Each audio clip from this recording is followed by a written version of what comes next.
Christian Science. By Mark Twain. Preface. Book I of this volume occupies a quarter or a third of the volume, and consists of matter written about 4 years ago, but not hitherto published in book form.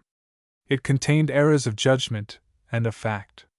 I have now corrected these to the best of my ability and later knowledge. Book 2 was written at the beginning of 1903, and has not until now appeared in any form. In it my purpose has been to present a character portrait of Mrs. Eddy, drawn from her own acts and words solely, not from hearsay and rumor, and to explain the nature and scope of her monarchy, as revealed in the laws by which she governs it, and which she wrote herself. Mark Twain. New York. January, 1907. Book I. Christian Science. Chapter 1. Vienna, 1899. This last summer, when I was on my way back to Vienna from the appetite cure in the mountains, I fell over a cliff in the twilight, and broke some arms and legs and one thing or another, and by good luck was found by some peasants who had lost an ass, and they carried me to the nearest habitation, which was one of those large, low, thatch-roofed farmhouses, with apartments in the garret for the family, and a cunning little porch under the deep gable decorated with boxes of bright-colored flowers and cats. On the ground floor a large and light sitting room, separated from the milch cattle apartment by a partition, and in the front yard rose stately and fine the wealth and pride of the house, the manure pile. That sentence is Germanic, and shows that I am acquiring that sort of mastery of the art and spirit of the language which enables a man to travel all day in one sentence without changing cars. There was a village a mile away, and a horse doctor lived there, but there was no surgeon. It seemed a bad outlook. Mine was distinctly a surgery case. Then it was remembered that a lady from Boston was summering in that village, and she was a Christian Science doctor and could cure anything. So she was sent for. It was night by this time, and she could not conveniently come, but sent word that it was no matter, there was no hurry, she would give me absent treatment now, and come in the morning. Meantime she begged me to make myself tranquil and comfortable and remember that there was nothing the matter with me. I thought there must be some mistake. Did you tell her I walked off a cliff 75 feet high? Yes. And struck a boulder at the bottom and bounced? Yes. And struck another one and bounced again? Yes. And struck another one and bounced yet again? Yes. And broke the boulders? Yes. That accounts for it. She is thinking of the boulders. Why didn't you tell her I got hurt too? I did. I told her what you told me to tell her, that you were now but an incoherent series of compound fractures extending from your scalp lock to your heels, and that the comminuted projections caused you to look like a hat rack. And it was after this that she wished me to remember that there was nothing the matter with me. Those were her words. I do not understand it. I believe she has not diagnosed the case with sufficient care. Did she look like a person who was theorizing, or did she look like one who has fallen off precipices herself and brings to the aid of abstract science the confirmations of personal experience? Bit? It was too large a contract for the Stubbenmadchen's vocabulary. She couldn't call the hand. I allowed the subject to rest there, and asked for something to eat and smoke, and something hot to drink, and a basket to pile my legs in. But I could not have any of these things. Why? She said you would need nothing at all. But I am hungry and thirsty, and in desperate pain. She said you would have these delusions, but must pay no attention to them. She wants you to particularly remember that there are no such things as hunger and thirst and pain. She does she? It is what she said. Does she seem to be in full and functionable possession of her intellectual plant, such as it is? Bit? Do they let her run at large, or do they tie her up? Tie her up? There, good night, run along, you are a good girl, but your mental gesture is not arranged for light and airy conversation. Leave me to my delusions. Chapter 2. It was a night of anguish, of course, at least, I supposed it was, for it had all the symptoms of it, but it passed at last, and the Christian Scientist came, and I was glad she was middle-aged, and large and bony, and erect, and had an austere face and a resolute jaw and a Roman beak and was a widow in the 3rd degree, and her name was Fuller. I was eager to get to business and find relief, but she was distressingly deliberate.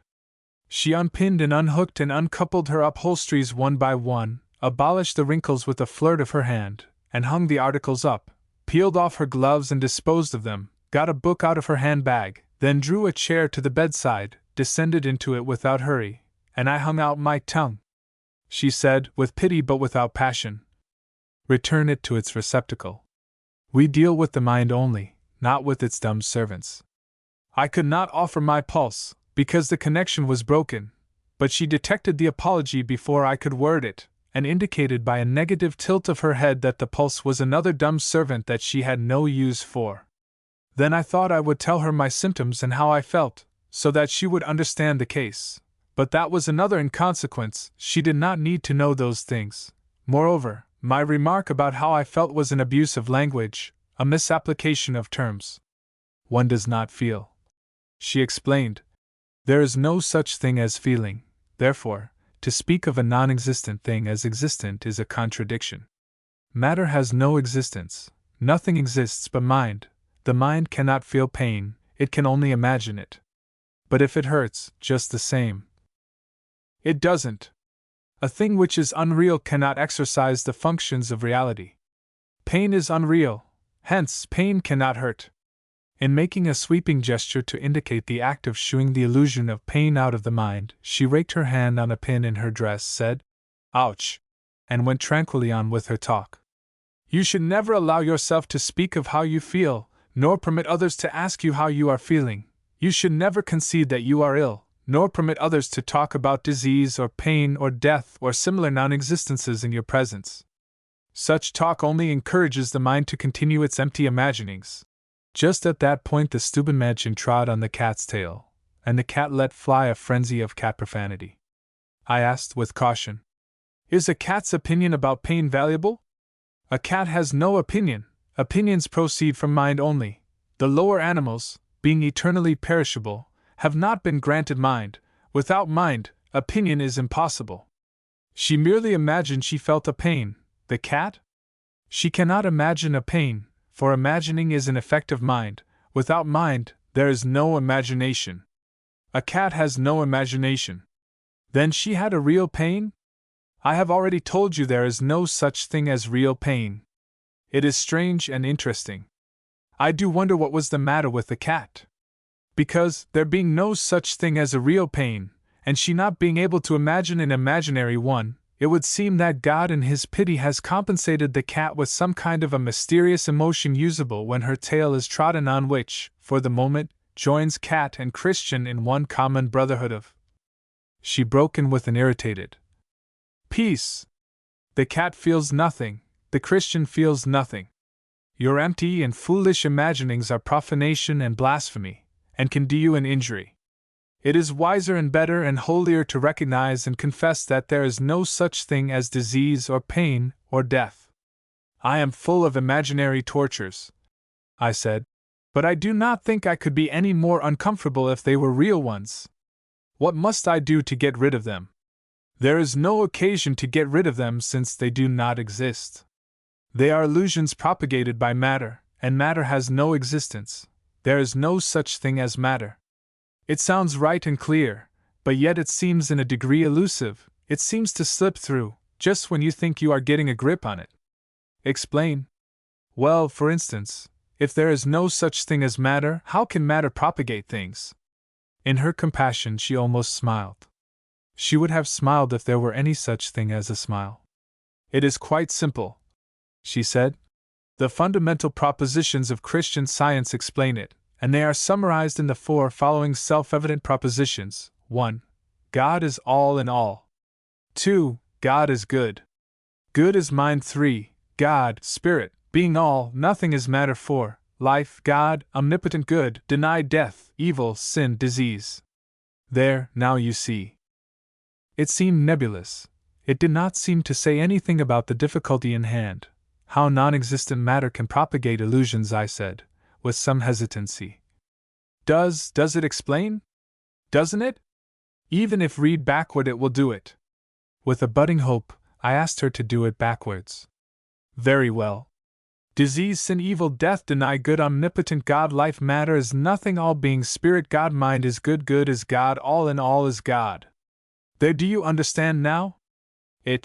Well, it is plainer than it was before, still. Well?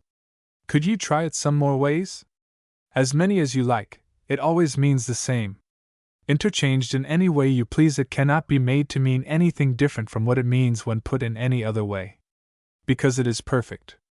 You can jumble it all up, and it makes no difference. It always comes out the way it was before. It was a marvelous mind that produced it. As a mental tour de force, it is without a mate. It defies alike the simple, the concrete, and the occult. It seems to be a corker. I blush for the word, but it was out before I could stop it. A what? A wonderful structure, combination, so to speak, of profound thoughts, unthinkable ones. It is true. Read backward, or forward, or perpendicularly, or at any given angle, these 4 propositions will always be found to agree in statement and proof. Ah, proof. Now we are coming at it.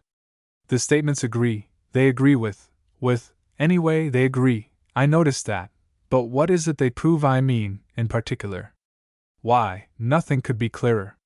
They prove 1. God, principle, life, truth, love, soul, spirit, mind. Do you get that? Well, I seem to. Go on, please. 2. Man, God's universal idea, individual, perfect, eternal. Is it clear? I think so. Continue. 3. Idea, an image in mind, the immediate object of understanding. There it is, the whole sublime arcana of Christian Science in a nutshell. Do you find a weak place in it anywhere? Well, no, it seems strong. Very well, there is more. Those 3 constitute the scientific definition of immortal mind. Next, we have the scientific definition of mortal mind. Thus, first degree, depravity, physical passions and appetites, fear, depraved will, pride, envy, deceit, hatred, revenge, sin, disease, death. Phantasms, madam, unrealities as I understand it. Everyone. Second degree, evil disappearing. Moral honesty, affection, compassion, hope, faith, meekness, temperance. Is it clear? Crystal. Third degree, spiritual salvation. Spiritual faith, wisdom, power, purity, understanding, health, love. You see how searchingly and coordinately interdependent and anthropomorphous it all is. In this third degree, as we know by the revelations of Christian Science, mortal mind disappears. Not earlier? No, not until the teaching and preparation for the third degree are completed. It is not until then that one is enabled to take hold of Christian Science effectively, and with the right sense of sympathy and kinship, as I understand you. That is to say, it could not succeed during the processes of the second degree, because there would still be remains of mind left, and therefore, but I interrupted you. You were about to further explain the good results proceeding from the erosions and disintegrations effected by the third degree. It is very interesting. Go on, please. Yes, as I was saying, in this third degree mortal mind disappears. Science so reverses the evidence before the corporeal human senses as to make this scriptural testimony true in our hearts, the last shall be first and the first shall be last, that God and His idea may be to us, what divinity really is, and must of necessity be all-inclusive. It is beautiful. And with what exhaustive exactness your choice and arrangement of words confirm and establish what you have claimed for the powers and functions of the third degree. The second could probably produce only temporary absence of mind. It is reserved to the third to make it permanent. A sentence framed under the auspices of the second could have a kind of meaning, a sort of deceptive semblance of it, whereas it is only under the magic of the third that that defect would disappear. Also, without doubt, it is the third degree that contributes another remarkable specialty to Christian Science, viz., ease and flow and lavishness of words, and rhythm and swing and smoothness. There must be a special reason for this? Yes, God, all God, good God, non-matter, matration, spirit, bones, truth. That explains it. There is nothing in Christian Science that is not explicable, for God is one, time is one, individuality is one, and may be one of a series, one of many, as an individual man, individual horse, whereas God is one, not one of a series, but one alone and without an equal. These are noble thoughts. They make one burn to know more. How does Christian Science explain the spiritual relation of systematic duality to incidental deflection? Christian Science reverses the seeming relation of soul and body, as astronomy reverses the human perception of the movement of the solar system, and makes body tributary to the mind. As it is the earth which is in motion, while the sun is at rest, though in viewing the sun rise one finds it impossible to believe the sun not to be really rising, so the body is but the humble servant of the restful mind, though it seems otherwise to finite sense. But we shall never understand this while we admit that soul is in body, or mind in matter, and that man is included in non-intelligence. Soul is God, unchangeable and eternal, and man coexists with and reflects soul, for the all-in-all is the altogether, and the altogether embraces the all-one, soul-mind, mind-soul, love, spirit, bones, liver, one of a series, alone and without an equal. What is the origin of Christian Science? Is it a gift of God or did it just happen? In a sense, it is a gift of God. That is to say, its powers are from Him, but the credit of the discovery of the powers and what they are for is due to an American lady. Indeed? When did this occur? In 1866. That is the immortal date when pain and disease and death disappeared from the earth to return no more forever. That is, the fancies for which those terms stand disappeared. The things themselves had never existed, therefore, as soon as it was perceived that there were no such things, they were easily banished. The history and nature of the great discovery are set down in the book here, and… Did the lady write the book? Yes, she wrote it all herself. The title is Science and Health, with key to the Scriptures, for she explains the Scriptures. They were not understood before. Not even by the 12 disciples. She begins thus, I will read it to you. But she had forgotten to bring her glasses. Well, it is no matter, she said. I remember the words. Indeed, all Christian scientists know the book by heart. It is necessary in our practice. We should otherwise make mistakes and do harm. She begins thus. In the year 1866 I discovered the science of metaphysical healing, and named it Christian Science. And she says quite beautifully, I think, through Christian Science, religion and medicine are inspired with a diviner nature and essence, fresh pinions are given to faith and understanding, and thoughts acquaint themselves intelligently with God. Her very words. It is elegant. And it is a fine thought, too, marrying religion to medicine, instead of medicine to the undertaker in the old way, for religion and medicine properly belong together, they being the basis of all spiritual and physical health. What kind of medicine do you give for the ordinary diseases such as? We never give medicine in any circumstances whatever. But, madam, it says. I don't care what it says, and I don't wish to talk about it. I am sorry if I have offended, but you see the mention seemed in some way inconsistent, and there are no inconsistencies in Christian Science. The thing is impossible, for the science is absolute. It cannot be otherwise, since it proceeds directly from the all-in-all and the everything in which, also soul, bones, truth, one of a series, alone and without equal. It is mathematics purified from material dross and made spiritual. I can see that, but it rests upon the immovable basis of an apodictical principle. The word flattened itself against my mind in trying to get in, and disordered me a little, and before I could inquire into its pertinency, she was already throwing the needed light. This apodictical principle is the absolute principle of scientific mind-healing, the sovereign omnipotence which delivers the children of men from pain, disease, decay, and every ill that flesh is heir to. Surely not every ill, every decay? Every one. There are no exceptions. There is no such thing as decay. It is an unreality. It has no existence. But without your glasses your failing eyesight does not permit you to. My eyesight cannot fail. Nothing can fail.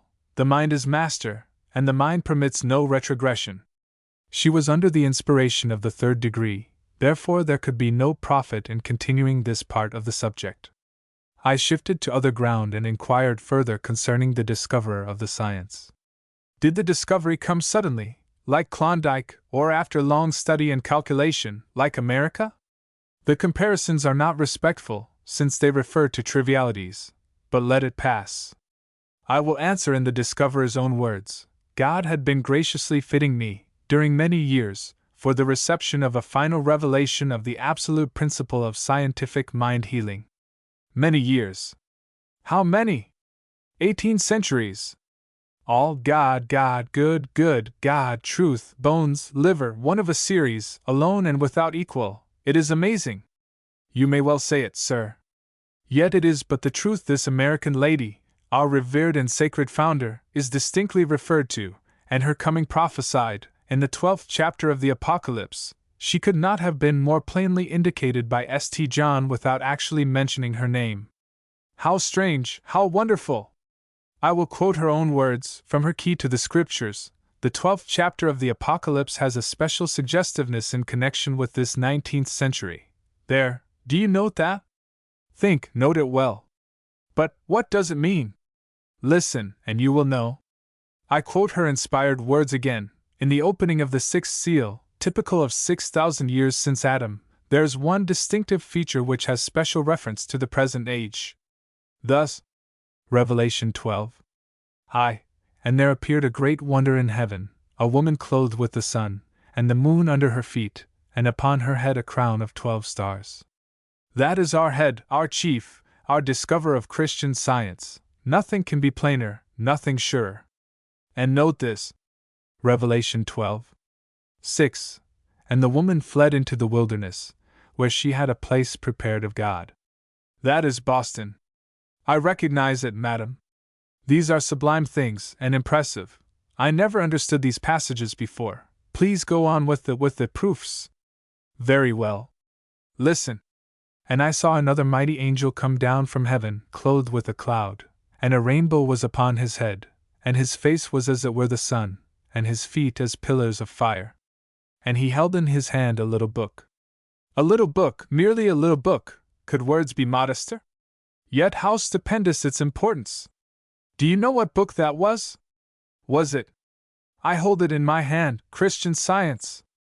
Love, livers, lights, bones, truth, kidneys, one of a series, alone and without equal. It is beyond imagination for wonder. Hear our founder's eloquent words, then will a voice from harmony cry, Go and take the little book, take it and eat it up, and it shall make thy belly bitter, but it shall be in thy mouth sweet as honey. Mortal, obey the heavenly evangel. Take up divine science. Read it from beginning to end. Study it, ponder it. It will be, indeed, sweet at its first taste, when it heals you, but murmur not over truth if you find its digestion bitter.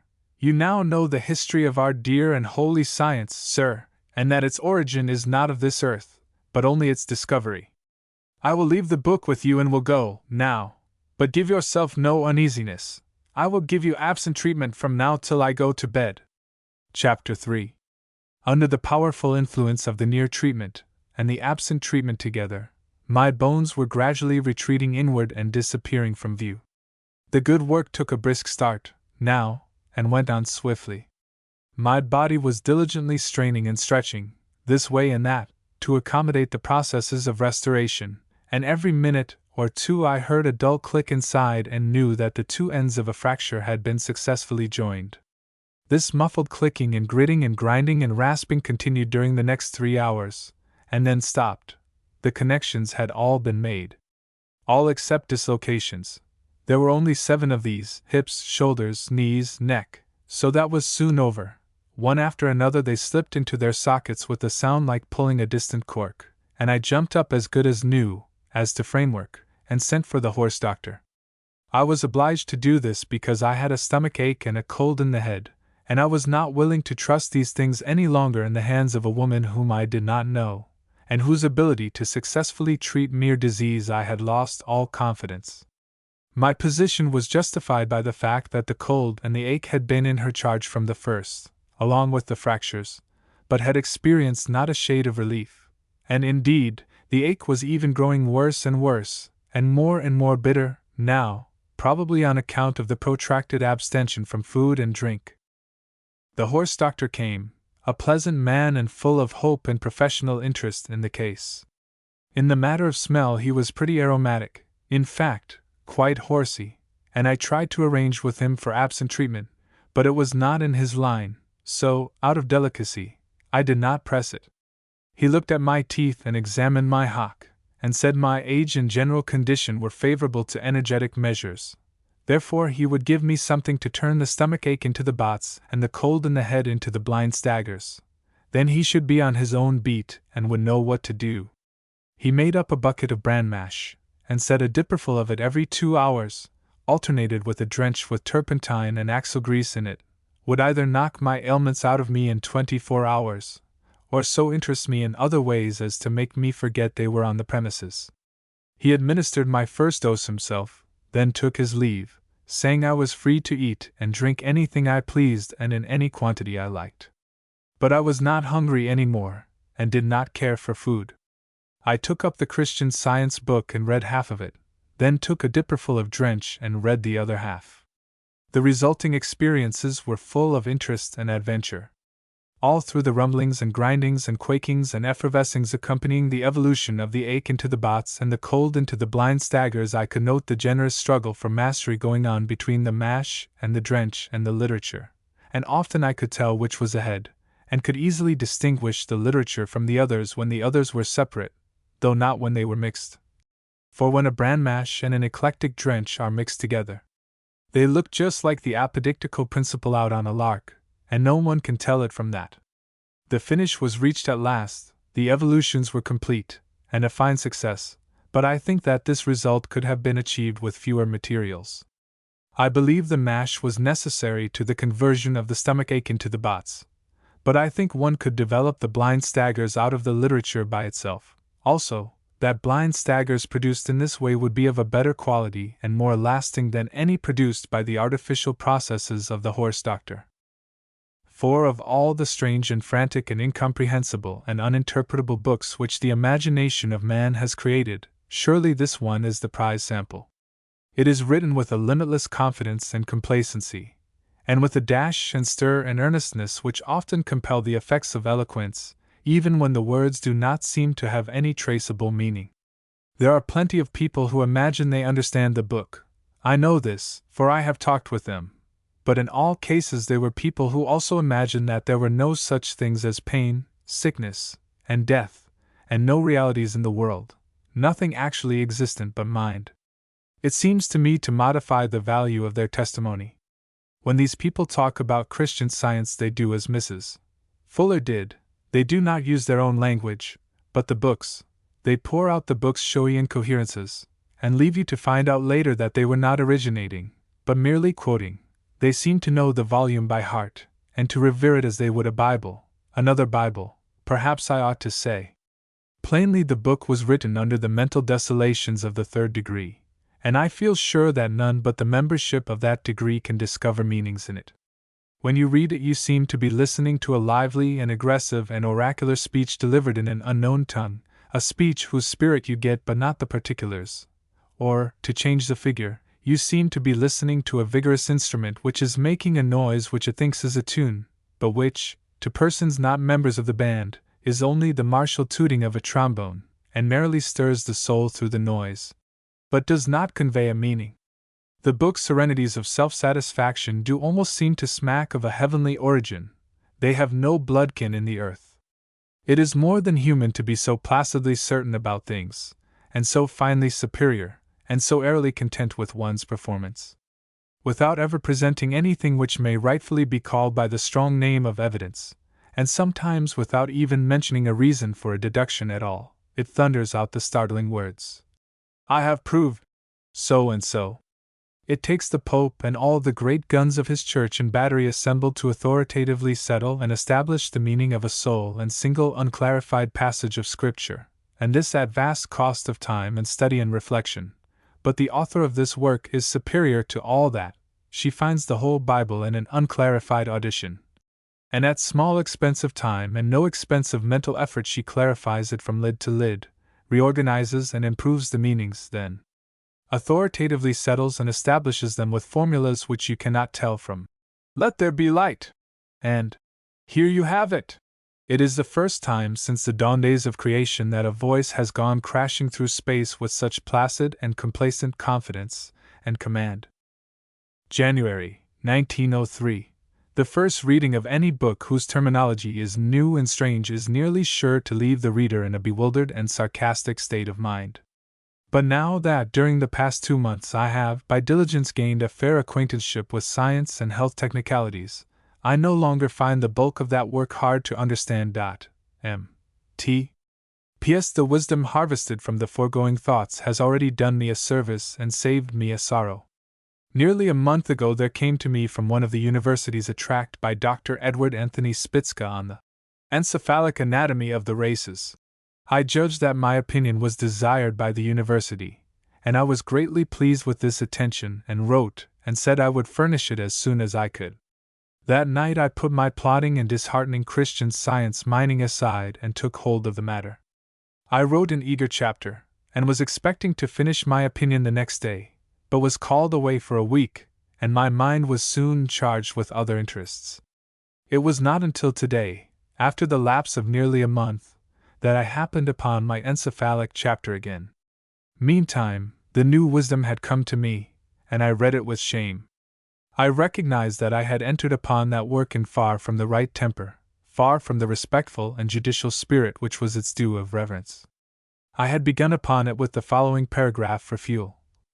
Fissures of the parietal and occipital lobes, lateral surface, the post-central fissural complex. In this hemicerebrum, the post-central and subcentral are combined to form a continuous fissure, attaining a length of 8.5 centimeters.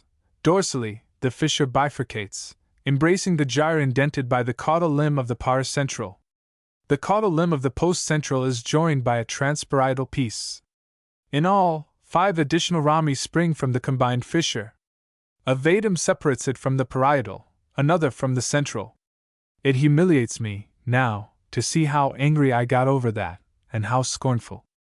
I said that the style was disgraceful, that it was labored and tumultuous, and in places violent, that the treatment was involved and erratic, and almost, as a rule, bewildering, that to lack of simplicity was added a lack of vocabulary, that there was quite too much feeling shown, that if I had a dog that would get so excited and incoherent over a tranquil subject like encephalic anatomy I would not pay his tax. And at that point I got excited myself and spoke bitterly of these mongrel insanities, and said a person might as well try to understand science and health. I know, now, where the trouble was, and am glad of the interruption that saved me from sending my verdict to the university. It makes me cold to think what those people might have thought of me. M.T. Chapter 4. No one doubts, certainly not I, that the mind exercises a powerful influence over the body. From the beginning of time, the sorcerer, the interpreter of dreams, the fortune-teller, the charlatan, the quack, the wild medicine man, the educated physician, the mesmerist, and the hypnotist have made use of the client's imagination to help them in their work. They have all recognized the potency and availability of that force. Physicians cure many patients with a bread pill. They know that where the disease is only a fancy, the patient's confidence in the doctor will make the bread pill effective. Faith in the doctor. Perhaps that is the entire thing. It seems to look like it. In old times the king cured the king's evil by the touch of the royal hand. He frequently made extraordinary cures. Could his footman have done it? No, not in his own clothes. Disguised as the king, could he have done it? I think we may not doubt it. I think we may feel sure that it was not the king's touch that made the cure in any instance, but the patient's faith in the efficacy of a king's touch. Genuine and remarkable cures have been achieved through contact with the relics of a saint. Is it not likely that any other bones would have done as well if the substitution had been concealed from the patient? When I was a boy, a farmer's wife who lived 5 miles from our village had great fame as a faith doctor. That was what she called herself. Sufferers came to her from all around, and she laid her hand upon them and said, "Have faith, it is all that is necessary," and they went away well of their ailments. She was not a religious woman, and pretended to no occult powers. She said that the patient's faith in her did the work. Several times I saw her make immediate cures of severe toothaches. My mother was the patient. In Austria there is a peasant who drives a great trade in this sort of industry, and has both the high and the low for patients. He gets into prison every now and then for practicing without a diploma, but his business is as brisk as ever when he gets out, for his work is unquestionably successful and keeps his reputation high. In Bavaria there is a man who performed so many great cures that he had to retire from his profession of stage carpentering in order to meet the demand of his constantly increasing body of customers. He goes on from year to year doing his miracles, and has become very rich.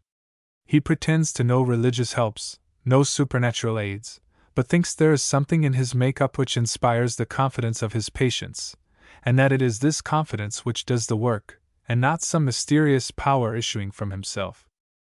Within the last quarter of a century, in America, several sects of cures have appeared under various names and have done notable things in the way of healing ailments without the use of medicines.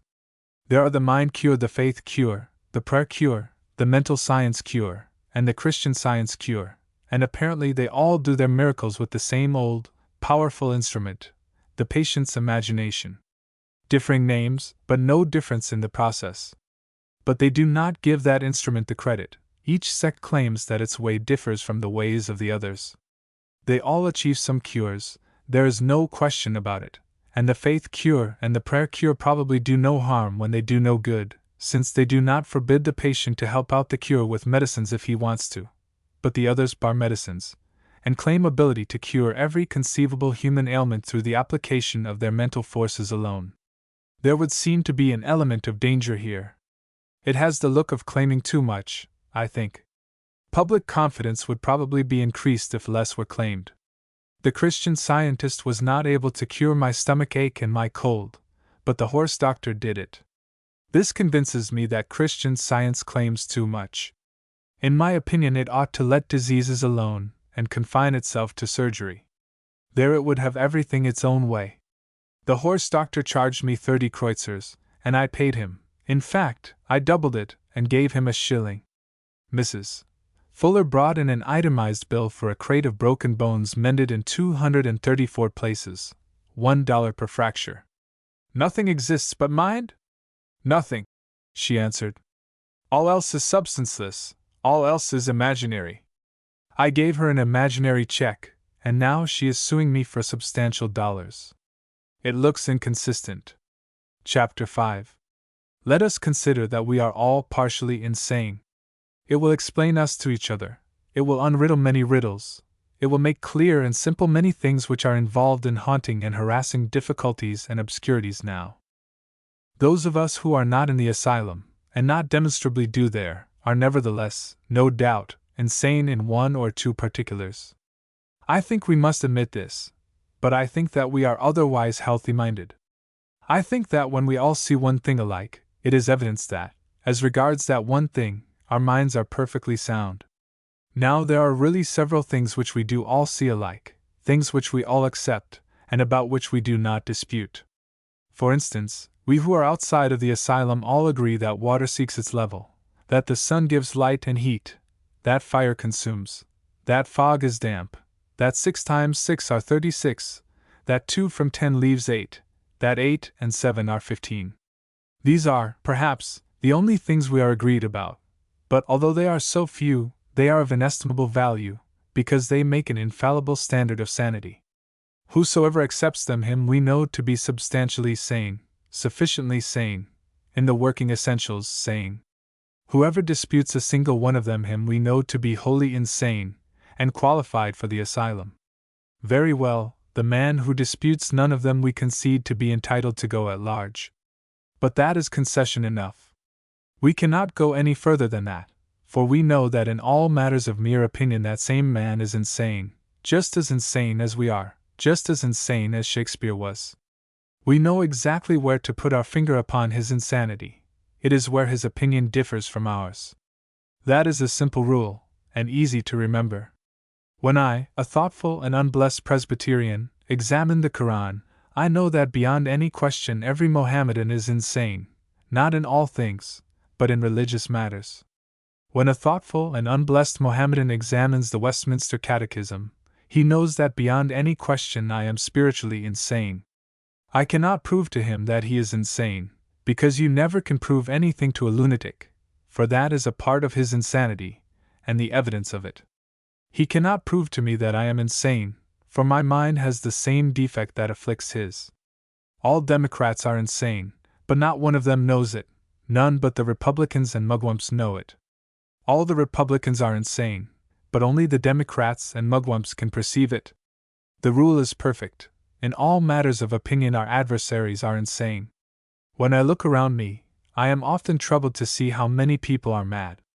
To mention only a few: the atheists, the theosophists, the infidel, the Swedenborgians, the agnostic, the Shakers, the Baptists, the Millwrights, the Methodists, the Mormons, the Christian Scientists, the Lawrence Oliphant Heresites, the Catholic, and the 115 Christian sects, the Presbyterian excepted, the Grand Lama's people, the monarchists, the imperialists, the 72 Mohammedan sects, the Democrats, the Republicans, but not the mugwumps, the Buddhists, the Blavatsky Buddhists, the mind curists, the faith curists, the nationalists, the mental scientists, the Confucian, the spiritualists, the allopaths, the 2,000 East Indian sects, the homeopaths, the electropaths, the peculiar people, but there's no end to the list.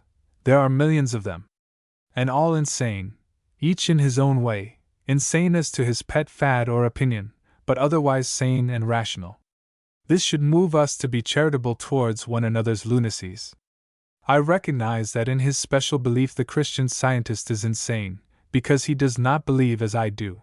But I hail him as my mate and fellow, because I am as insane as he insane from his point of view, and his point of view is as authoritative as mine and worth as much. That is to say, worth a brass farthing. Upon a great religious or political question, the opinion of the dullest head in the world is worth the same as the opinion of the brightest head in the world, a brass farthing. How do we arrive at this? It is simple. The affirmative opinion of a stupid man is neutralized by the negative opinion of his stupid neighbor. No decision is reached. The affirmative opinion of the intellectual giant Gladstone is neutralized by the negative opinion of the intellectual giant Newman. No decision is reached. Opinions that prove nothing are, of course, without value. Any but a dead person knows that much. This obliges us to admit the truth of the unpalatable proposition just mentioned above, that, in disputed matters political and religious, one man's opinion is worth no more than his peers', and hence it follows that no man's opinion possesses any real value. It is a humbling thought, but there is no way to get around it. All opinions upon these great subjects are brass farthing opinions. It is a mere plain, simple fact, as clear and as certain as that 8 and 7 make 15. And by it we recognize that we are all insane, as concerns those matters. If we were sane, we should all see a political or religious doctrine alike. There would be no dispute. It would be a case of 8 and 7, just as it is in heaven, where all are sane and none insane. There is but one religion, one belief. The harmony is perfect. There is never a discordant note. Under protection of these preliminaries, I suppose I may now repeat without offense that the Christian Scientist is insane. I mean him no discourtesy, and I am not charging, nor even imagining, that he is insaner than the rest of the human race. I think he is more picturesquely insane than some of us. At the same time, I am quite sure that in one important and splendid particular he is much saner than is the vast bulk of the race. Why is he insane? I told you before, it is because his opinions are not ours. I know of no other reason, and I do not need any other. It is the only way we have of discovering insanity when it is not violent. It is merely the picturesqueness of his insanity that makes it more interesting than my kind or yours. For instance, consider his little book, the little book, exposed in the sky 18 centuries ago by the flaming angel of the apocalypse, and handed down in our day to Mrs. Mary Baker G. Eddy of New Hampshire, and translated by her, word for word, into English, with help of a polisher, and now published and distributed in hundreds of editions by her at a clear profit per volume, above cost, of 700%. A profit which distinctly belongs to the angel of the apocalypse, and let him collect it if he can. A little book, which the CS very frequently calls by just that name, and always enclosed in quotation marks to keep its high origin exultantly in mind. A little book, which explains, and reconstructs and new paints and decorates the Bible, and puts a mansard roof on it, and a lightning rod and all the other modern improvements.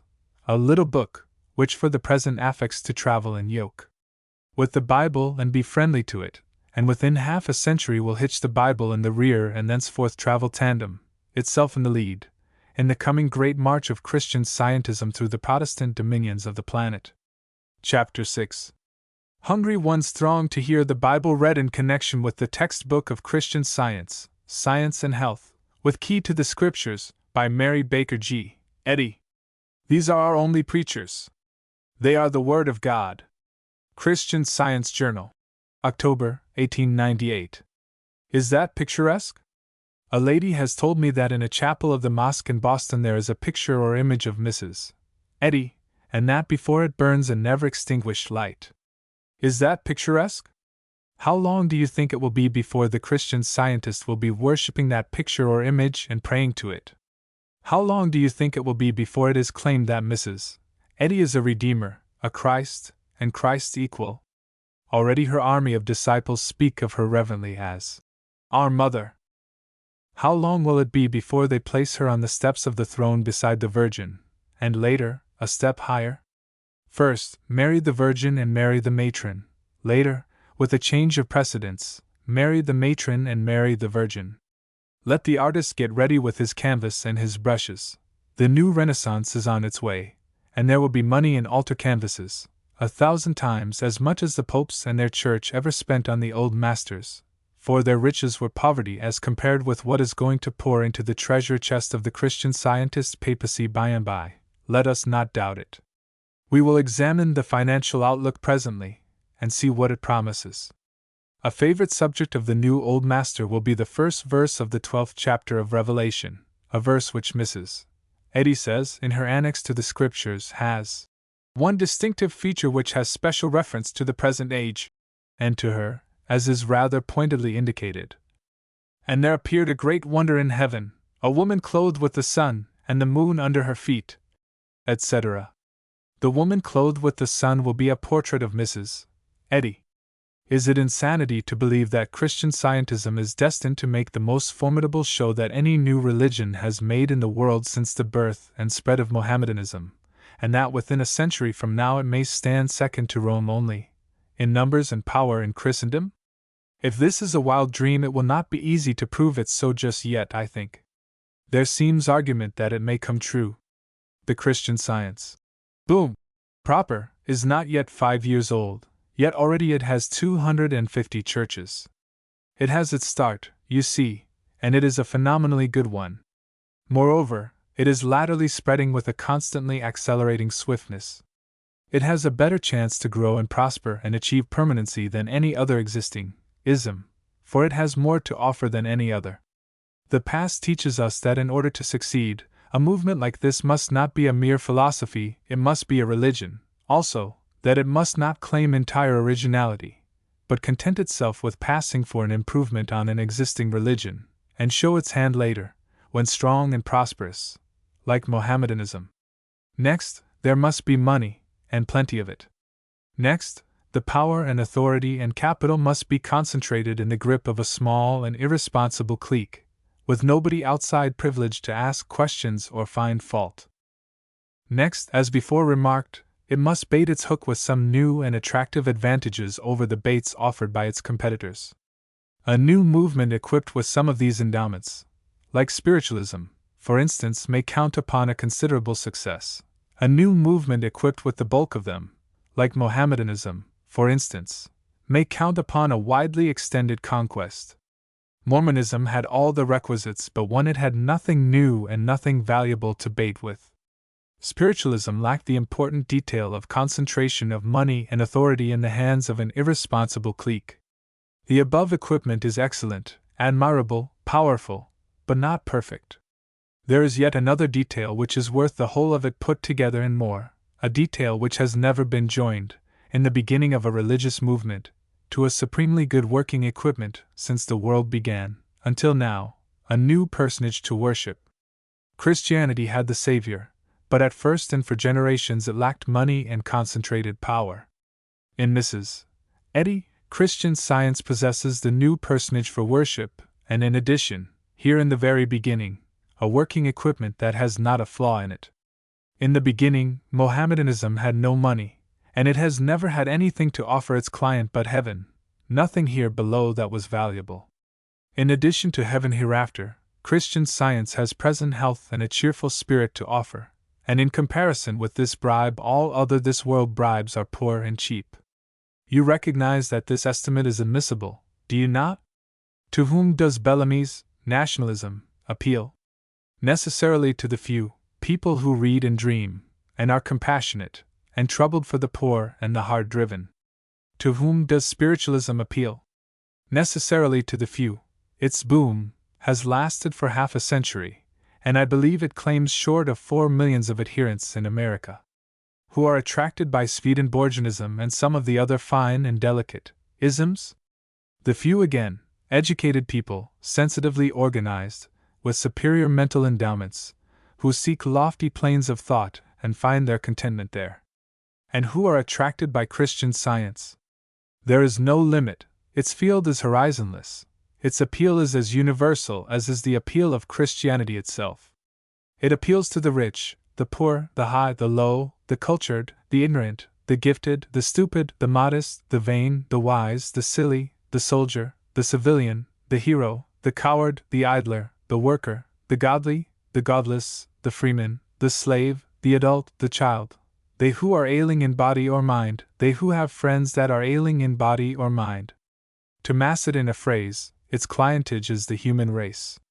Will it march? I think so. Remember its principal great offer, to rid the race of pain and disease. Can it do so? In large measure, yes. How much of the pain and disease in the world is created by the imaginations of the sufferers, and then kept alive by those same imaginations? 4/5? Not anything short of that, I should think. Can Christian Science banish that 4/5? I think so.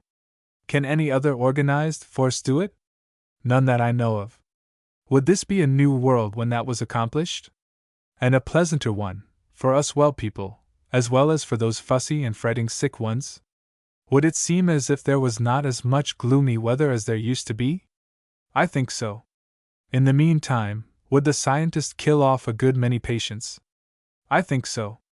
More than get killed off now by the legalized methods? I will take up that question presently. At present, I wish to ask you to examine some of the scientist's performances, as registered in his magazine, the Christian Science Journal, October number, 1898. First, a Baptist clergyman gives us this true picture of the average Orthodox Christian, and he could have added that it is a true picture of the average, civilized, human being. He is a worried and fretted and fearful man, afraid of himself and his propensities, afraid of colds and fevers, afraid of treading on serpents or drinking deadly things. Then he gives us this contrast. The average Christian Scientist has put all anxiety and fretting under his feet. He does have a victory over fear and care that is not achieved by the average Orthodox Christian. He has put all anxiety and fretting under his feet. What proportion of your earnings or income would you be willing to pay for that frame of mind year in, year out? It really outvalues any price that can be put upon it. Where can you purchase it, at any outlay of any sort, in any church or out of it, except the scientists?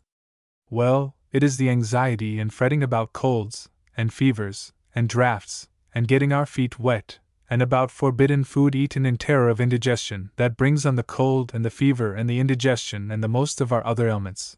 And so, if the science can banish that anxiety from the world, I think it can reduce the world's disease and pain about 4/5. In this October number, many of the redeemed testify and give thanks, and not coldly, but with passionate gratitude.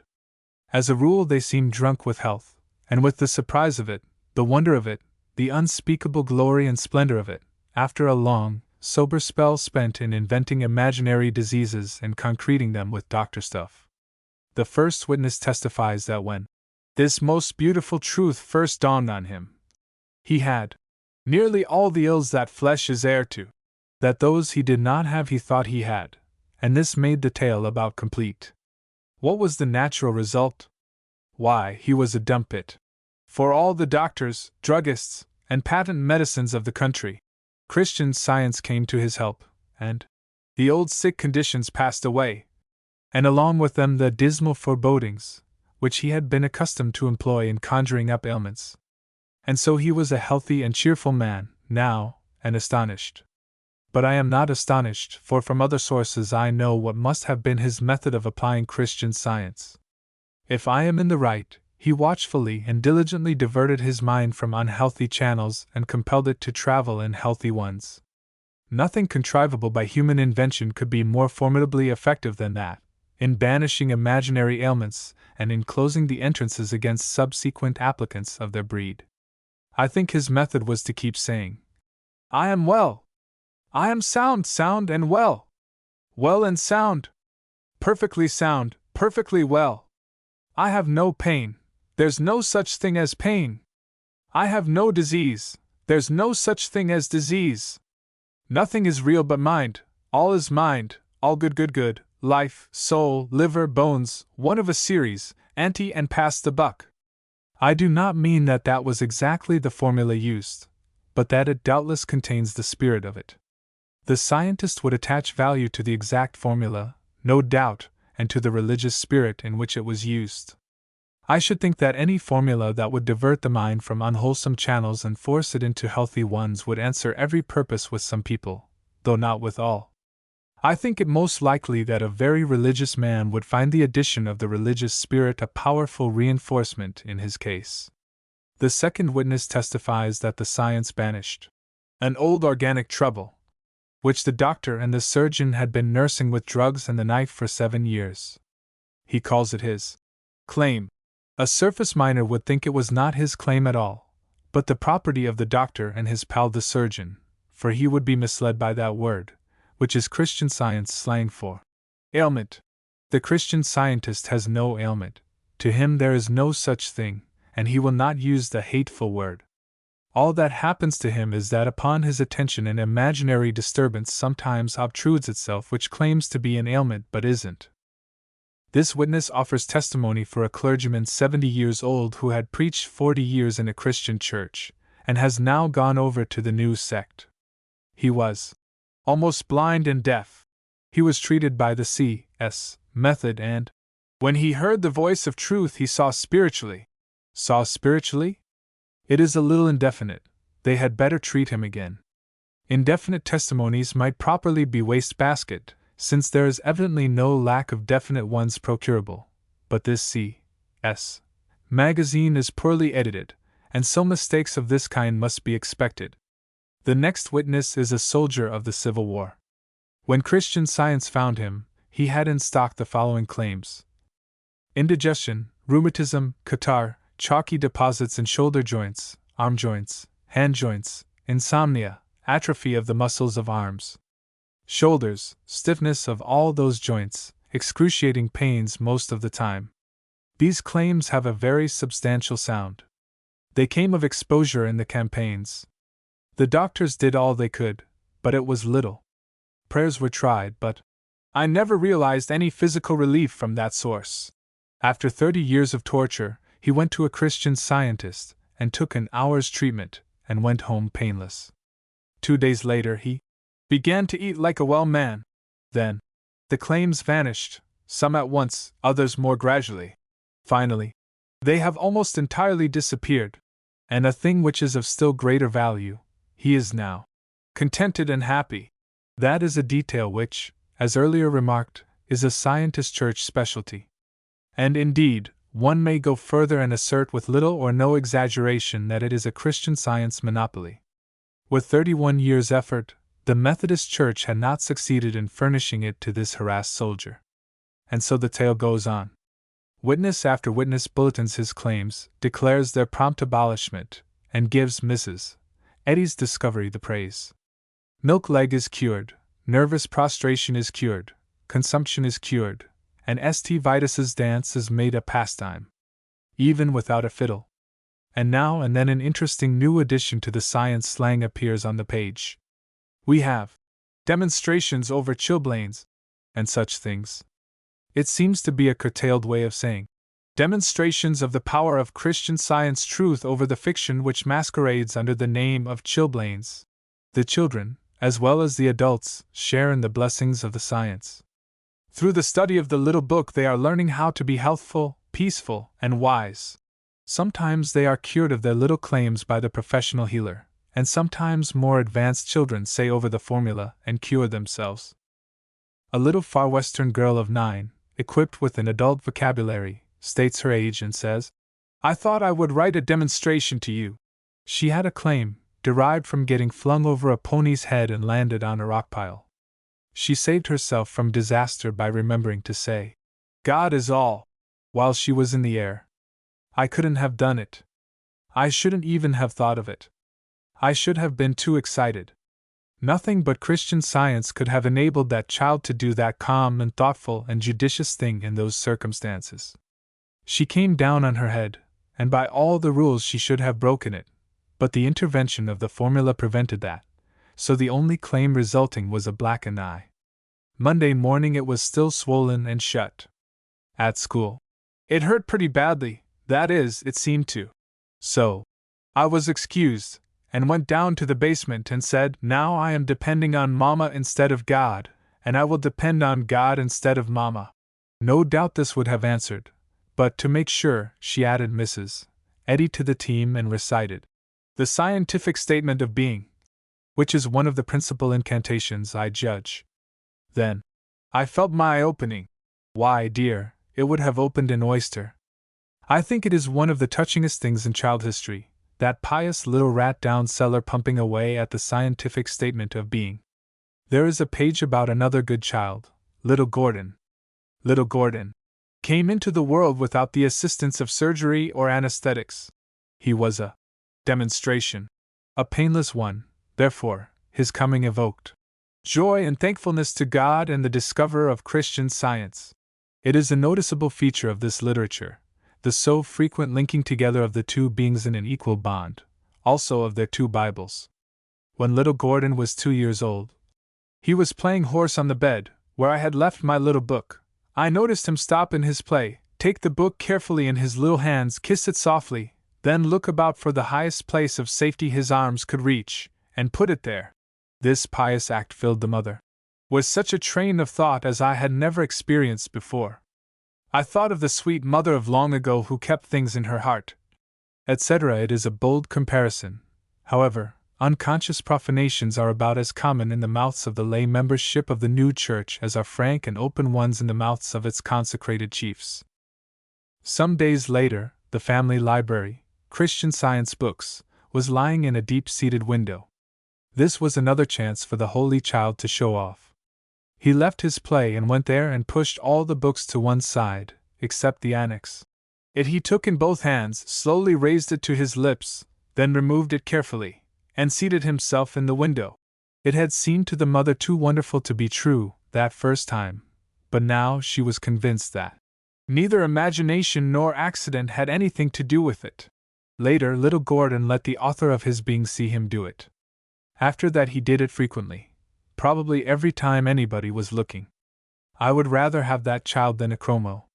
If this tale has any object, it is to intimate that the inspired book was supernaturally able to convey a sense of its sacred and awful character to this innocent little creature, without the intervention of outside aids. The magazine is not edited with high-priced discretion. The editor has a claim, and he ought to get it treated.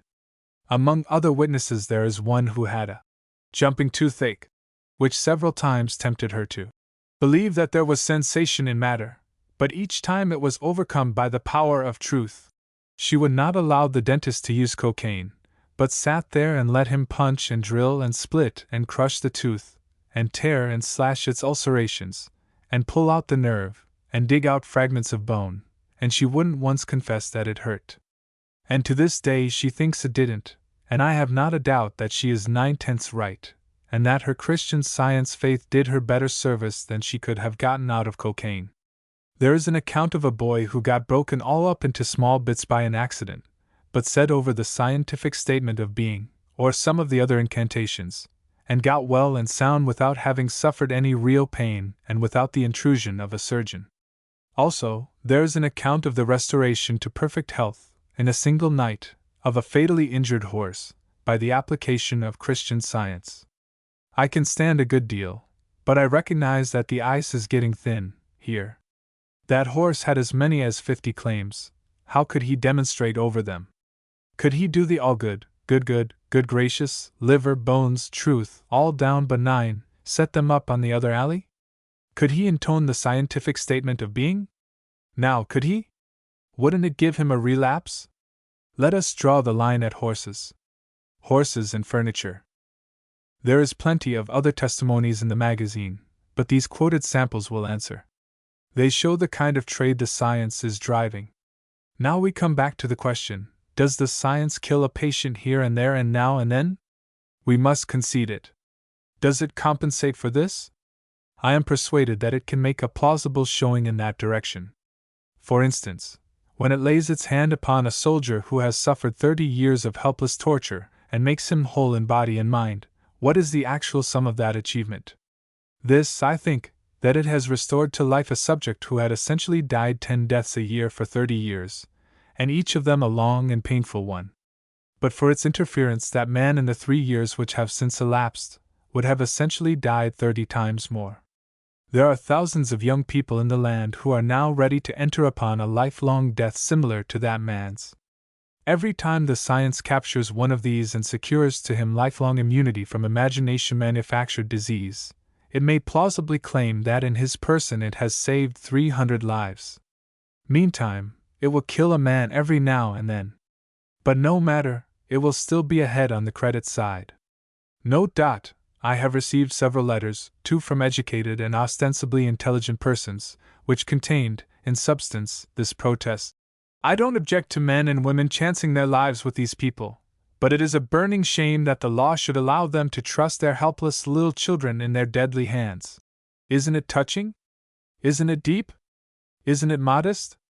It is as if the person said, I know that to a parent his child is the core of his heart, the apple of his eye, a possession so dear, so precious that he will trust its life in no hands but those which he believes, with all his soul, to be the very best and the very safest.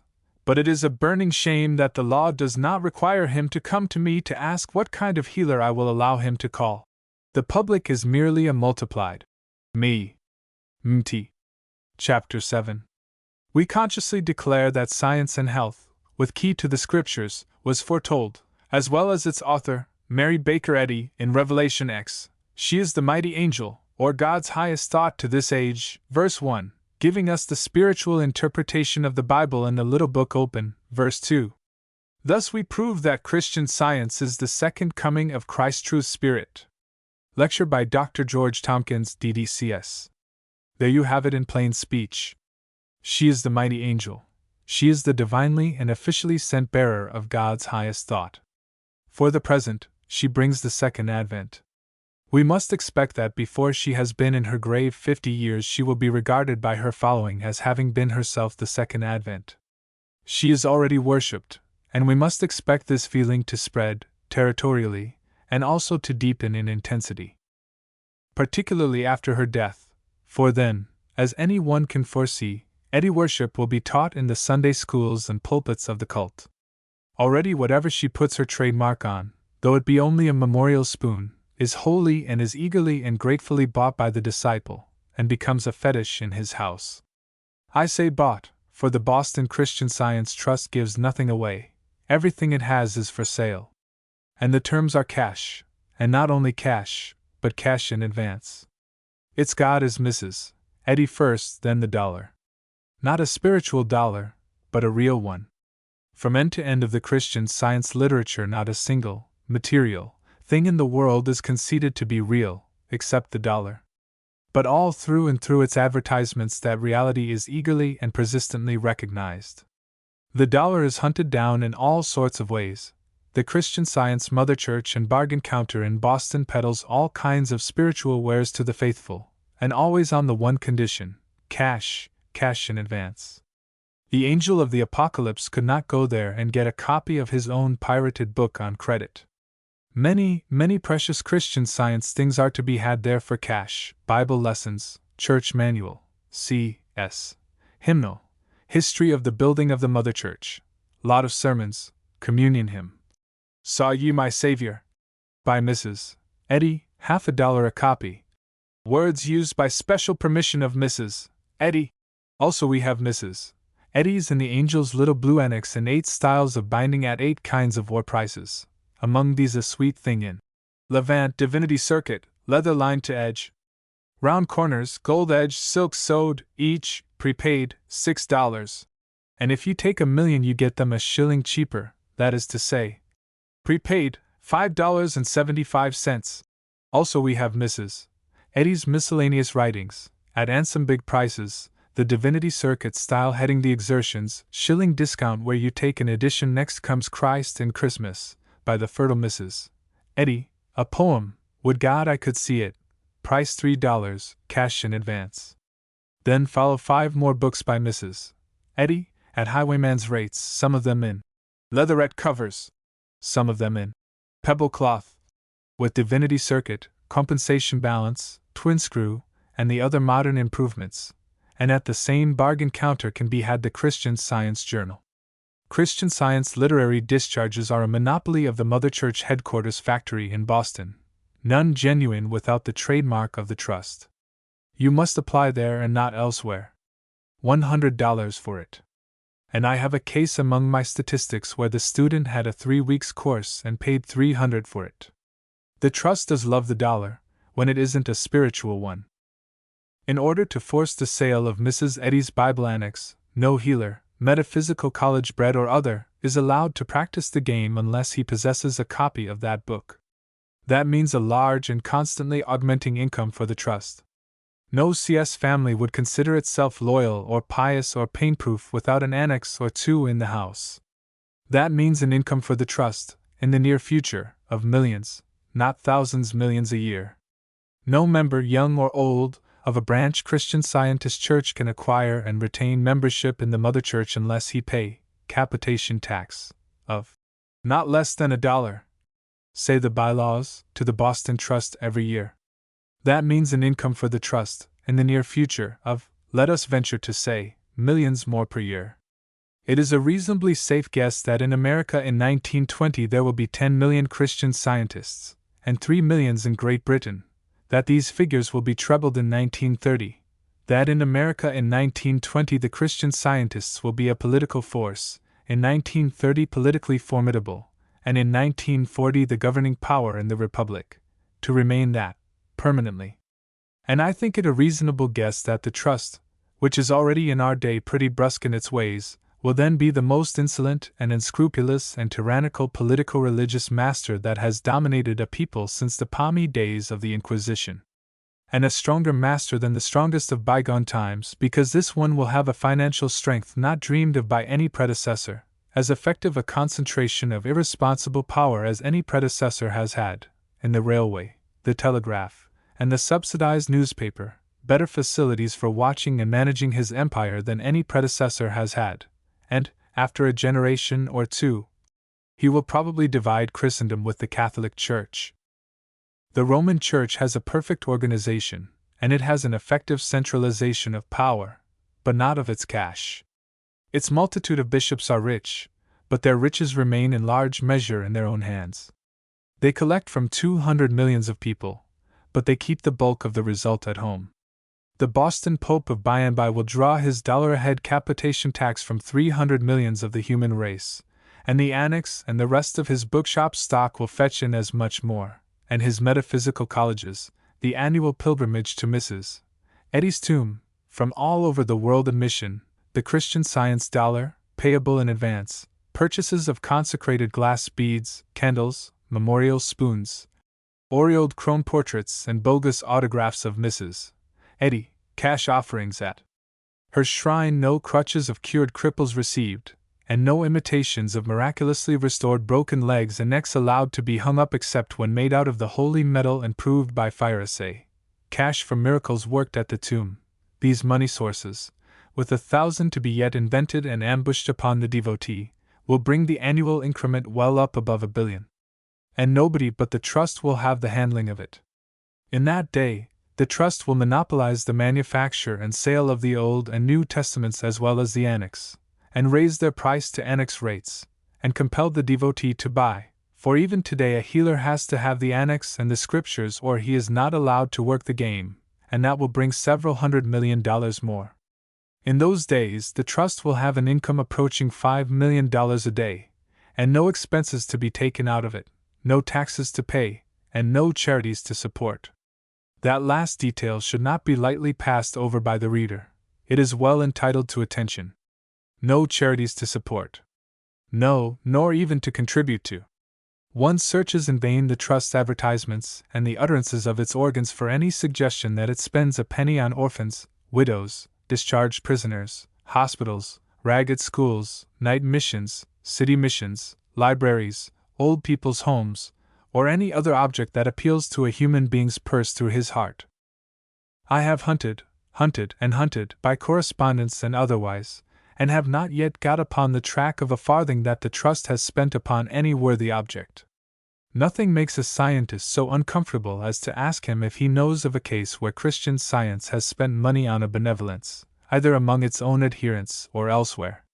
He is obliged to say, no, and then one discovers that the person questioned has been asked the question many times before, and that it is getting to be a sore subject with him. Why a sore subject? Because he has written his chiefs and asked with high confidence for an answer that will confound these questioners, and the chiefs did not reply.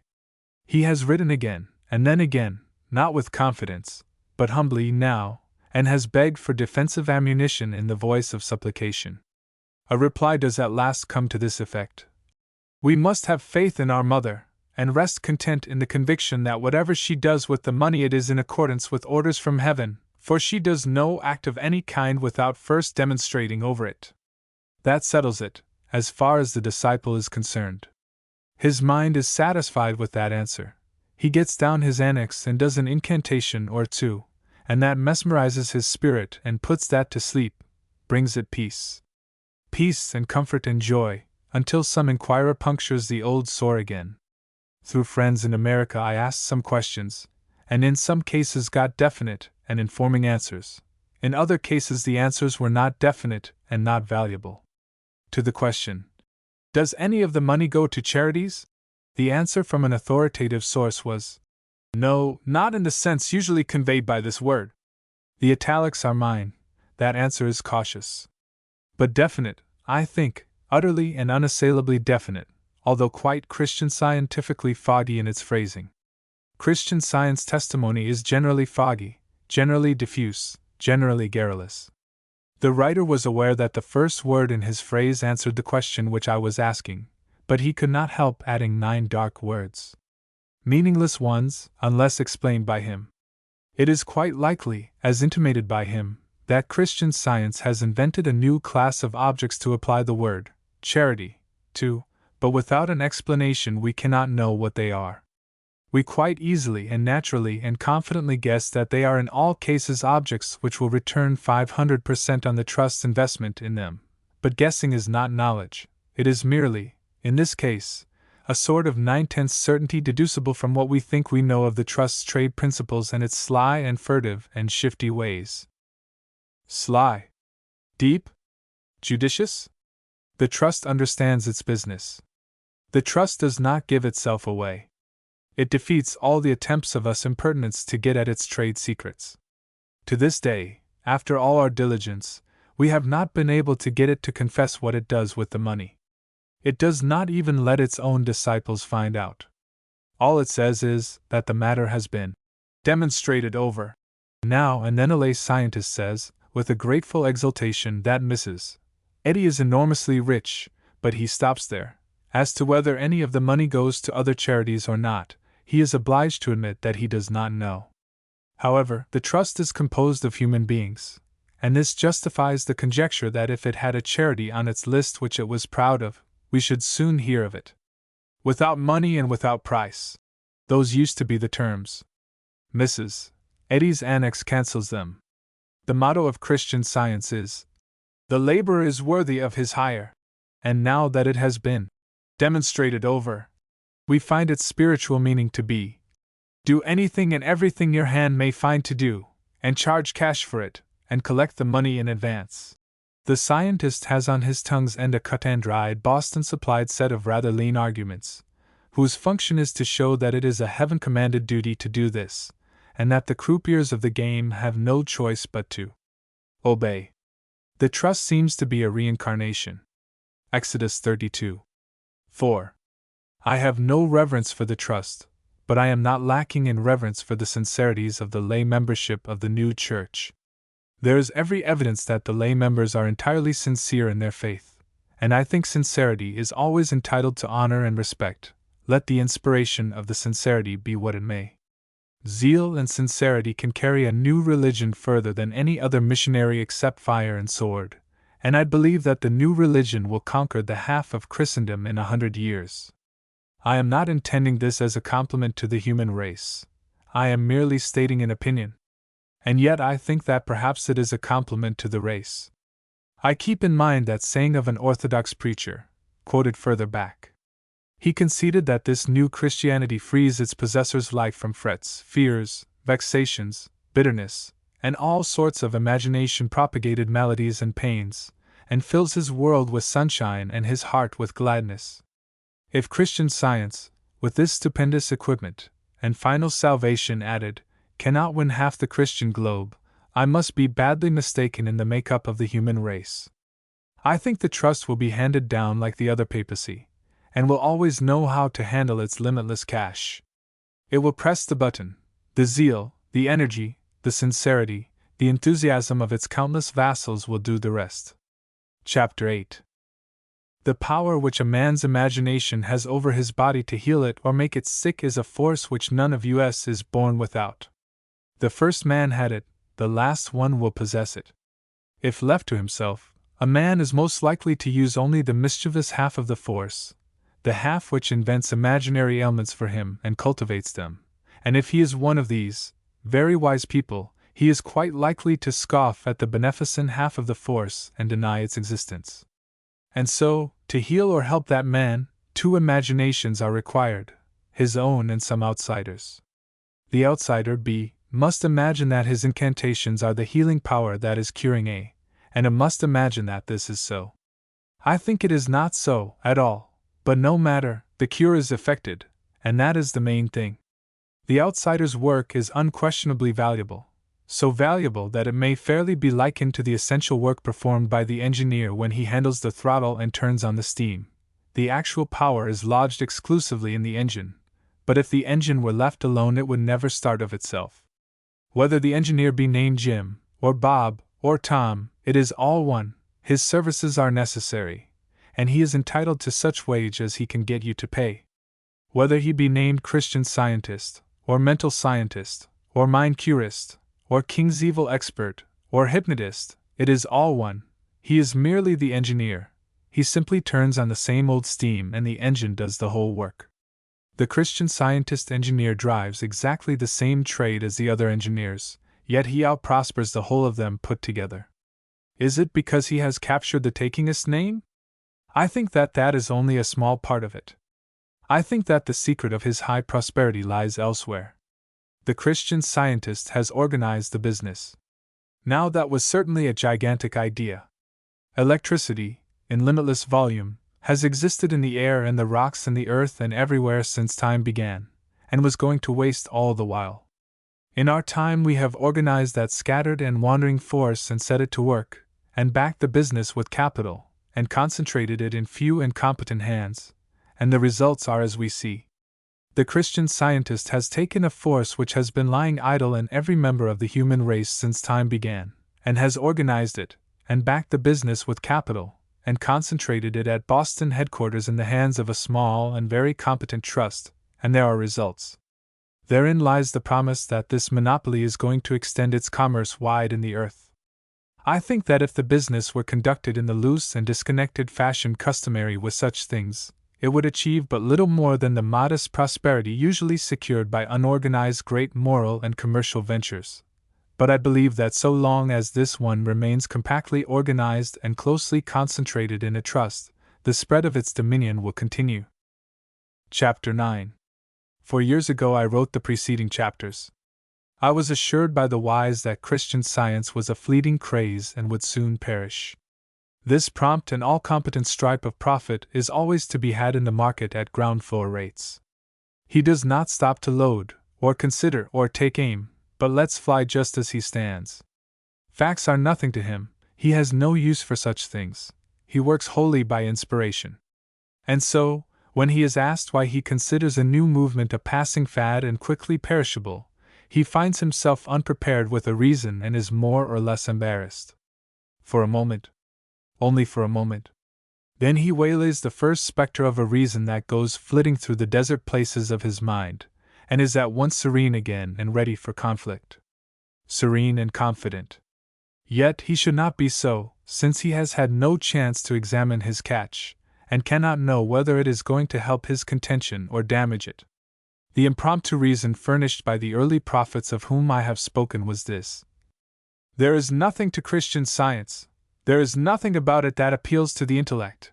Its market will be restricted to the unintelligent, the mentally inferior, the people who do not think. They called that a reason why the cult would not flourish and endure. It seems the equivalent of saying, there is no money in tinware, there is nothing about it that appeals to the rich, its market will be restricted to the poor. It is like bringing forward the best reason in the world why Christian Science should flourish and live, and then blandly offering it as a reason why it should sicken and die. That reason was furnished me by the complacent and unfrightened prophets 4 years ago, and it has been furnished me again today. If conversions to new religions or to old ones were in any considerable degree achieved through the intellect, the aforesaid reason would be sound and sufficient, no doubt. The inquirer into Christian Science might go away unconvinced and unconverted. But we all know that conversions are seldom made in that way, that such a thing as a serious and painstaking and fairly competent inquiry into the claims of a religion or of a political dogma is a rare occurrence, and that the vast mass of men and women are far from being capable of making such an examination. They are not capable, for the reason that their minds, howsoever good they may be, are not trained for such examinations. The mind not trained for that work is no more competent to do it than are lawyers and farmers competent to make successful clothes without learning the tailor's trade. There are 75 million men and women among us who do not know how to cut out and make a dress suit, and they would not think of trying, yet they all think they can competently think out a political or religious scheme without any apprenticeship to the business, and many of them believe they have actually worked that miracle. But indeed, the truth is, almost all the men and women of our nation or of any other get their religion and their politics where they get their astronomy, entirely at second hand. Being untrained, they are no more able to intelligently examine a dogma or a policy than they are to calculate an eclipse. Men are usually competent thinkers along the lines of their specialized training only. Within these limits alone are their opinions and judgments valuable.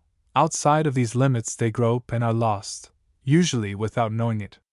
In a church assemblage of 500 persons, there will be a man or two whose trained minds can seize upon each detail of a great manufacturing scheme and recognize its value or its lack of value promptly, and can pass the details in intelligent review, section by section, and finally as a whole, and then deliver a verdict upon the scheme which cannot be flippantly set aside nor easily answered. And there will be 1 or 2 other men there who can do the same thing with a great and complicated educational project, and 1 or 2 others who can do the like with a large scheme for applying electricity in a new and unheard of way, and 1 or 2 others who can do it with a showy scheme for revolutionizing the scientific world's accepted notions regarding geology. And so on, and so on. But the manufacturing experts will not be competent to examine the educational scheme intelligently, and their opinion about it would not be valuable. Either of these 2 groups will be able to understand and pass upon the electrical scheme. None of these 3 batches of experts will be able to understand and pass upon the geological revolution. And probably not one man in the entire lot will be competent to examine, capably, the intricacies of a political or religious scheme, new or old, and deliver a judgment upon it which any one need regard as precious. There you have the top crust. There will be 475 men and women present who can draw upon their training and deliver incontrovertible judgments concerning cheese, and leather, and cattle, and hardware, and soap, and tar, and candles, and patent medicines, and dreams, and apparitions, and garden trucks, and cats, and baby food, and warts, and hymns, and timetables, and freight rates, and summer resorts, and whiskey, and law, and surgery, and dentistry, and blacksmithing, and shoemaking, and dancing, and Hewler's candy, and mathematics, and dog fights, and obstetrics, and music, and sausages, and dry goods, and molasses, and railroad stocks, and horses, and literature, and labor unions, and vegetables, and morals, and lamb's fries, and etiquette, and agriculture. And not 10 among the 500, let their minds be ever so good and bright, will be competent, by grace of the requisite specialized mental training, to take hold of a complex abstraction of any kind and make head or tail of it. The whole 500 are thinkers, and they are all capable thinkers, but only within the narrow limits of their specialized trainings. 490 of them cannot competently examine either a religious plan or a political one. A scattering few of them do examine both, that is, they think they do, with results as precious as when I examined the nebular theory and explained it to myself. If the 490 got their religion through their minds, and by weighed and measured detail, Christian Science would not be a scary apparition. But they don't. They get a little of it through their minds, more of it through their feelings, and the overwhelming bulk of it through their environment. Environment is the chief thing to be considered when one is proposing to predict the future of Christian Science. It is not the ability to reason that makes the Presbyterian, or the Baptist, or the Methodist, or the Catholic, or the Mohammedan, or the Buddhist, or the Mormon. It is environment. If religions were got by reasoning, we should have the extraordinary spectacle of an American family with a Presbyterian in it, and a Baptist, a Methodist, a Catholic, a Mohammedan, a Buddhist, and a Mormon.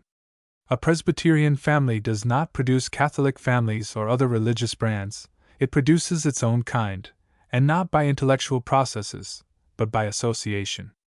And so also with Mohammedanism, the cult which in our day is spreading with the sweep of a world conflagration through the Orient, that native home of profound thought and of subtle intellectual fence, that fertile womb whence has sprung every great religion that exists, including our own, for with all our brains we cannot invent a religion and market it. The language of my quoted prophets recurs to us now, and we wonder to think how small a space in the world the mighty Mohammedan Church would be occupying now, if a successful trade in its line of goods had been conditioned upon an exhibit that would appeal to the intellect, instead of to the unintelligent, the mentally inferior, the people who do not think. The Christian Science Church, like the Mohammedan Church, makes no embarrassing appeal to the intellect, has no occasion to do it, and can get along quite well without it. Provided what? That it can secure that thing which is worth 200,000 or 300,000 times more than an appeal to the intellect, an environment. Can it get that? Will it be a menace to regular Christianity if it gets that? Is it time for regular Christianity to get alarmed? Or shall regular Christianity smile a smile and turn over and take another nap? Won't it be wise and proper for regular Christianity to do the old way, me customary way, the historical way, lock the stable door after the horse is gone? Just as Protestantism has smiled and nodded this long time, while the alert and diligent Catholic was slipping in and capturing the public schools, and is now beginning to hunt around for the key when it is too late? Will Christian Science get a chance to show its wares? It has already secured that chance. Will it flourish and spread and prosper if it shall create for itself the one thing essential to those conditions, an environment? It has already created an environment. There are families of Christian Scientists in every community in America, and each family is a factory. Each family turns out a Christian Science product at the customary intervals, and contributes it to the cause in the only way in which contributions of recruits to churches are ever made on a large scale, by the puissant forces of personal contact and association. Each family is an agency for the cause, and makes converts among the neighbors, and starts some more factories. 4 years ago there were 6 Christian Scientists in a certain town that I am acquainted with. A year ago there were 250 there. They have built a church, and its membership now numbers 400. This has all been quietly done without frenzied revivals, without uniforms, brass bands, street parades, corner oratory, or any of the other customary persuasions to a godly life. Christian Science, like Mohammedanism, is restricted to the unintelligent, the people who do not think. There lies the danger. It makes Christian Science formidable. It is restricted to 99/100ths of the human race, and must be reckoned with by regular Christianity. And will be, as soon as it is too late. Book 2. There were remarkable things about the stranger called the man, mystery things so very extraordinary that they monopolized attention and made all of him seem extraordinary. But this was not so, the most of his qualities being of the common, everyday size and like anybody else's. It was curious. He was of the ordinary stature, and had the ordinary aspects, yet in him were hidden such strange contradictions and disproportions. He was majestically fearless and heroic. He had the strength of 30 men and the daring of 30,000, handling armies, organizing states, administering governments.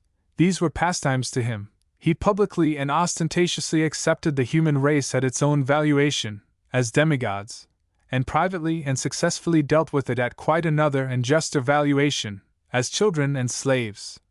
His ambitions were stupendous, and his dreams had no commerce with the humble plain, but moved with the cloud rack among the snow summits. These features of him were, indeed, extraordinary, but the rest of him was ordinary and usual. He was so mean-minded, in the matter of jealousy, that it was thought he was descended from a god. He was vain in little ways, and had a pride in trivialities. He doted on ballads about moonshine and bruised hearts. In education he was deficient, he was indifferent to literature, and knew nothing of art. He was dumb upon all subjects but one, indifferent to all except that one, the nebular theory. Upon that one his flow of words was full and free. He was a geyser. The official astronomers disputed his facts and deeded his views, and said that he had invented both, they not being findable in any of the books. But many of the laity, who wanted their nebulosities fresh, admired his doctrine and adopted it, and it attained to great prosperity in spite of the hostility of the experts. The Legend of the Man Mystery, CHI. Chapter 1. January 1903. When we do not know a public man personally, we guess him out by the facts of his career. When it is Washington, we all arrive at about one and the same result. We agree that his words and his acts clearly interpret his character to us, and that they never leave us in doubt as to the motives whence the words and acts proceeded.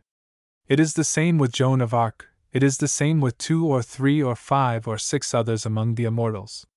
But in the matter of motives and of a few details of character we agree to disagree upon Napoleon, Cromwell, and all the rest, and to this list we must add Mrs. Eddy. I think we can peacefully agree as to 2 or 3 extraordinary features of her make-up, but not upon the other features of it.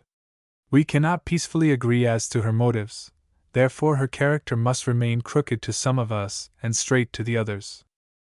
No matter, she is interesting enough without an amicable agreement. In several ways she is the most interesting woman that ever lived, and the most extraordinary. The same may be said of her career, and the same may be said of its chief result. She started from nothing. Her enemies charged that she surreptitiously took from Quimby a peculiar system of healing which was mind cure with a biblical basis. She and her friends deny that she took anything from him. This is a matter which we can discuss by and by.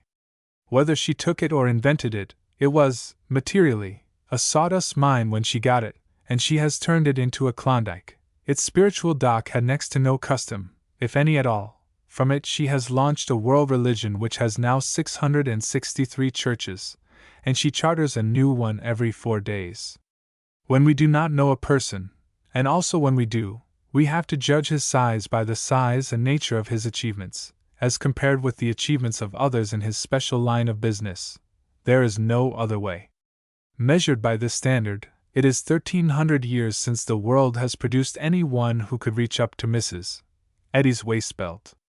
Figuratively speaking, Mrs. Eddy is already as tall as the Eiffel Tower. She is adding surprisingly to her stature every day. It is quite within the probabilities that a century hence she will be the most imposing figure that has cast its shadow across the globe since the inauguration of our era. I grant that after saying these strong things, it is necessary that I offer some details calculated to satisfactorily demonstrate the proportions which I have claimed for her. I will do that presently, but before exhibiting the matured Sequoia gigantea, I believe it will be best to exhibit the sprout from which it sprang. It may save the reader from making miscalculations. The person who imagines that a big tree sprout is bigger than other kinds of sprouts is quite mistaken. It is the ordinary thing. It makes no show, it compels no notice, it hasn't a detectable quality in it that entitles it to attention, or suggests the future giant its sap is suckling. That is the kind of sprout Mrs. Eddy was. From her childhood days up to where she was running a half-century a close race and gaining on it, she was most humanly commonplace. She is the witness I am drawing this from. She has revealed it in her autobiography, not intentionally, of course. I am not claiming that. An autobiography is the most treacherous thing there is. It lets out every secret its author is trying to keep. It lets the truth shine unobstructed through every harmless little deception he tries to play. It pitilessly exposes him as a tin hero worshipping himself as big metal every time he tries to do the modest unconsciousness act before the reader. This is not guessing. I am speaking from autobiographical personal experience.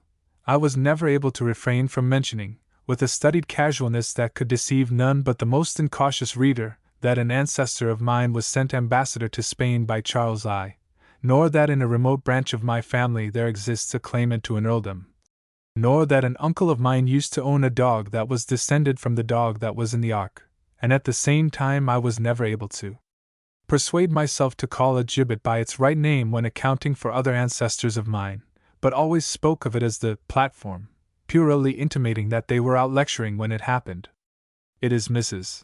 Eddy over again. As regards her minor half, she is as commonplace as the rest of us. Vain of trivial things all the first half of her life, and still vain of them at 70 and recording them with naive satisfaction, even rescuing some early rhymes of hers of the sort that we all scribble in the innocent days of our youth, rescuing them and printing them without pity or apology, just as the weakest and commonest of us do in our gray age. More, she still frankly admires them, and in her introduction of them profanely confers upon them the holy name of poetry. Sample. You note it is not a shade above the thing which all human beings churn out in their youth. You would not think that in a little wee primer, for that is what the autobiography is. A person with a tumultuous career of 70 years behind her could find room for 2 or 3 pages of padding of this kind, but such is the case. She evidently puts narrative together with difficulty, and is not at home in it, and is glad to have something ready-made to fill in with. Another sample. Vivid? You can fairly see those trees galloping around. That she could still treasure up, and print, and manifestly admire those poems, indicates that the most daring and masculine and masterful woman that has appeared in the earth in centuries has the same soft, girly places in her that the rest of us have. When it comes to selecting her ancestors, she is still human, natural, vain, commonplace as I am myself when I am sorting ancestors for my autobiography. She combs out some creditable Scots, and labels them and sets them aside for use, not overlooking the one to whom Sir William Wallace gave a heavy sword encased in a brass scabbard, and naively explaining which Sir William Wallace it was, lest we get the wrong one by the hassock. This is the one from whose patriotism and bravery comes that heart-stirring air, Scots wha hae why Wallace bled. Hannah More was related to her ancestors. She explains who Hannah More was. Whenever a person informs us who Sir William Wallace was, or who wrote Hamlet, or where the Declaration of Independence was fought, it fills us with a suspicion well nigh amounting to conviction, that that person would not suspect us of being so empty of knowledge if he wasn't suffering from the same claim himself. Then we turn to page 20 of the autobiography and happen upon this passage, and that hasty suspicion stands rebuked. I gained book knowledge with far less labor than is usually requisite. At 10 years of age I was as familiar with Lindley Murray's grammar as with the Westminster Catechism, and the latter I had to repeat every Sunday. My favorite studies were natural philosophy, logic, and moral science. From my brother Albert I received lessons in the ancient tongues, Hebrew, Greek, and Latin. You catch your breath in astonishment, and feel again and still again the pang of that rebuke. But then your eye falls upon the next sentence but one, and the pain passes away and you set up the suspicion again with evil satisfaction. After my discovery of Christian Science, Most of the knowledge I had gleaned from school books vanished like a dream. That disappearance accounts for much in her miscellaneous writings. As I was saying, she handles her ancestral shadows, as she calls them, just as I do mine. It is remarkable. When she runs across a relative of my grandfather Baker, General Henry Knox, of Revolutionary fame, she sets him down. When she finds another good one, the late Sir John McNeill, in the line of my grandfather Baker's family, she sets him down, and remembers that he was prominent in British politics, and at one time held the position of ambassador to Persia.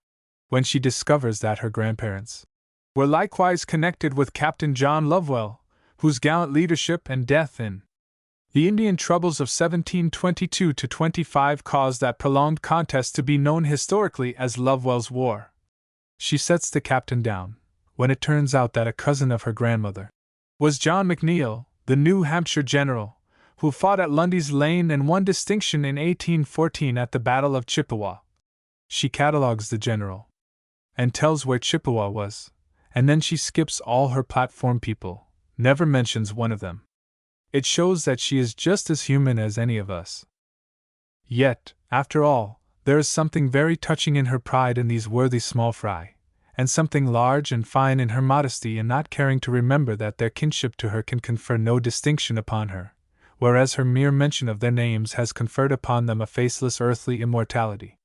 Chapter 2. When she wrote this little biography, her great life work had already been achieved. She was become renowned. To multitudes of reverent disciples she was a sacred personage, a familiar of God, and His inspired channel of communication with the human race. Also, to them these following things were facts, and not doubted. She had written a Bible in middle age, and had published it. She had recast it, enlarged it, and published it again. She had not stopped there, but had enlarged it further, polished its phrasing, improved its form, and published it yet again. It was at last become a compact, grammatical, dignified, and workmanlike body of literature. This was good training, persistent training, and in all arts it is training that brings the art to perfection. We are now confronted with one of the most teasing and baffling riddles of Mrs. Eddy's history, a riddle which may be formulated thus. How is it that a primitive literary gun which began as a 100-yard flintlock smooth-bore muzzleloader, and in the course of 40 years has acquired one notable improvement after another, percussion cap, fixed cartridge, rifle barrel, efficiency at half a mile, how is it that such a gun, sufficiently good on an elephant hunt, Christian Science, from the beginning, and growing better and better all the time during 40 years, has always collapsed back to its original flintlock estate the moment the hunters trained it on any other creature than an elephant? Something more than a generation ago Mrs. Eddy went out with her flintlock on the rabbit range, and this was a part of the result. After his decease, and a severe casualty deemed fatal by skillful physicians, we discovered that the principle of all healing and the law that governs it is God, a divine principle, and a spiritual not material law, and regained health. Preface to Science and Health, First Revision, 1883. And be not from the book itself, from the preface. You will notice the awkwardness of that English. If you should carry that paragraph up to the Supreme Court of the United States in order to find out for good and all whether the fatal casualty happened to the dead man, as the paragraph almost asserts, or to some person or persons not even hinted at in the paragraph, the Supreme Court would be obliged to say that the evidence established nothing with certainty except that there had been a casualty, victim not known. The context thinks it explains who the victim was, but it does nothing of the kind. It furnishes some guessing material of a sort which enables you to infer that it was we that suffered the mentioned injury, but if you should carry the language to a court you would not be able to prove that it necessarily meant that. We are Mrs. Eddy, a funny little affectation. She replaced it later with the more dignified third person. The quoted paragraph is from Mrs. Eddy's preface to the First Revision of Science and Health, 1883. 64 pages further along, in the body of the book, The Elephant Range, she went out with that same flintlock and got this following result. Its English is very nearly as straight and clean and competent as is the English of the latest revision of Science and Health after the gun has been improved from smooth-bore musket up to globe-sighted, long-distance rifle. Man controlled by his maker has no physical suffering. His body is harmonious, his days are multiplying instead of diminishing, he is journeying towards life instead of death, and bringing out the new man and crucifying the old affections, cutting them off in every material direction until he learns the utter supremacy of spirit and yields obedience thereto. In the latest revision of Science and Health, 1902, the perfected gun furnishes the following. The English is clean, compact, dignified, almost perfect. But it is observable that it is not prominently better than it is in the above paragraph, which was a product of the primitive flintlock. How unreasonable is the belief that we are wearing out life and hastening to death, and at the same time we are communing with immortality. If the departed are in rapport with mortality, or matter, they are not spiritual, but must still be mortal, sinful, suffering, and dying. Then wherefore look to them, even were communication possible, for proofs of immortality and accept them as oracles. Edition of 1902, page 78. With the above paragraphs compare these that follow. It is Mrs. Eddy writing, after a good long 20 years of pen practice. Compare also with the alleged poems already quoted. The prominent characteristic of the poems is affectation, artificiality. Their make-up is a complacent and pretentious outpour of false figures and fine writing, in the sophomoric style. The same qualities and the same style will be found, unchanged, unbettered, in these following paragraphs, after a lapse of more than 50 years, and after, as aforesaid, long literary training. The italics are mine. 1. What plague spot or bacilli were gnawing at the heart of this metropolis, and bringing it, the heart, on bended knee? Why, it was an institute that had entered its vitals, that, among other things, taught games, etc. CS Journal, page 670, article entitled, A Narrative, by Mary Baker G. Eddy. 2. Parks sprang up, electric cars run, merrily through several streets, concrete sidewalks and macadamized roads dotted, the place, etc. Ibid. 3. Shorn, of its suburbs it had indeed little left to admire, save to, such as fancy a skeleton above ground breathing, slowly through a barren, breast. Ibid. This is not English, I mean grown-up English. But it is 15-year-old English, and has not grown a month since the same mind produced the poems. The standard of the poems and of the plague spot and bacilli effort is exactly the same. It is most strange that the same intellect that worded the simple and self-contained and clean-cut paragraph beginning with, "How unreasonable is the belief," should in the very same lustrum discharge upon the world such a verbal chaos as the utterance concerning that plague spot or bacilli which were gnawing at the insides of the metropolis and bringing its heart on bended knee, thus exposing to the eye the rest of the skeleton breathing slowly through a barren breast. The immense contrast between the legitimate English of Science and Health and the bastard English of Mrs. Eddy's miscellaneous work, and between the maturity of the one diction and the juvenility of the other, suggests, compels, the question, are there two guns? It would seem so. Is there a poor, foolish, old, scattering flintlock for rabbit, and a long-range, center-driving, up-to-date Mauser magazine for elephant? It looks like it. For it is observable that in Science and Health, the elephant ground, the practice was good at the start and has remained so, and that the practice in the miscellaneous, outside, small-game field was very bad at the start and was never less bad at any later time. I wish to say that of Mrs. Eddy I am not requiring perfect English, but only good English. No one can write perfect English and keep it up through a stretch of 10 chapters. It has never been done. It was approached in the well of English undefiled. It has been approached in Mrs. Eddy's annex to that book. It has been approached in several English grammars. I have even approached it myself, but none of us has made port. Now, the English of Science and Health is good. In passages to be found in Mrs. Eddy's autobiography, on pages 53, 57, 101, and 113, and on page 6 of her squalid preface to Science and Health, first revision, she seems to me to claim the whole and sole authorship of the book. That she wrote the autobiography, and that preface, and the poems, and the plague spot bacilli, we are not permitted to doubt. Indeed, We know she wrote them. But the very certainty that she wrote these things compels a doubt that she wrote science and health. She is guilty of little awkwardnesses of expression in the autobiography which a practiced pen would hardly allow to go uncorrected in even a hasty private letter, and could not dream of passing by uncorrected in passages intended for print. But she passes them placidly by, as placidly as if she did not suspect that they were offenses against third-class English. I think that placidity was born of that very unawareness, so to speak. I will cite a few instances from the autobiography. The italics are mine. I remember reading in my childhood certain manuscripts containing scriptural sonnets, besides other verses and enigmas, etc. Page 7. On page 27.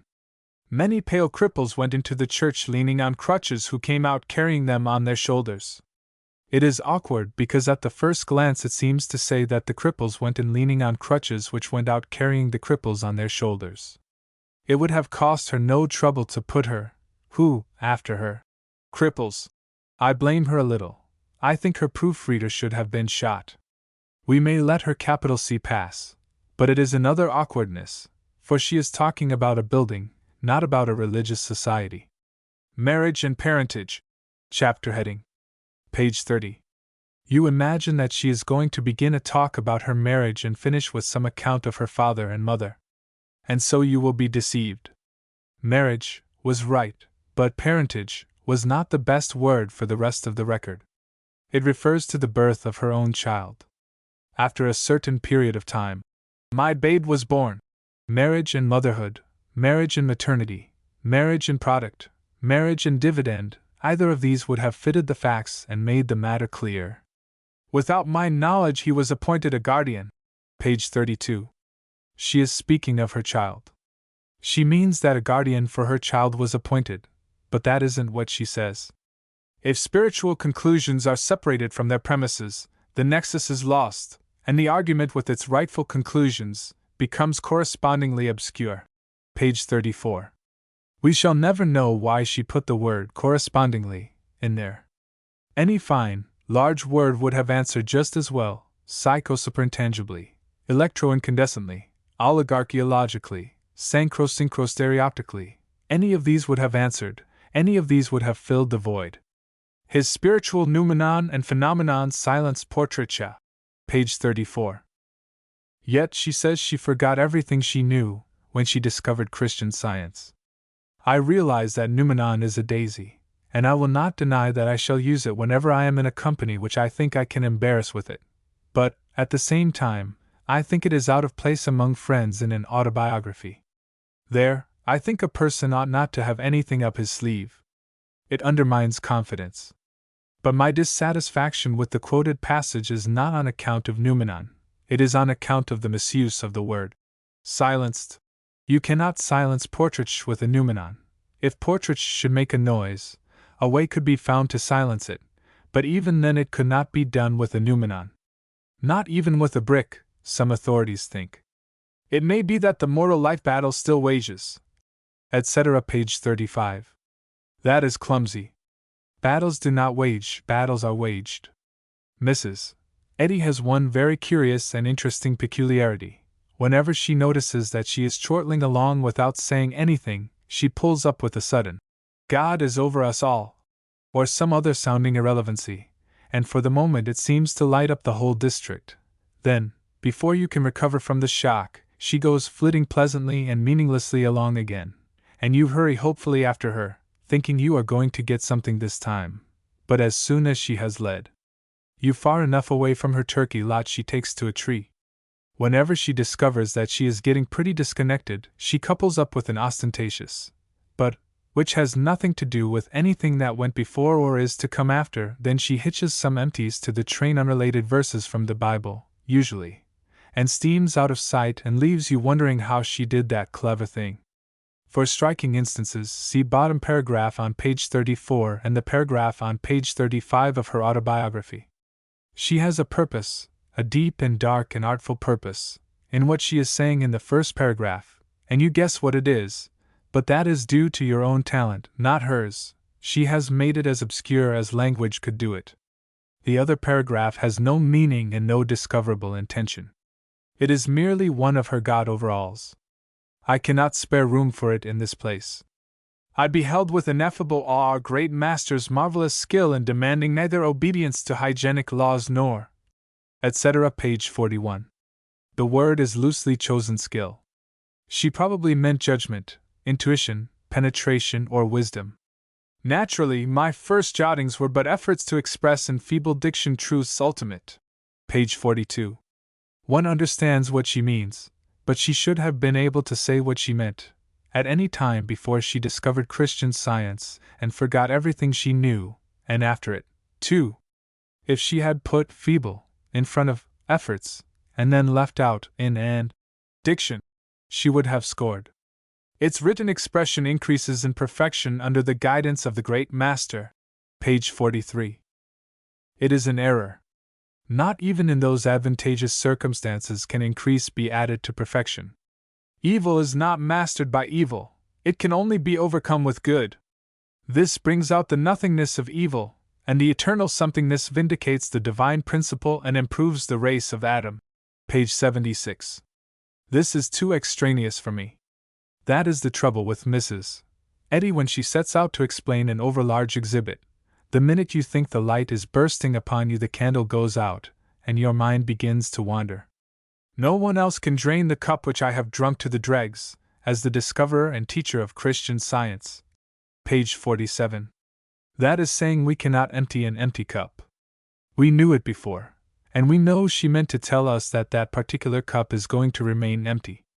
That is, we think that that was the idea, but we cannot be sure. She has a perfectly astonishing talent for putting words together in such a way as to make successful inquiry into their intention impossible. She generally makes us uneasy when she begins to tune up on her fine writing timbrel. It carries me back to her plague spot and poetry days, and I just dread those. Into mortal mind's material obliquity I gazed and stood abashed. Blanched was the cheek of pride. My heart bent low before the omnipotence of spirit, and a tint of humility soft as the heart of a moonbeam mantled the earth. Bethlehem and Bethany, Gethsemane and Calvary, spoke to my chastened sense as by the tearful lips of a babe. Page 48. The heart of a moonbeam is a pretty enough friendship's album expression, let it pass, though I do think the figure a little strained, but humility has no tint, humility has no complexion, and if it had it could not mantle the earth. A moonbeam might, I do not know, but she did not say it was the moonbeam. But let it go, I cannot decide it, she mixes me up so. A babe hasn't tearful lips. It's its eyes. You find none of Mrs. Eddy's kind of English in Science and Health, not a line of it. Chapter 3. Setting aside title page, index, etc., the little autobiography begins on page 7 and ends on page 130. My quotations are from the first 40 pages. They seem to me to prove the presence of the Prentice hand. The style of the 40 pages is loose and feeble and Prentice-like. The movement of the narrative is not orderly and sequential, but rambles around, and skips forward and back and here and there and yonder, Prentice fashion. Many a journeyman has broken up his narrative and skipped about and rambled around, but he did it for a purpose, for an advantage. There was art in it, and points to be scored by it. The observant reader perceived the game, and enjoyed it and respected it, if it was well played. But Mrs.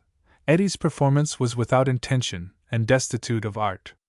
She could score no points by it on those terms, and almost any reader can see that her work was the uncalculated puttering of a novice. In the above paragraph I have described the first third of the booklet. That third being completed, Mrs. Eddy leaves the rabbit range, crosses the frontier, and steps out upon her far-spreading big-game territory, Christian Science, and there is an instant change. The style smartly improves, and the clumsy little technical offenses disappear. In these 2/3 of the booklet I find only one such offense, and it has the look of being a printer's error. I leave the riddle with the reader. Perhaps he can explain how it is that a person trained or untrained, who on the one day can write nothing better than plague spot bacilli and feeble and stumbling and wandering personal history littered with false figures and obscurities and technical blunders, can on the next day sit down and write fluently, smoothly, compactly, capably, and confidently on a great big thundering subject. and do it as easily and comfortably as a whale paddles around the globe. As for me, I have scribbled so much in 50 years that I have become saturated with convictions of one sort and another concerning a scribbler's limitations, and these are so strong that when I am familiar with a literary person's work I feel perfectly sure that I know enough about his limitations to know what he cannot do. If Mr. Howells should pretend to me that he wrote the Plague Spot Bacilli Rhapsody, I should receive the statement courteously, but I should know it for a perversion. If the late Josh Billings should rise up and tell me that he wrote Herbert Spencer's Philosophies, I should answer and say that the spelling casts a doubt upon his claim. If the late Jonathan Edwards should rise up and tell me he wrote Mr. Dooley's books, I should answer and say that the marked difference between his style and Dooley's is argument against the soundness of his statement. You see how much I think of circumstantial evidence. In literary matters, in my belief, it is often better than any person's word, better than any shady character's oath. It is difficult for me to believe that the same hand that wrote the Plague Spot Bacilli and the first third of the Little Eddie biography wrote also Science and Health. Indeed, it is more than difficult, it is impossible. Largely speaking, I have read acres of what purported to be Mrs. Eddy's writings in the past 2 months. I cannot know, but I am convinced, that the circumstantial evidence shows that her actual share in the work of composing and phrasing these things was so slight as to be inconsequential. Where she puts her literary foot down, her trail across her paid polisher's page is as plain as the elephants in a Sunday school procession. Her verbal output, when left undoctored by her clerks, is quite unmistakable. It always exhibits the strongly distinctive features observable in the virgin passages from her pen already quoted by me. Desert vacancy as regards thought, self-complacency, puerility, sentimentality, affectations of scholarly learning, lust after eloquent and flowery expression, repetition of pet poetic picturesquenesses, confused and wandering statement, metaphor gone insane, meaningless words used because they are pretty, or showy, or unusual, sorrowful attempts at the epigrammatic, destitution of originality. The fat volume called Miscellaneous Writings of Mrs. Eddy contains several hundred pages. Of the 554 pages of prose in it I find 10 lines, on page 319, to be Mrs. Eddy's, also about a page of the preface or prospectus, also about 15 pages scattered along through the book. If she wrote any of the rest of the prose, it was rewritten after her by another hand. Here I will insert 2/3 of her page of the prospectus. It is evident that whenever, under the inspiration of the deity, she turns out a book, she is always allowed to do some of the preface. I wonder why that is. It always mars the work. I think it is done in humorous malice. I think the clerks like to see her give herself away. They know she will, her stock of usable materials being limited and her procedure in employing them always the same, substantially. They know that when the initiated come upon her first erudite illusion, or upon any one of her other stage properties, they can shut their eyes and tell what will follow. She usually throws off an easy remark all sodden with Greek or Hebrew or Latin learning. She usually has a person watching for a star. She can seldom get away from that poetic idea. Sometimes it is a Chaldee, sometimes a walking delegate, sometimes an entire stranger. But be he what he may, he is generally there when the train is ready to move, and has his pass in his hatband. She generally has a being with a dome on him, or some other cover that is unusual and out of the fashion. She likes to fire off a scripture verse where it will make the handsomest noise and come nearest to breaking the connection. She often throws out a forefelt, or a foresplendor, or a foreslander where it will have a fine nautical foretogallant sound and make the sentence sing. After which she is nearly sure to throw discretion away and take to her deadly passion, intoxicated metaphor. At such a time the Mrs. Eddy that does not hesitate is lost. The ancient Greek looked longingly for the Olympiad. The Chaldee watched the appearing of a star. To him no higher destiny dawned on the dome of being than that foreshadowed by signs in the heavens. The meek Nazarene, the scoffed of all scoffers, said, "Ye can discern the face of the sky, but can ye not discern the signs of the times?" For he forefelt and foresaw the ordeal of a perfect Christianity, hated by sinners. To kindle all minds with a gleam of gratitude, The new idea that comes welling up from infinite truth needs to be understood. The seer of this age should be a sage. Humility is the stepping stone to a higher recognition of deity. The mounting sense gathers fresh forms and strange fire from the ashes of dissolving self, and drops the world. Meekness heightens immortal attributes, only by removing the dust that dims them. Goodness reveals another scene and another self seemingly rolled up in shades, but brought to light by the evolutions of advancing thought, whereby we discern the power of truth and love to heal the sick. Pride is ignorance. Those assume most who have the least wisdom or experience, and they steal from their neighbor, because they have so little of their own. Miscellaneous Writings, page 1, and 6 lines at top of page 2. It is not believable that the hand that wrote those clumsy and affected sentences wrote the smooth English of science and health. Chapter 4. It is often said in print that Mrs. Eddy claims that God was the author of science and health. Mr. Peabody states in his pamphlet that she says not she but God was the author. I cannot find that in her autobiography she makes this transference of the authorship, but I think that in it she definitely claims that she did her work under his inspiration, definitely for her, for as a rule she is not a very definite person, even when she seems to be trying her best to be clear and positive. Speaking of the early days when her science was beginning to unfold itself and gather form in her mind, she says, Autobiography, page 43. The divine hand led me into a new world of light and life, a fresh universe, old to God, but new to his little one. She being his little one, as I understand it. The divine hand led her. It seems to mean God inspired me. But when a person uses metaphors instead of statistics, and that is Mrs. Eddy's common fashion, one cannot always feel sure about the intention. Page 56. Even the scripture gave no direct interpretation of the scientific basis for demonstrating the spiritual principle of healing, until our Heavenly Father saw fit, through the key to the scriptures, in science and health, to unlock this mystery of godliness. Another baffling metaphor.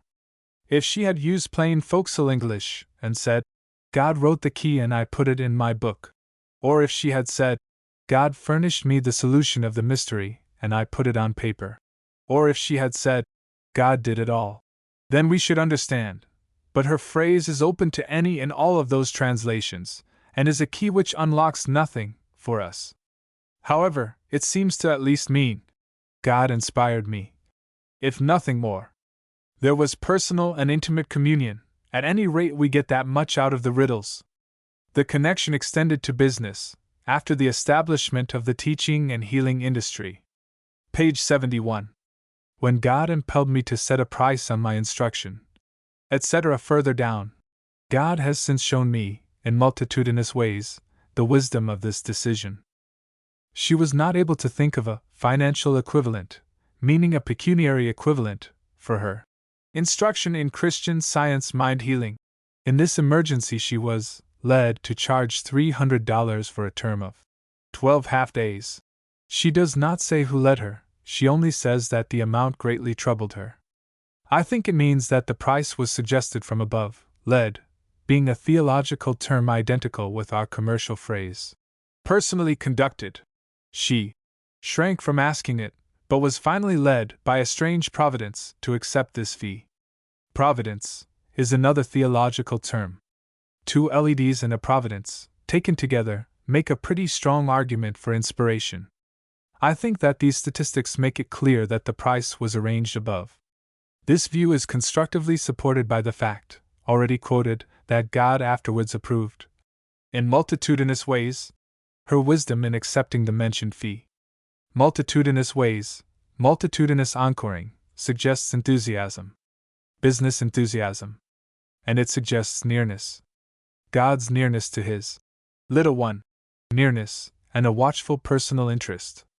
A warm, palpitating, Standard Oil interest, so to speak. All this indicates inspiration. We may assume, then, 2 inspirations, one for the book, the other for the business. The evidence for inspiration is further augmented by the testimony of Rev. George Tompkins, D.D., already quoted, that Mrs. Eddy and her book were foretold in Revelation, and that Mrs. Eddy is God's brightest thought to this age, giving us the spiritual interpretation of the Bible and the little book of the angel. I am aware that it is not Mr. Tompkins that is speaking, but Mrs. Eddy. The commissioned lecturers of the Christian Science Church have to be members of the Board of Lectureship. Bylaws Sector 2, page 70. The Board of Lectureship is selected by the Board of Directors of the Church. Bylaws Sector 3, page 70. The Board of Directors of the Church is the property of Mrs. Eddy. Bylaws, page 22. Mr. Tompkins did not make that statement without authorization from headquarters. He necessarily got it from the Board of Directors, the Board of Directors from Mrs. Eddy from the deity. Mr. Tompkins would have been turned down by that procession if his remarks had been unsatisfactory to it. It may be that there is evidence somewhere, as has been claimed, that Mrs. Eddy has charged upon the deity the verbal authorship of Science and Health. But if she ever made the charge, she has withdrawn it, as it seems to me, and in the most formal and unqualified of all ways. See Autobiography, page 57. When the demand for this book increased, the copyright was infringed. I entered a suit at law, and my copyright was protected. Thus it is plain that she did not plead that the deity was the verbal author, for if she had done that, she would have lost her case, and with rude promptness. It was in the old days before the Berne Convention and before the passage of our amended law of 1891, and the court would have quoted the following stern clause from the existing statute and frowned her out of the place. No foreigner can acquire copyright in the United States. To sum up, the evidence before me indicates three things. 1. That Mrs. Eddy claims the verbal authorship for herself. 2. That she denies it to the deity. 3. That, in her belief, she wrote the book under the inspiration of the deity, but furnished the language herself. In one place in the autobiography she claims both the language and the ideas, but when this witness is testifying, one must draw the line somewhere, or she will prove both sides of her case 9 sides, if desired. It is too true. Much too true. Many, many times too true. She is a most trying witness, the most trying witness that ever kissed the book, I am sure. There is no keeping up with her erratic testimony. As soon as you have got her share of the authorship nailed where you half hope and half believe it will stay and cannot be joggled loose any more, she joggles it loose again, or seems to, you cannot be sure, for her habit of dealing in meaningless metaphors instead of in plain, straightforward statistics, makes it nearly always impossible to tell just what it is she is trying to say. She was definite when she claimed both the language and the ideas of the book. That seemed to settle the matter. It seemed to distribute the percentages of credit with precision between the collaborators, 92% to Mrs. Eddy, who did all the work, and 8% to the deity, who furnished the inspiration, not enough of it to damage the copyright in a country closed against foreigners, and yet plenty to advertise the book and market it at famine rates. Then Mrs. Eddy does not keep still, but fetches around and comes forward and testifies again. It is most injudicious. For she resorts to metaphor this time, and it makes trouble, for she seems to reverse the percentages and claim only the 8% for herself. I quote from Mr. Peabody's book, Eddyism, or Christian Science. Boston, 15 Court Square, price 25 cents. Speaking of this book, Mrs. Eddy, in January last, 1901, said I should blush to write of science and health, with key to the scriptures, as I have, were it of human origin, and I, apart from God, its author. But as I was only a scribe echoing the harmonies of heaven in divine metaphysics, I cannot be supermodest of the Christian Science textbook. Mr. Peabody's comment. Nothing could be plainer than that. Here is a distinct avowal that the book entitled Science and Health was the work of Almighty God. It does seem to amount to that. She was only a scribe.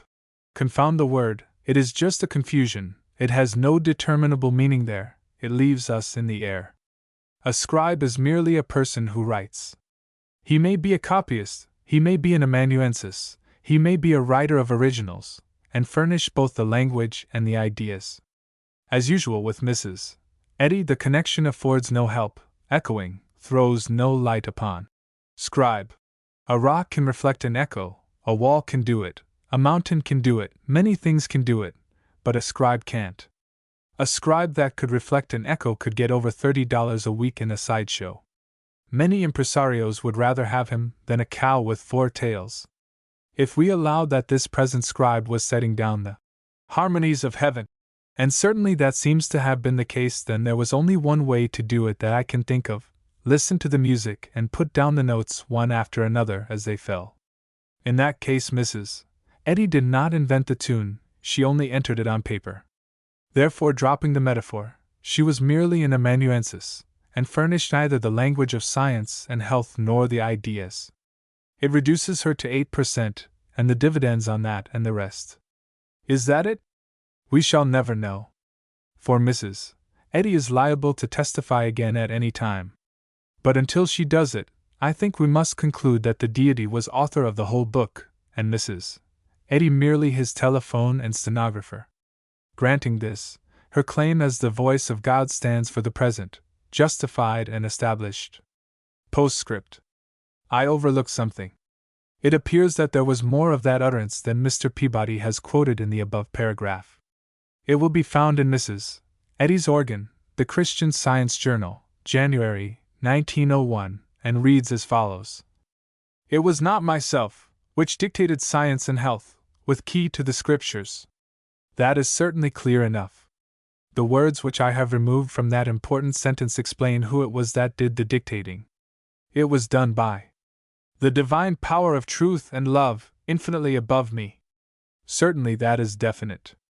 At last, through her personal testimony, we have a sure grip upon the following vital facts, and they settle the authorship of Science and Health beyond peradventure. 1. Mrs. Eddy furnished the ideas and the language. 2. God furnished the ideas and the language. It is a great comfort to have the matter authoritatively settled. Chapter 5. It is hard to locate her, she shifts about so much. She is a shining drop of quicksilver which you put your finger on, and it isn't there. There is a paragraph in the autobiography, page 96, which places in seemingly darkly significant procession 3 personages. 1. The Virgin Mary. 2. Jesus of Nazareth. 3. Mrs. Eddy. This is the paragraph referred to. No person can take the individual place of the Virgin Mary. No person can compass or fulfill the individual mission of Jesus of Nazareth. No person can take the place of the author of Science and Health, the discoverer and founder of Christian Science. Each individual must fill his own niche in time and eternity. I have read it many times, but I still cannot be sure that I rightly understand it. If the Savior's name had been placed first and the Virgin Mary's second and Mrs. Eddy's third, I should draw the inference that a descending scale from first importance to second importance and then to small importance was indicated, but to place the Virgin first, the Savior second, and Mrs. Eddy third, seems to turn the scale the other way and make it an ascending scale of importances, with Mrs. Eddy ranking the other two and holding first place. I think that was perhaps the intention, but none but a seasoned Christian scientist can examine a literary animal of Mrs. Eddy's creation and tell which end of it the tale is on. She is easily the most baffling and bewildering writer in the literary trade. Eddy is a commonplace name, and would have an unimpressive aspect in the list of the Reformed Holy Family. She has thought of that. In the book of bylaws written by her, impelled by a power not one's own, there is a paragraph which explains how and when her disciples came to confer a title upon her, and this explanation is followed by a warning as to what will happen to any female scientist who shall desecrate it. The title of Mother. Therefore, if a student of Christian Science shall apply this title either to herself or to others, except as the term for kinship according to the flesh, it shall be regarded by the Church as an indication of disrespect for their pastor emeritus, and unfitness to be a member of the Mother Church. She is the pastor emeritus. While the quoted paragraph about the procession seems to indicate that Mrs. Eddy is expecting to occupy the first place in it, that expectation is not definitely avowed. In an earlier utterance of hers she is clearer, and does not claim the first place all to herself, but only the half of it. I quote from Mr. Peabody's book again. In the Christian Science Journal for April, 1889, when it was her property, and published by her, it was claimed for her, and with her sanction that she was equal with Jesus, an elaborate effort was made to establish the claim. Mrs. Eddy has distinctly authorized the claim in her behalf that she herself was the chosen successor to and equal of Jesus. In her miscellaneous writings using her once favorite, "we for I," she says that, while we entertain decided views, and shall express them as duty demands, we shall claim no especial gift from our divine origin, etc. Our divine origin. It suggests equal again. It is inferable, then, that in the near by and by the new church will officially rank the Holy Family in the following order. 1. Jesus of Nazareth. 1. Our Mother. 2. The Virgin Mary. Summary. I am not playing with Christian Science and its founder. I am examining them, and I am doing it because of the interest I feel in the inquiry. My results may seem inadequate to the reader, but they have for me clarified a muddle and brought a sort of order out of a chaos, and so I value them. My readings of Mrs.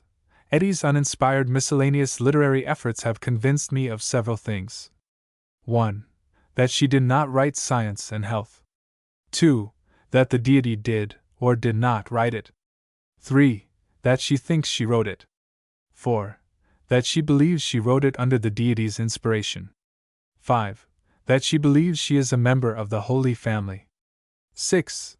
That she believes she is the equal of the head of it. Finally, I think she is now entitled to the capital S, on her own evidence. Chapter 6. Thus far we have a part of Mrs. Eddy's portrait. Not made of fictions, surmises, reports, rumors, innuendos, dropped by her enemies. No, she has furnished all of the materials herself, and laid them on the canvas, under my general superintendence and direction. As far as she has gone with it, it is the presentation of a complacent, commonplace, illiterate New England woman who forgot everything she knew when she discovered her discovery, then wrote a Bible in good English under the inspiration of God, and climbed up it to the supremest summit of earthly grandeur attainable by man, where she sits serene today, beloved and worshipped by a multitude of human beings of as good average intelligence as is possessed by those that march under the banner of any competing cult. This is not intended to flatter the competing cults, it is merely a statement of cold fact. That a commonplace person should go climbing aloft and become a god or a half-god or a quarter-god and be worshipped by men and women of average intelligence, is nothing. It has happened 1,000,000 times, it will happen 100,000,000 more. It has been millions of years since the first of these supernaturals appeared, and by the time the last one in that inconceivably remote future shall have performed his solemn little hijinks on the stage and closed the business, there will be enough of them accumulated in the museum on the other side to start a heaven of their own enjambment. Each in his turn those little supernaturals of our bygone ages and eons joined the monster procession of his predecessors and marched horizonward, disappeared, and was forgotten. They changed nothing, they built nothing, they left nothing behind them to remember them by, nothing to hold their disciples together, nothing to solidify their work and enable it to defy the assaults of time and the weather. They passed, and left a vacancy. They made one fatal mistake. They all made it, each in his turn. They failed to organize their forces, they failed to centralize their strength, they failed to provide a fresh Bible and a sure and perpetual cash income for business, and often they failed to provide a new and accepted divine personage to worship. Mrs. Eddy is not of that small fry. The materials that go to the making of the rest of her portrait will prove it. She will furnish them herself. She published her book. She copyrighted it. She copyrights everything. If she should say, "Good morning, how do you do?" she would copyright it, for she is a careful person, and knows the value of small things. She began to teach her science, she began to heal, she began to gather converts to her new religion, fervent, sincere, devoted, grateful people. A year or two later she organized her first Christian Science Association, with 6 of her disciples on the roster. She continued to teach and heal. She was charging nothing, she says, although she was very poor. She taught and healed gratis 4 years altogether, she says. Then, in 1879–81 she was become strong enough, and well enough established, to venture a couple of impressively important moves. The first of these moves was to aggrandize the association to a church. Brave? It is the right name for it, I think. The former name suggests nothing, invited no remark, no criticism, no inquiry, no hostility. The new name invited them all. She must have made this intrepid venture on her own motion. She could have had no important advisers at that early day. If we accept it as her own idea and her own act, and I think we must, we have one key to her character. And it will explain subsequent acts of hers that would merely stun us and stupefy us without it. Shall we call it courage? Or shall we call it recklessness? Courage observes, reflects, calculates, surveys the whole situation, counts the cost, estimates the odds, makes up its mind, then goes at the enterprise resolute to win or perish. Recklessness does not reflect, it plunges fearlessly in with a hurrah, and takes the risks, whatever they may be, regardless of expense. Recklessness often fails, Mrs. Eddy has never failed, from the point of view of her followers. The point of view of other people is naturally not a matter of weighty importance to her. The new church was not born loose-jointed and featureless, but had a defined plan, a definite character, definite aims, and a name which was a challenge, and defied all comers. It was a mind-healing church. It was, without a creed, its name, the Church of Christ Scientist. Mrs. Eddy could not copyright her church, but she chartered it, which was the same thing and relieved the pain. It had 26 charter members. Mrs. Eddy was at once installed as its pastor. The other venture, above referred to, was Mrs. Eddy's Massachusetts Metaphysical College, in which was taught the pathology of spiritual power. She could not copyright it, but she got it chartered. For faculty it had herself, her husband of the period, Dr. Eddy, and her adopted son, Dr. Foster Eddy. The college term was barely 3 weeks, she says. Again she was bold, brave, rash, reckless. Choose for yourself, for she not only began to charge the student, but charged him $100 a week for the enlightenments. And got it? Some may ask. Easily. Pupils flocked from far and near. They came by the hundred. Presently the term was cut down nearly half, but the price remained as before. To be exact, the term cut was to 7 lessons, price $300. The college yielded a large income. This is believable. In 7 years Mrs. Eddy taught, as she avers, over 4,000 students in it. Preface to 1902 edition of Science and Health. 300 times 4,000 is, but perhaps you can cipher it yourself. I could do it ordinarily, but I fell down yesterday and hurt my leg. Cipher it. You will see that it is a grand sum for a woman to earn in 7 years. Yet that was not all she got out of her college in the 7. At the time that she was charging the primary student $300 for 12 lessons, she was not content with this tidy assessment, but had other ways of plundering him. By advertisement she offered him privileges whereby he could add 18 lessons to his store for $500 more. That is to say, he could get a total of 30 lessons in her college for $800. 4,000 times 800 is, but it is a difficult sum for a cripple who has not been demonstrated over, to cipher. Let it go. She taught over 4,000 students in 7 years. Over is not definite, but it probably represents a non-paying surplus of learners over and above the paying 4,000. Charity students, doubtless. I think that as interesting an advertisement as has been printed since the romantic old days of the other buccaneers is this one from the Christian Science Journal for September, 1886. Massachusetts Metaphysical College. Rev. Mary Baker G. Eddy, President. 571 Columbus Avenue, Boston. The collegiate course in Christian Science Metaphysical Healing includes 12 lessons. Tuition, $300. Course in Metaphysical Obstetrics includes 6 daily lectures, and is open only to students from this college. Tuition, $100. Class in Theology, open, like the above, to graduates, receives 6 additional lectures on the Scriptures, and summary of the principle and practice of Christian Science, $200. Normal class is open to those who have taken the first course at this college, 6 daily lectures complete the normal course. Tuition $200. No invalids, and only persons of good moral character, are accepted as students. All students are subject to examination and rejection, and they are liable to leave the class if found unfit to remain in it. A limited number of clergymen received free of charge. Largest discount to indigent students, $100 on the first course. No deduction on the others. Husband and wife, entered together, $300. Tuition for all strictly in advance. There it is, the horseleech's daughter alive again, after a 3-century vacation.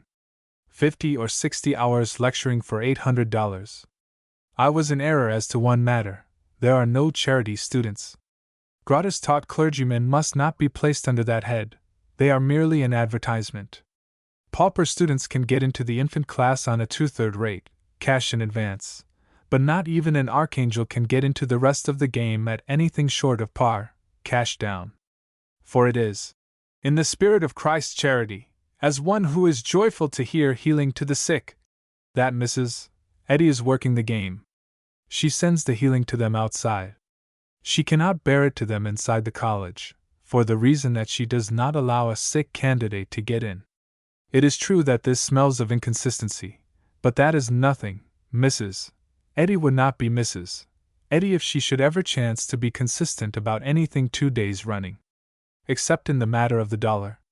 The dollar, an appetite for power and notoriety. English must also be added. She is always consistent, she is always Mrs.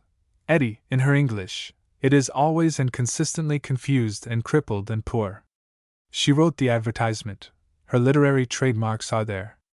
When she says all students are subject to examination, she does not mean students, she means candidates for that lofty place. When she says students are liable to leave the class if found unfit to remain in it, she does not mean that if they find themselves unfit, or be found unfit by others, they will be likely to ask permission to leave the class. She means that if she finds them unfit, she will be liable to fire them out. When she nobly offers tuition for all strictly in advance, she does not mean instruction for all and advance payment for it later. No, that is only what she says, it is not what she means. If she had written Science and Health, the oldest man in the world would not be able to tell with certainty what any passage in it was intended to mean. Her church was on its legs. She was its pastor. It was prospering. She was appointed one of a committee to draft bylaws for its government. It may be observed, without overplus of irreverence, that this was larks for her. She did all of the drafting herself. From the very beginning she was always in the front seat when there was business to be done, in the front seat, with both eyes open, and looking sharply out for number one, in the front seat, working mortal mind with fine effectiveness and giving immortal mind a rest for Sunday. When her church was reorganized, by and by, the bylaws were retained. She saw to that. In these laws for the government of her church, her empire, her despotism, Mrs. Eddy's character is embalmed for good and all. I think a particularized examination of these church laws will be found interesting. And not the less so if we keep in mind that they were impelled by a power not one's own. As she says on lice, the inspiration of God. It is a church without a creed. Still, it has one. Mrs. Eddy drafted it, and copyrighted it. In her own name. You cannot become a member of the Mother Church, nor of any Christian Science church, without signing it. It forms the first chapter of the bylaws, and is called Tenets. Tenets of the Mother Church, the First Church of Christ, Scientist. It has no hell in it, it throws it overboard. The Pastor Emeritus. About the time of the reorganization, Mrs. Eddy retired from her position of pastor of her church, abolished the office of pastor in all branch churches, and appointed her book, Science and Health, to be pastor universal. Mrs. Eddy did not disconnect herself from the office entirely, when she retired, but appointed herself pastor emeritus. It is a misleading title, and belongs to the family of that phrase. Without a creed, it advertises her as being a merely honorary official, with nothing to do, and no authority. The Tsar of Russia is Emperor Emeritus on the same terms. Mrs. Eddie was autocrat of the church before, with limitless authority, and she kept her grip on that limitless authority when she took that fictitious title. It is curious and interesting to note with what an unerring instinct the pastor emeritus has thought out and forecast all possible encroachments upon her planned autocracy, and barred the way against them, in the bylaws which she framed and copyrighted, under the guidance of the Supreme Being, the Board of Directors.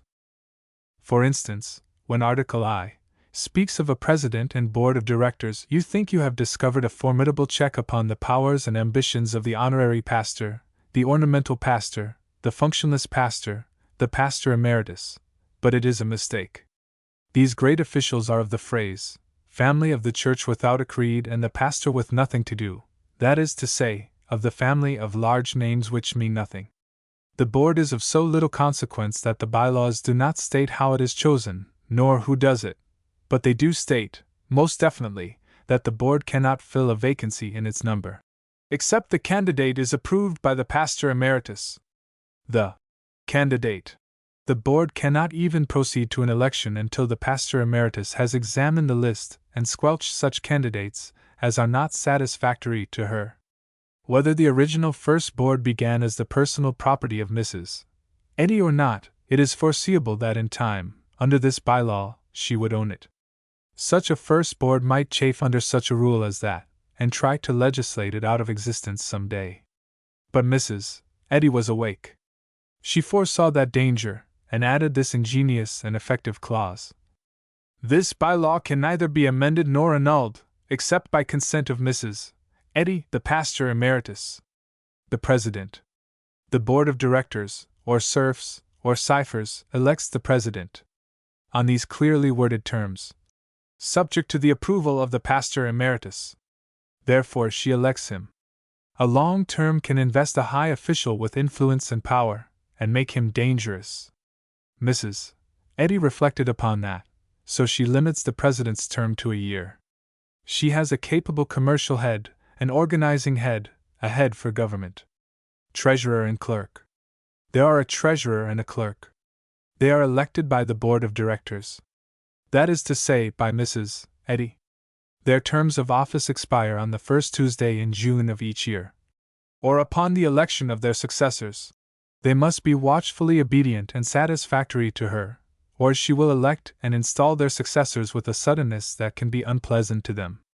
It goes without saying that the treasurer manages the treasury to suit Mrs. Eddy, and is in fact merely temporary deputy treasurer. Apparently the clerk has but two duties to perform: to read messages from Mrs. Eddy to first members assembled in solemn council, and provide lists of candidates for church membership. The select body entitled first members are the aristocracy of the mother church, the charter members, the aborigines, a sort of stylish but unsalaried little college of cardinals, good for show, but not indispensable. Nobody is indispensable in Mrs. Eddy's empire, she sees to that. When the pastor emeritus sends a letter or message to that little Sanhedrin, it is the clerk's imperative duty to read it at the place and time specified. Otherwise, the world might come to an end. These are fine, large frills, and remind us of the ways of emperors and such. Such do not use the penny post, they send a gilded and painted special messenger, and he strides into the parliament, and business comes to a sudden and solemn and awful stop, and in the impressive hush that follows, the chief clerk reads the document. It is his imperative duty. If he should neglect it, his official life would end. It is the same with this mother church clerk. If he failed to perform this important function of his office, certain majestic and unshirkable solemnities must follow. A special meeting shall be called, a member of the church shall make formal complaint, then the clerk shall be removed from office. Complaint is sufficient, no trial is necessary. There is something very sweet and juvenile and innocent and pretty about these little tinsel vanities, these grave apings of monarchical fuss and feathers and ceremony, here on our ostentatiously democratic soil. She is the same lady that we found in the autobiography, who was so naively vain of all that little ancestral military riffraff that she had dug up and annexed. A person's nature never changes. What it is in childhood, it remains. Under pressure, or a change of interest, it can partially or wholly disappear from sight, and for considerable stretches of time, but nothing can ever permanently modify it, nothing can ever remove it. Board of Trustees. There isn't any, now. But with power and money piling up higher and higher every day and the Church's dominion spreading daily wider and farther, a time could come when the envious and ambitious could start the idea that it would be wise and well to put a watch upon these assets, a watch equipped with properly large authority. By custom, a Board of Trustees. Mrs. Eddy has foreseen that probability, for she is a woman with a long, long look ahead, the longest look ahead that ever a woman had, and she has provided for that emergency. In Art. Sector 5, she has decreed that no Board of Trustees shall ever exist in the Mother Church, except it be constituted by the Pastor Emeritus. The magnificence of it, the daring of it. Thus far she is the Massachusetts Metaphysical College, Pastor Emeritus, President, Board of Directors, Treasurer, Clerk, and future Board of Trustees. And is still moving onward, ever onward. When I contemplate her from a commercial point of view, there are no words that can convey my admiration of her. Readers. These are a feature of first importance in the church machinery of Christian Science. For they occupy the pulpit. They hold the place that the preacher holds in the other Christian churches. They hold that place, but they do not preach. Two of them are on duty at a time, a man and a woman. One reads a passage from the Bible, the other reads the explanation of it from Science and Health, and so they go on alternating. This constitutes the service, this, with choir music. They utter no word of their own. Art. For, Sector 6 closes their mouths with this uncompromising gag. They shall make no remarks explanatory of the lesson sermon at any time during the service. It seems a simple little thing. One is not startled by it at a first reading of it, nor at the second, nor the third. One may have to read it a dozen times before the whole magnitude of it rises before the mind.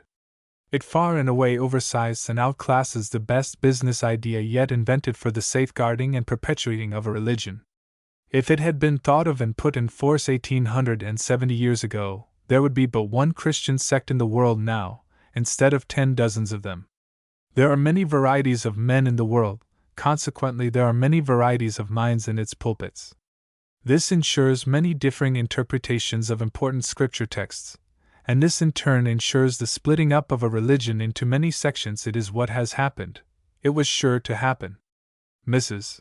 Eddy has noted this disastrous result of preaching, and has put up the bars. She will have no preaching in her church. She has explained all essential scriptures, and set the explanations down in her book. In her belief her underlings cannot improve upon those explanations, and in that stern sentence, "They shall make no explanatory remarks," she has barred them for all time from trying. She will be obeyed, there is no question about that. In arranging her government she has borrowed ideas from various sources, not poor ones, but the best in the governmental market. But this one is new, this one came out of no ordinary business head, this one must have come out of her own. There has been no other commercial skull in 1,000 centuries that was equal to it. She has borrowed freely and wisely, but I am sure that this idea is many times larger than all her borrowings bulked together. One must respect the business brain that produced it, the splendid pluck and impudence that ventured to promulgate it, anyway. Election of readers. Readers are not taken at haphazard, any more than preachers are taken at haphazard for the pulpits of other sections. No, readers are elected by the Board of Directors. But, Section 3, the Board shall inform the PA. For Emeritus of the names of candidates for readers before they are elected, and if she objects to the nomination, said candidates shall not be chosen. Is that an election, by the Board? Thus far I have not been able to find out what that Board of Spectres is for. It certainly has no real function, no duty which the hired girl could not perform, no office beyond the mere recording of the autocrat's decrees. There are no dangerously long office terms in Mrs. Eddy's government. The readers are elected for but 1 year. This ensures their subserviency to their proprietor. Readers are not allowed to copy out passages and read them from the manuscript in the pulpit. They must read from Mrs. Eddy's book itself. She is right. Slight changes could be slyly made, repeated, and in time get acceptance with congregations. Branch sects could grow out of these practices. Mrs. Eddy knows the human race, and how far to trust it. Her limit is not over a quarter of an inch. It is all that a wise person will risk. Mrs.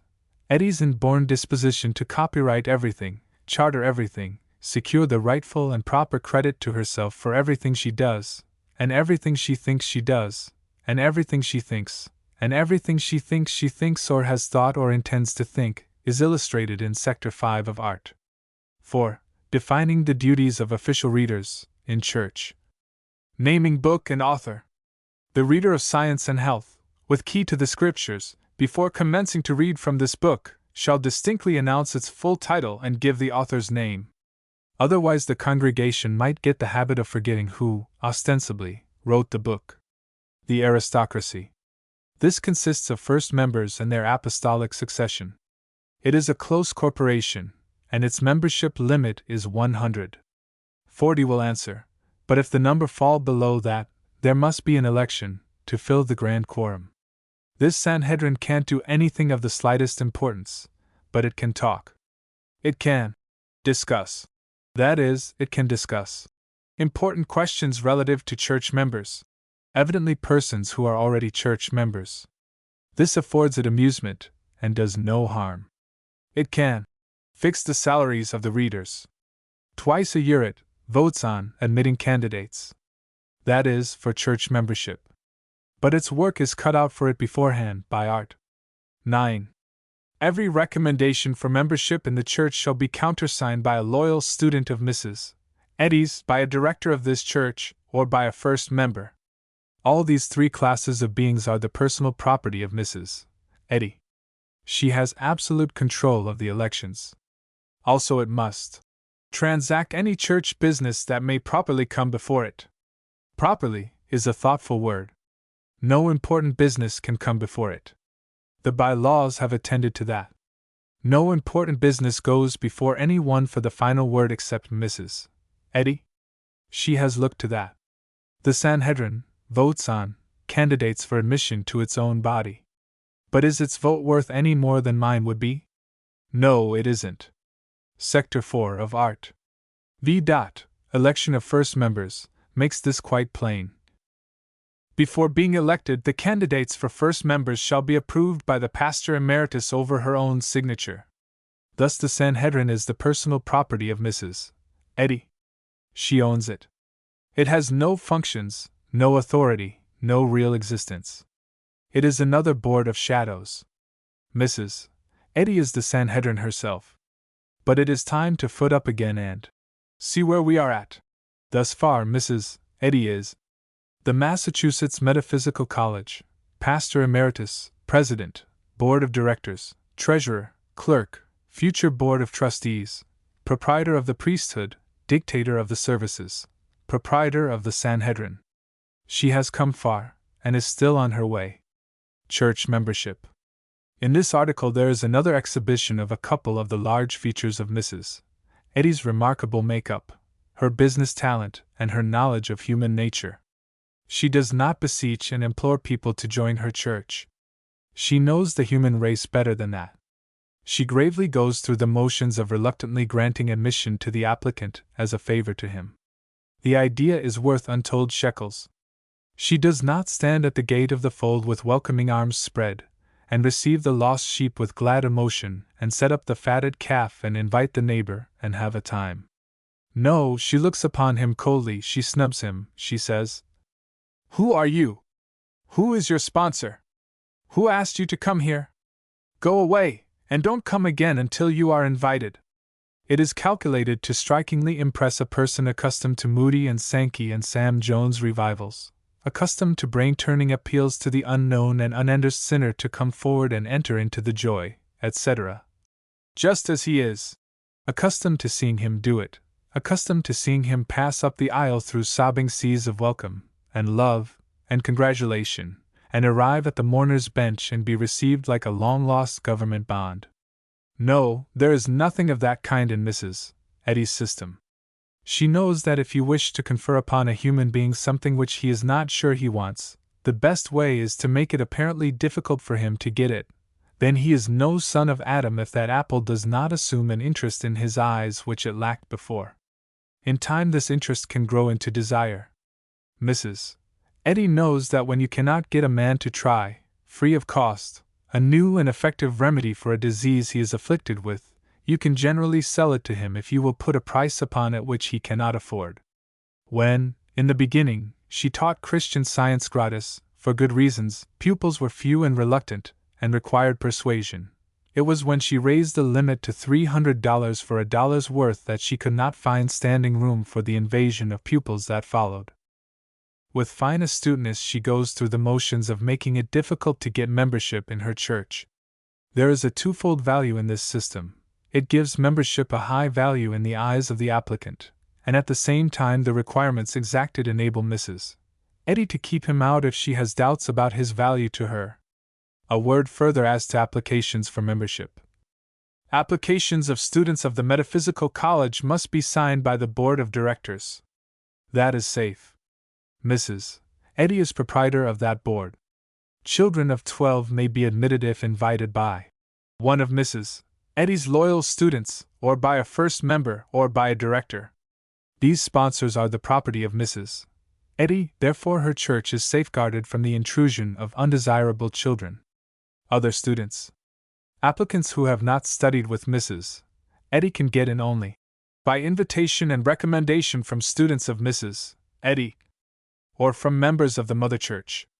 Other paragraphs explain how 2 or 3 other varieties of applicants are to be challenged and obstructed, and tell us who is authorized to invite them, recommend them, endorse them, and all that. The safeguards are definite, and would seem to be sufficiently strenuous, to Mr. Sam Jones, at any rate. Not for Mrs. Eddy. She adds this clincher. The candidates be elected by a majority vote of the first members present. That is the aristocracy, the aborigines, the Sanhedrin. It is Mrs. Eddy's property. She herself is the Sanhedrin. No one can get into the church if she wishes to keep him out.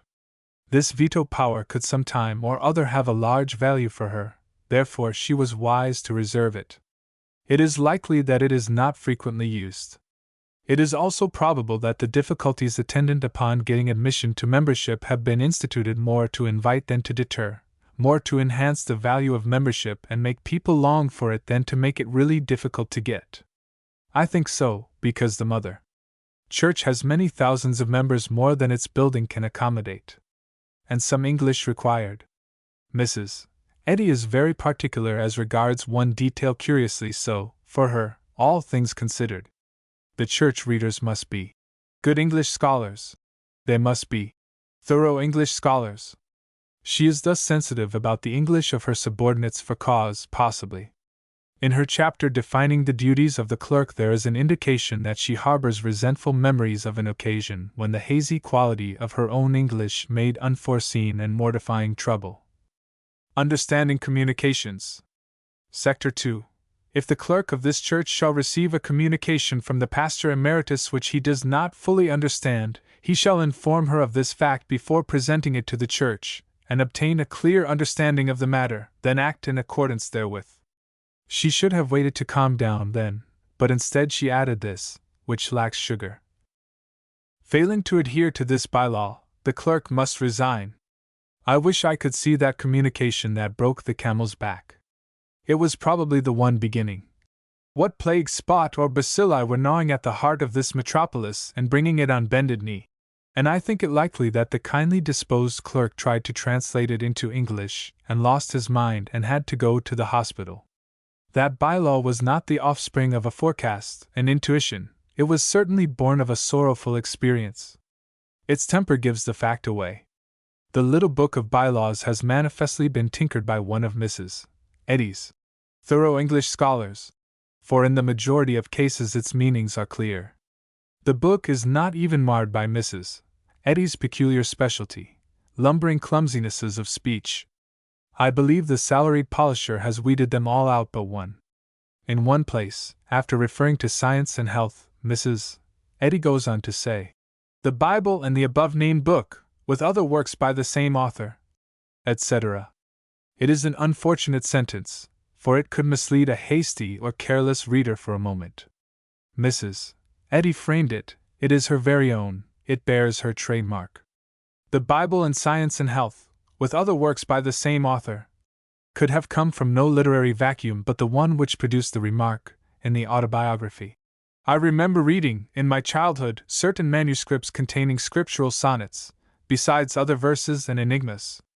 We know what she means, in both instances, but a low-priced clerk would not necessarily know, and on a salary like his he could quite excusably aver that the pastor emeritus had commanded him to come and make proclamation that she was author of the Bible, and that she was thinking of discharging some scriptural sonnets and other enigmas upon the congregation.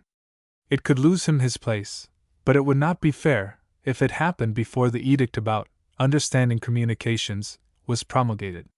Readers, again. The bylaw book makes a showy pretense of orderliness and system, but it is only a pretense. I will not go so far as to say it is a harum-scarum jumble, for it is not that, but I think it fair to say it is at least jumbulacious in places. For instance, Articles 3 and 4 set forth in much detail the qualifications and duties of readers. She then skips some 30 pages and takes up the subject again. It looks like slovenliness, but it may be only art. The belated bylaw has a sufficiently quiet look, but it has a ton of dynamite in it. It makes all the Christian Science church readers on the globe the personal chattels of Mrs. Eddy. Whenever she chooses, she can stretch her long arm around the world's fat belly and flirt a reader out of his pulpit, though he be tucked away in seeming safety and obscurity in a lost village in the middle of China. In any church. Sector 2. The pastor emeritus of the mother church shall have the right, through a letter addressed to the individual and church of which he is the reader, to remove a reader from this office in any church of Christ, scientist, both in America and in foreign nations, or to appoint the reader to fill any office belonging to the Christian Science denomination. She does not have to prefer charges against him, she does not have to find him lazy, careless, incompetent, untidy, ill-mannered, unholy, dishonest. She does not have to discover a fault of any kind in him. She does not have to tell him nor his congregation why she dismisses and disgraces him and insults his meek flock. She does not have to explain to his family why she takes the bread out of their mouths, and turns them out of doors homeless and ashamed in a strange land. She does not have to do anything but send a letter and say, "Pack, and ask no questions." Has the Pope this power? The other Pope, the one in Rome. Has he anything approaching it? Can he turn a priest out of his pulpit and strip him of his office and his livelihood just upon a whim, a caprice, and meanwhile furnishing no reasons to the parish? Not in America. And not elsewhere, we may believe. It is odd and strange to see intelligent and educated people among us worshipping this self-seeking and remorseless tyrant as a god. This worship is denied by persons who are themselves worshippers of Mrs. Eddy. I feel quite sure that it is a worship which will continue during ages. That Mrs. Eddy wrote that amazing bylaw with her own hand, we have much better evidence than her word. We have her English. It is there. It cannot be imitated. She ought never to go to the expense of copyrighting her verbal discharges. When anyone tries to claim them, she should call me. I can always tell them from any other literary apprentices at a glance. It was like her to call America a nation. She would call a sandbar a nation if it should fall into a sentence in which she was speaking of peoples, for she would not know how to untangle it and get it out and classify it by itself. And the closing arrangement of that bylaw is in true Addisonian form, too. In it she reserves authority to make a reader fill any office connected with a Science church sexton, grave digger, advertising agent, annex polisher, leader of the choir, president, director, treasurer, clerk, etc. She did not mean that. She already possessed that authority. She meant to clothe herself with power, despotic and unchallengeable, to appoint all science readers to their offices, both at home and abroad. The phrase, "or to appoint," is another miscarriage of intention. She did not mean, or, she meant, and. That bylaw puts into Mrs. Eddie's hands absolute command over the most formidable force and influence existent in the Christian Science kingdom outside of herself, and it does this unconditionally, and by auxiliary force of laws already quoted, irrevocably. Still, she is not quite satisfied. Something might happen, she doesn't know what. Therefore she drives in one more nail, to make sure, and drives it deep. This bylaw can neither be amended nor annulled, except by consent of the pastor emeritus. Let someone with a wild and delirious fancy try and see if he can imagine her furnishing that consent. Monopoly of spiritual bread. Very properly, the first qualification for membership in the Mother Church is belief in the doctrines of Christian Science. But these doctrines must not be gathered from secondary sources. There is but one recognized source. The candidate must be a believer in the doctrines of Christian Science. According to the platform and teaching contained in the Christian Science textbook, Science and Health, with Key to the Scriptures, by Rev. Mary Baker G. Eddy. That is definite, and is final. There are to be no commentaries, no labored volumes of exposition and explanation by anybody except Mrs. Eddy. Because such things could sow error, create warring opinions, split the religion into sects, and disastrously cripple its power. Mrs. Eddy will do the whole of the explaining, herself, has done it, in fact. She has written several books. They are to be had, for cash in advance, they are all sacred, additions to them can never be needed and will never be permitted.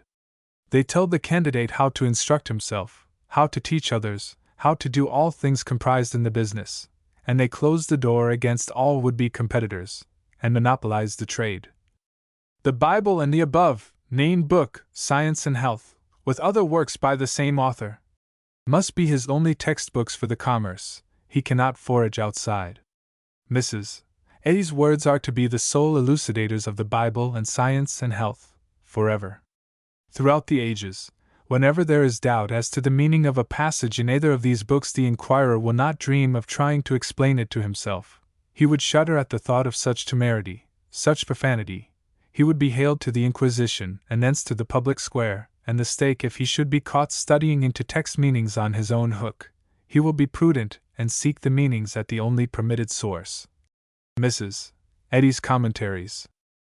Value of this straitjacket. One must not underrate the magnificence of this long-headed idea. One must not underestimate its giant possibilities in the matter of trooping the Church solidly together, and keeping it so. It squelches independent inquiry, and makes such a thing impossible, profane, criminal. It authoritatively settles every dispute that can arise. It starts with finality, a point which the Roman Church has traveled towards 15 or 16 centuries, stage by stage, and has not yet reached. The matter of the Immaculate Conception of the Virgin Mary was not authoritatively settled until the days of Pius IX. Yesterday, so to speak. As already noticed, the Protestants are broken up into a long array of sects, a result of disputes about the meanings of texts, disputes made unavoidable by the absence of an infallible authority to submit doubtful passages to. A week or two ago, I am writing in the middle of January, 1903, the clergy and others hereabouts had a warm dispute in the papers over this question: did Jesus anywhere claim to be God? It seemed an easy question, but it turned out to be a hard one. It was ably and elaborately discussed by learned men of several denominations, but in the end it remained unsettled. A week ago, another discussion broke out. It was over this text: "Sell all that thou hast and distribute unto the poor." One verdict was worded as follows: "When Christ answered the rich young man and said for him to give to the poor all he possessed, or he could not gain everlasting life, he did not mean it in the literal sense. My interpretation of his words is that we should part with what comes between us and Christ." There is no doubt that Jesus believed that the rich young man thought more of his wealth than he did of his soul, and such being the case, it was his duty to give up the wealth. Every one of us knows that there is something we should give up for Christ. Those who are true believers and followers know what they have given up, and those who are not yet followers know down in their hearts what they must give up. 10 clergymen of various denominations were interviewed, and 9 of them agreed with that verdict. That did not settle the matter, because the 10th said the language of Jesus was so straight and definite that it explained itself. Sell all, not a percentage. There is a most unusual feature about that dispute. The 9 persons who decided alike quoted not a single authority in support of their position. I do not know when I have seen trained disputants do the like of that before. The 9 merely furnished their own opinions, founded upon nothing at all. In the other dispute, did Jesus anywhere claim to be God? The same kind of men, trained and learned clergymen, backed up their arguments with chapter and verse. On both sides. Plenty of verses. Were no reinforcing verses to be found in the present case? It looks that way. The opinion of the 9 seems strange to me, for it is unsupported by authority, while there was at least constructive authority for the opposite view. It is hair-splitting differences of opinion over disputed text meanings that have divided into many sects a once united church. One may infer from some of the names in the following list that some of the differences are very slight, so slight as to be not distinctly important, perhaps, yet they have moved groups to withdraw from communions to which they belonged and set up a sect of their own. The list, accompanied by various church statistics for 1902, compiled by Rev. Dr. H. K. Carroll, was published January 8, 1903, in the New York Christian Advocate. Adventists, 6 bodies, Baptists, 13 bodies, Brethren, Plymouth, 4 bodies, Brethren, River, 3 bodies, Catholics, 8 bodies, Catholic Apostolic, Christadelphians, Christian Connection, Christian Catholics, Christian Missionary Association, Christian Scientists, Church of God, Weinbrennerian, Church of the New Jerusalem, Congregationalists, Disciples of Christ, Dunkards, 4 bodies. Evangelical, 2 bodies, Friends, 4 bodies, Friends of the Temple, German Evangelical Protestant, German. Evangelical Synod, Independent Congregations, Jews, 2 bodies, Latter-day Saints, 2 bodies, Lutherans, 22 bodies, Mennonites, 12 bodies, Methodists, 17 bodies, Moravians, Presbyterians, 12 bodies, Protestant Episcopal, 2 bodies, Reformed, 3 bodies, Schwenkfeldians, Social Brethren, Spiritualists, Swedish Evangelical Miss. Covenant, Waldenstromians, Unitarians, United Brethren, 2 bodies, Universalists. Total of sects and splits, 139. In the present month, February, Mr. I. Lind, A.M., has communicated to the Boston Transcript a hopeful article on the solution of the problem of the divided church. Divided is not too violent a term. Subdivided could have been permitted if he had thought of it.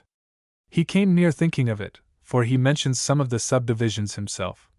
The 12 kinds of Presbyterians, the 17 kinds of Methodists, the 13 kinds of Baptists, etc. He overlooked the 12 kinds of Mennonites and the 22 kinds of Lutherans, but they are in Rev. Mr. Carroll's list. Altogether, 76 splits under 5 flags. The Literary Digest, February 14th, is pleased with Mr. Lind's optimistic article, and also with the signs of the times, and perceives that the idea of church unity is in the air. Now, then, is not Mrs. Eddy profoundly wise in forbidding, for all time, all explanations of her religion except such as she shall let on to be her own? I think so. I think there can be no doubt of it. In a way, they will be her own, for, no matter which member of her clerical staff shall furnish the explanations, not a line of them will she ever allow to be printed until she shall have approved it, accepted it, copyrighted it, cabbaged it. We may depend on that with a forays confidence. Chapter 7. The New Infallibility. All in proper time Mrs. Eddy's factory will take hold of that commandment, and explain it for good and all. It may be that one member of the shift will vote that the word all means all. It may be that 10 members of the shift will vote that all means only a percentage. But it is Mrs. Eddy, not the 11, who will do the deciding. And if she says it is percentage, then percentage it is, forevermore. And that is what I am expecting, for she doesn't sell all herself, nor any considerable part of it, and as regards the poor, she doesn't declare any dividend. But if she says all means all, then all it is, to the end of time, and no follower of hers will ever be allowed to reconstruct that text, or shrink it, or inflate it. or meddle with it in any way at all. Even today, right here in the beginning, she is the sole person who, in the matter of Christian Science exegesis, is privileged to exploit the spiral twist. The Christian world has two infallibles now. Of equal power? For the present only. When Leo XIII passes to his rest, another infallible will ascend his throne, others, and yet others, and still others will follow him, and be as infallible as he, and decide questions of doctrine as long as they may come up, all down the far future. But Mary Baker G. Eddy is the only infallible that will ever occupy the science throne. Many a science pope will succeed her, but she has closed their mouths. They will repeat and reverently praise and adore her infallibilities, but venture none themselves. In her grave she will still outrank all other popes, be they of what church they may. She will hold the supremest of earthly titles, the infallible, with a capital T. Many in the world's history have had a hunger for such nuggets and slices of power as they might reasonably hope to grab out of an empire's or a religion's assets, but Mrs. Eddy is the only person alive or dead who has ever struck for the whole of them. For small things she has the eye of a microscope, for large ones the eye of a telescope, and whatever she sees she wants. Wants it all. The sacred poems. When Mrs. Eddy's sacred revelations, that is the language of the bylaws, are read in public, their authorship must be named. The bylaws twice command this, therefore we mention it twice, to be fair.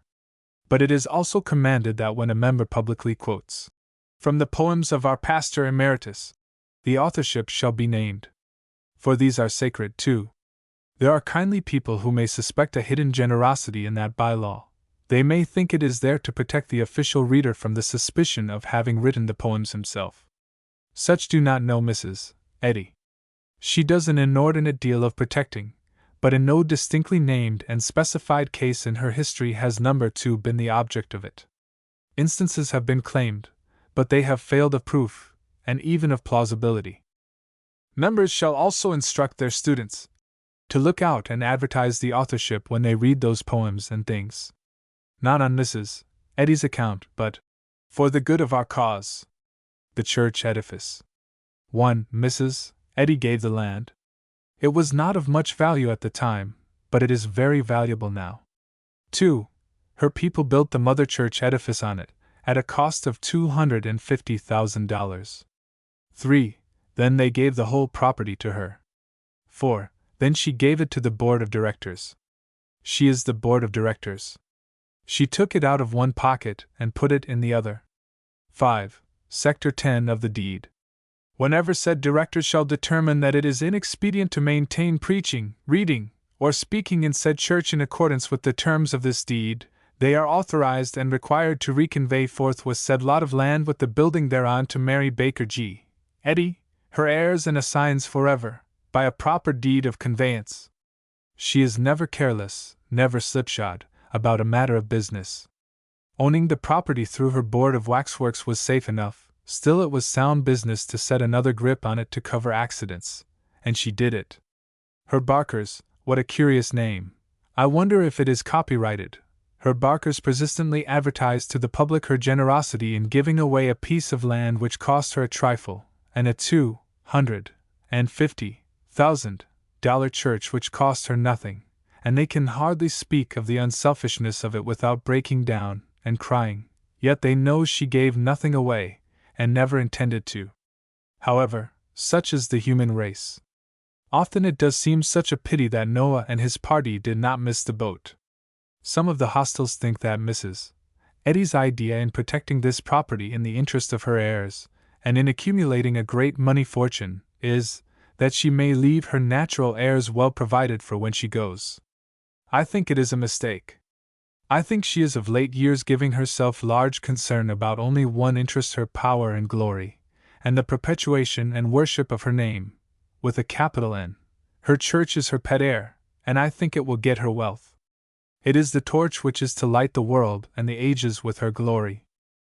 I think she once prized money for the ease and comfort it could bring, the showy vanities it could furnish, and the social promotion it could command, for we have seen that she was born into the world with little ways and instincts and aspirations and affectations that are duplicates of our own. I do not think her money passion has ever diminished in ferocity. I do not think that she has ever allowed a dollar that had no friends to get by her alive, but I think her reason for wanting it has changed.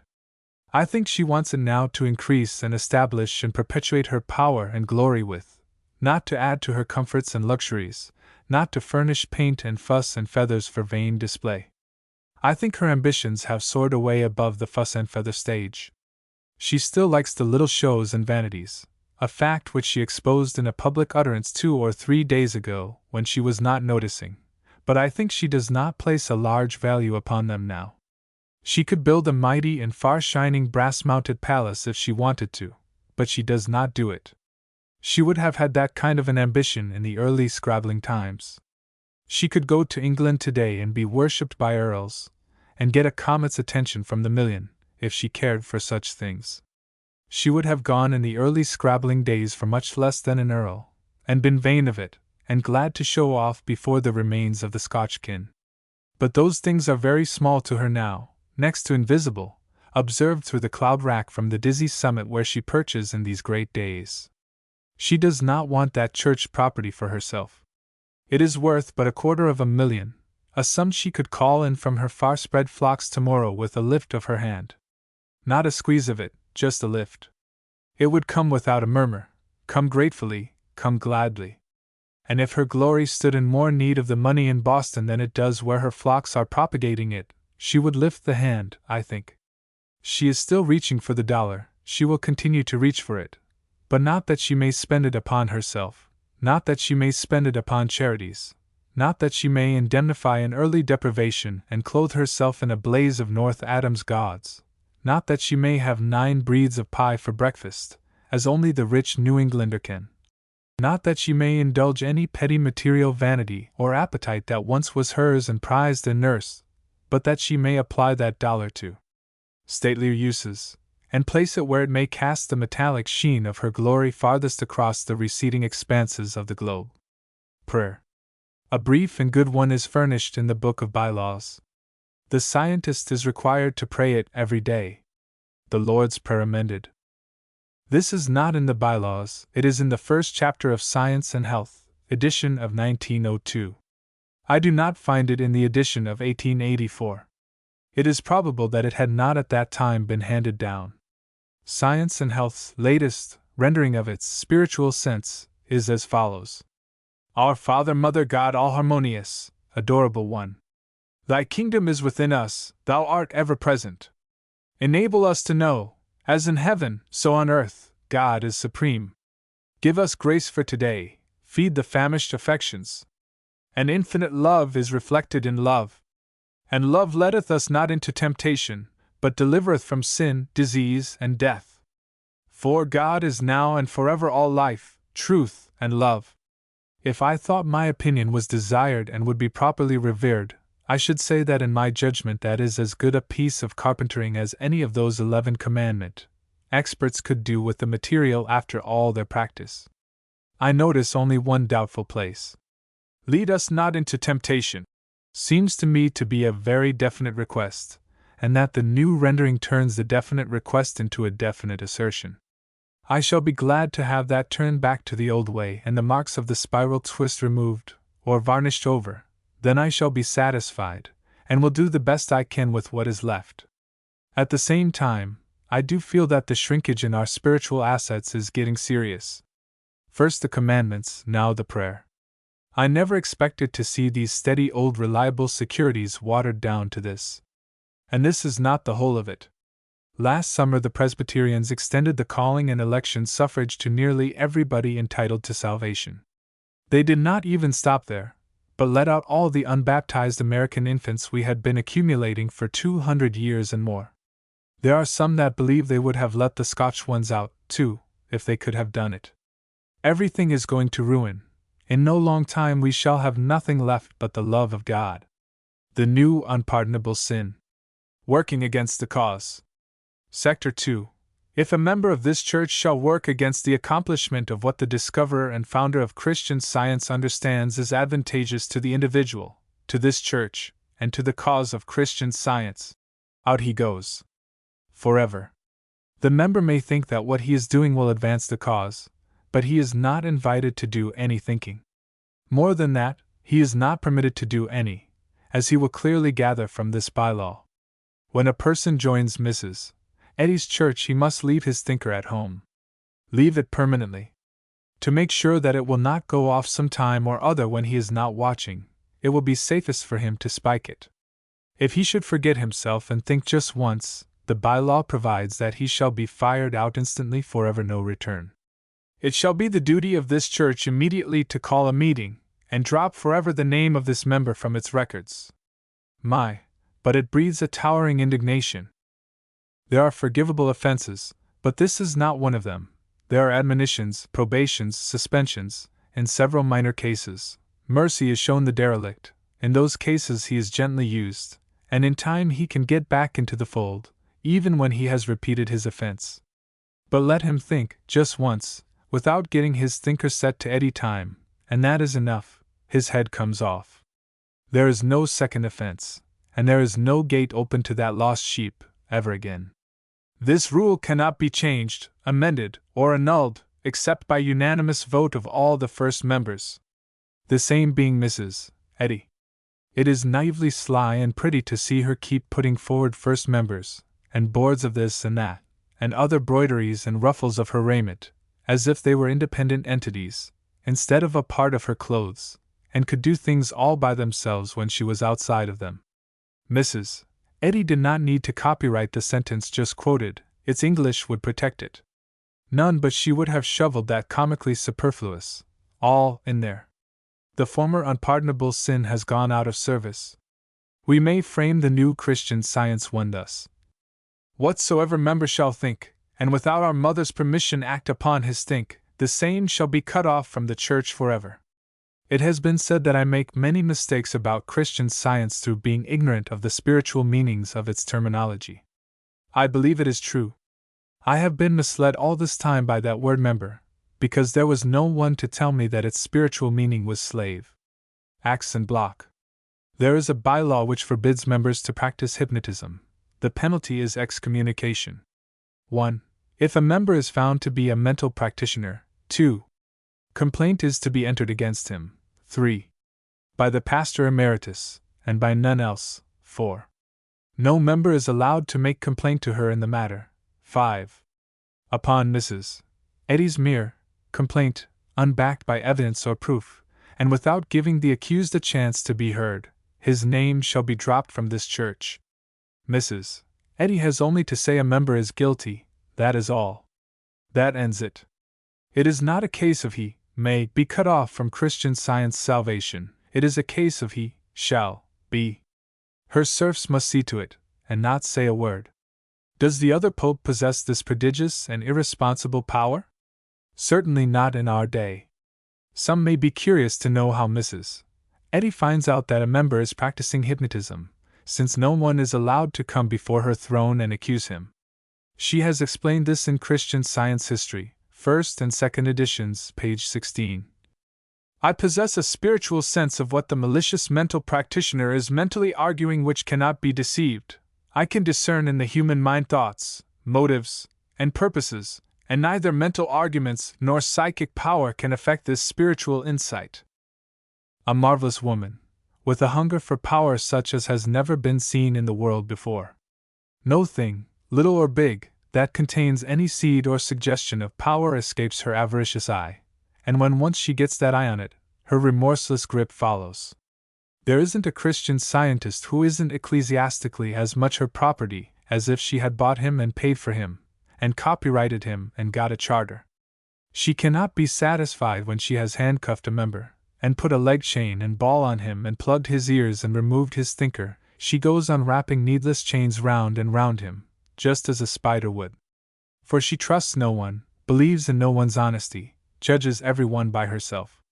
Although we have seen that she has absolute and irresponsible command over her spectral boards and over every official and servant of her church, at home and abroad, over every minute detail of her church's government, present and future, and can purge her membership of guilty or suspected persons by various plausible formalities, and whenever she will, she is still not content. but must set her queer mind to work and invent a way by which she can take a member, any member, by neck and crop and fling him out without anything resembling a formality at all. She is sole accuser and sole witness, and her testimony is final and carries uncompromising and irremediable doom with it. The sole witness court. It should make the Council of 10 and the Council of 3 turn in their graves for shame, to see how little they knew about satanic concentrations of irresponsible power. Here we have one accuser, one witness, one judge, one headsman, and all 4 bunched together in Mrs. Eddy, the inspired of God, his latest thought to his people, new member of the Holy Family, the equal of Jesus. When a member is not satisfactory to Mrs. Eddy, and yet is blameless in his life and faultless in his membership and in his Christian Science walk and conversation, shall he hold up his head and tilt his hat over one ear and imagine himself safe because of these perfections? Why, in that very moment Mrs. Eddy will cast that spiritual X-ray of hers through his dungarees and say, "I see his hypnotism working, among his insides, remove him to the block." What shall it profit him to know it isn't so? Nothing. His testimony is of no value. No one wants it, no one will ask for it.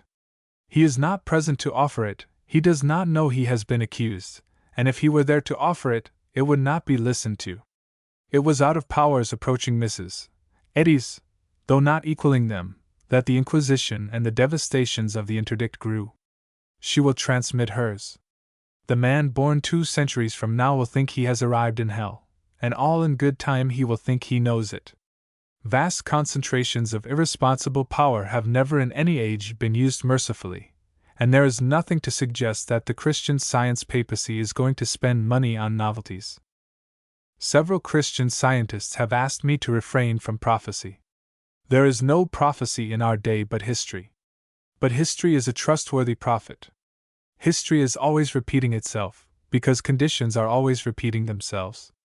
Out of duplicated conditions, history always gets a duplicate product. Reading letters at meetings.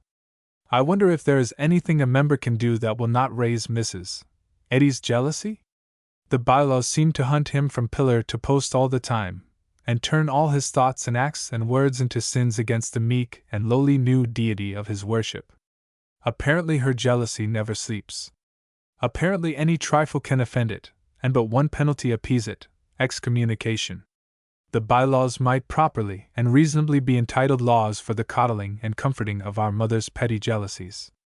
The bylaw named at the head of this paragraph reads its transgressor out of the church if he shall carry a letter from Mrs. Eddy to the congregation and forget to read it or fail to read the whole of it. Honesty requisite. Dishonest members are to be admonished. If they continue in dishonest practices, excommunication follows. Considering who it is that draft this law, there is a certain amount of humor in it. Further applications of the acts. Here follow the titles of some more bylaws whose infringement is punishable by excommunication. Silence enjoined. Misteaching. Departure from tenets. Violation of Christian fellowship. Moral offenses. Illegal adoption. Broken bylaws. Violation of bylaws. What is the difference? Formulas forbidden. Official advice. Forbids Tom, Dick, and Harry's clack. Unworthy of membership. Final excommunication. Organizing churches. This looks as if Mrs. Eddy had devoted a large share of her time and talent to inventing ways to get rid of her church members. Yet in another place she seems to invite membership. Not in any urgent way, it is true, still she throws out a bait to such as like notice and distinction, in other words, the human race. Page 82. It is important that these seemingly strict conditions be complied with, as the names of the members of the Mother Church will be recorded in the history of the Church and become a part thereof. We all want to be historical. More self-protections. The hymnal. There is a Christian Science hymnal. Entrance to it was closed in 1898. Christian Science students who make hymns nowadays may possibly get them sung in the Mother Church, but not unless approved by the Pastor Emeritus. Art. 27, Sector 2. Solo singers. Mrs. Eddy has contributed the words of 3 of the hymns in the hymnal. 2 of them appear in it 6 times altogether, each of them being set to 3 original forms of musical anguish. Mrs. Eddy, always thoughtful, has promulgated a bylaw requiring the singing of one of her 3 hymns in the Mother Church. As often as once each month. It is a good idea. A congregation could get tired of even Mrs. Eddy's muse in the course of time, without the cordializing incentive of compulsion. We all know how wearisome the sweetest and touchingest things can become, through repetition, and still repetition, and more repetition like the sweet by and by in the sweet by and by, for instance, and tarara boom die. And surely it is not likely that Mrs. Eddy's machine has turned out goods that could outwear those great heart stirrers, without the assistance of the lash. Or waiting harp strings of the mind is pretty good, quite fair to middling, the whole 7 of the stanzas. But repetition would be certain to take the excitement out of it in the course of time, even if there were 14, and then it would sound like the multiplication table, and would cease to save. The congregation would be perfectly sure to get tired, in fact, did get tired, hence the compulsory bylaw. It is a measure born of experience, not foresight. The bylaws say that if a solo singer shall neglect or refuse to sing alone one of those 3 hymns as often as once a month, and oftener if so directed by the board of directors, which is Mrs. Eddy, the singer's salary shall be stopped. It is circumstantial evidence that some soloists neglected the sacrament, and others refused it. At least that is the charitable view to take of it. There is only one other view to take, that Mrs. Eddy did really foresee that there would be singers who would some day get tired of doing her hymns and proclaiming the authorship, unless persuaded by a bylaw, with a penalty attached. The idea could of course occur to her wise head, for she would know that a 7-stanza break might well be a calamitous strain upon a soloist, and that he might therefore avoid it if unwatched.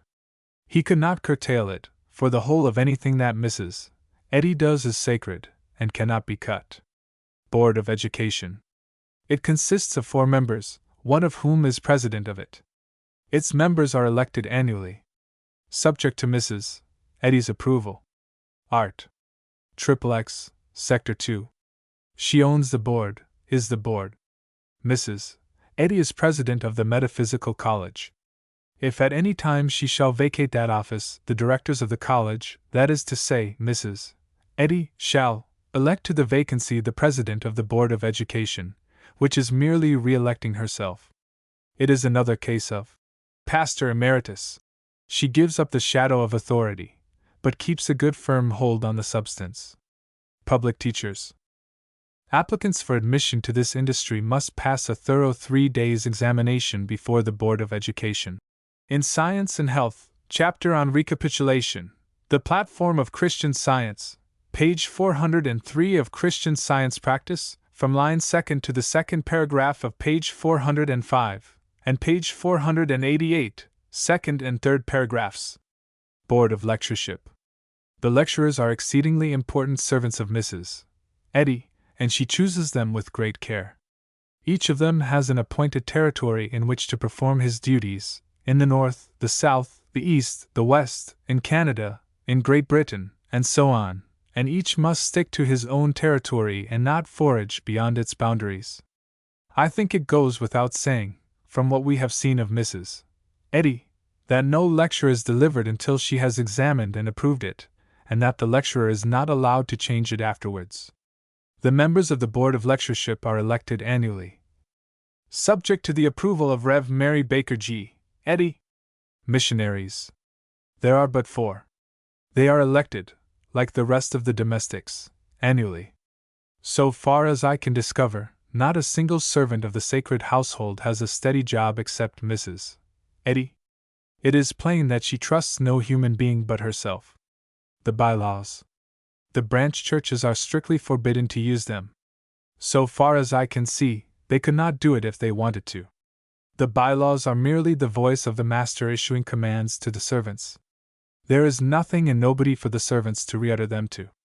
That useless edict is repeated in the little book, a few pages farther on. There are several other repetitions of prohibitions in the book that could be spared, they only take up room for nothing. The Creed. It is copyrighted.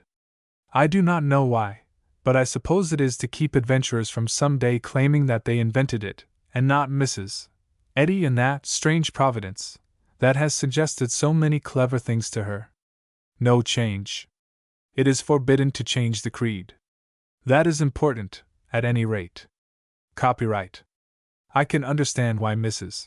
Eddy copyrighted the early editions and revisions of Science and Health, and why she had a mania for copyrighting every scrap of every sort that came from her pen in those jejune days when to be in print probably seemed a wonderful distinction to her in her provincial obscurity, but why she should continue this delirium in these days of her godship and her far-spread fame, I cannot explain to myself, and particularly as regards Science and Health. She knows, now, that annex is going to live for many centuries, and so, what good is a fleeting 42-year copyright going to do it? Now a perpetual copyright would be quite another matter. I would like to give her a hint. Let her strike for a perpetual copyright on that book. There is precedent for it. There is one book in the world which bears the charmed life of perpetual copyright, a fact not known to 20 people in the world. By a hardy perversion of privilege on the part of the lawmaking power, the Bible has perpetual copyright in Great Britain. There is no justification for it in fairness, and no explanation of it except that the Church is strong enough there to have its way, right or wrong. The recent Revised Version enjoys perpetual copyright, too, a stronger precedent, even, than the other one. Now then, what is the Annex but a Revised Version itself? Which of course it is, Lord's Prayer and all. With that pair of formidable British precedents to proceed upon, what Congress of ours? But how short-sighted I am. Mrs. Eddy has thought of it long ago. She thinks of everything. She knows she has only to keep her copyright of 1902 alive through its first stage of 28 years, and perpetuity is assured. A Christian Science Congress will reign in the capital then. She probably attaches small value to the first edition, 1875.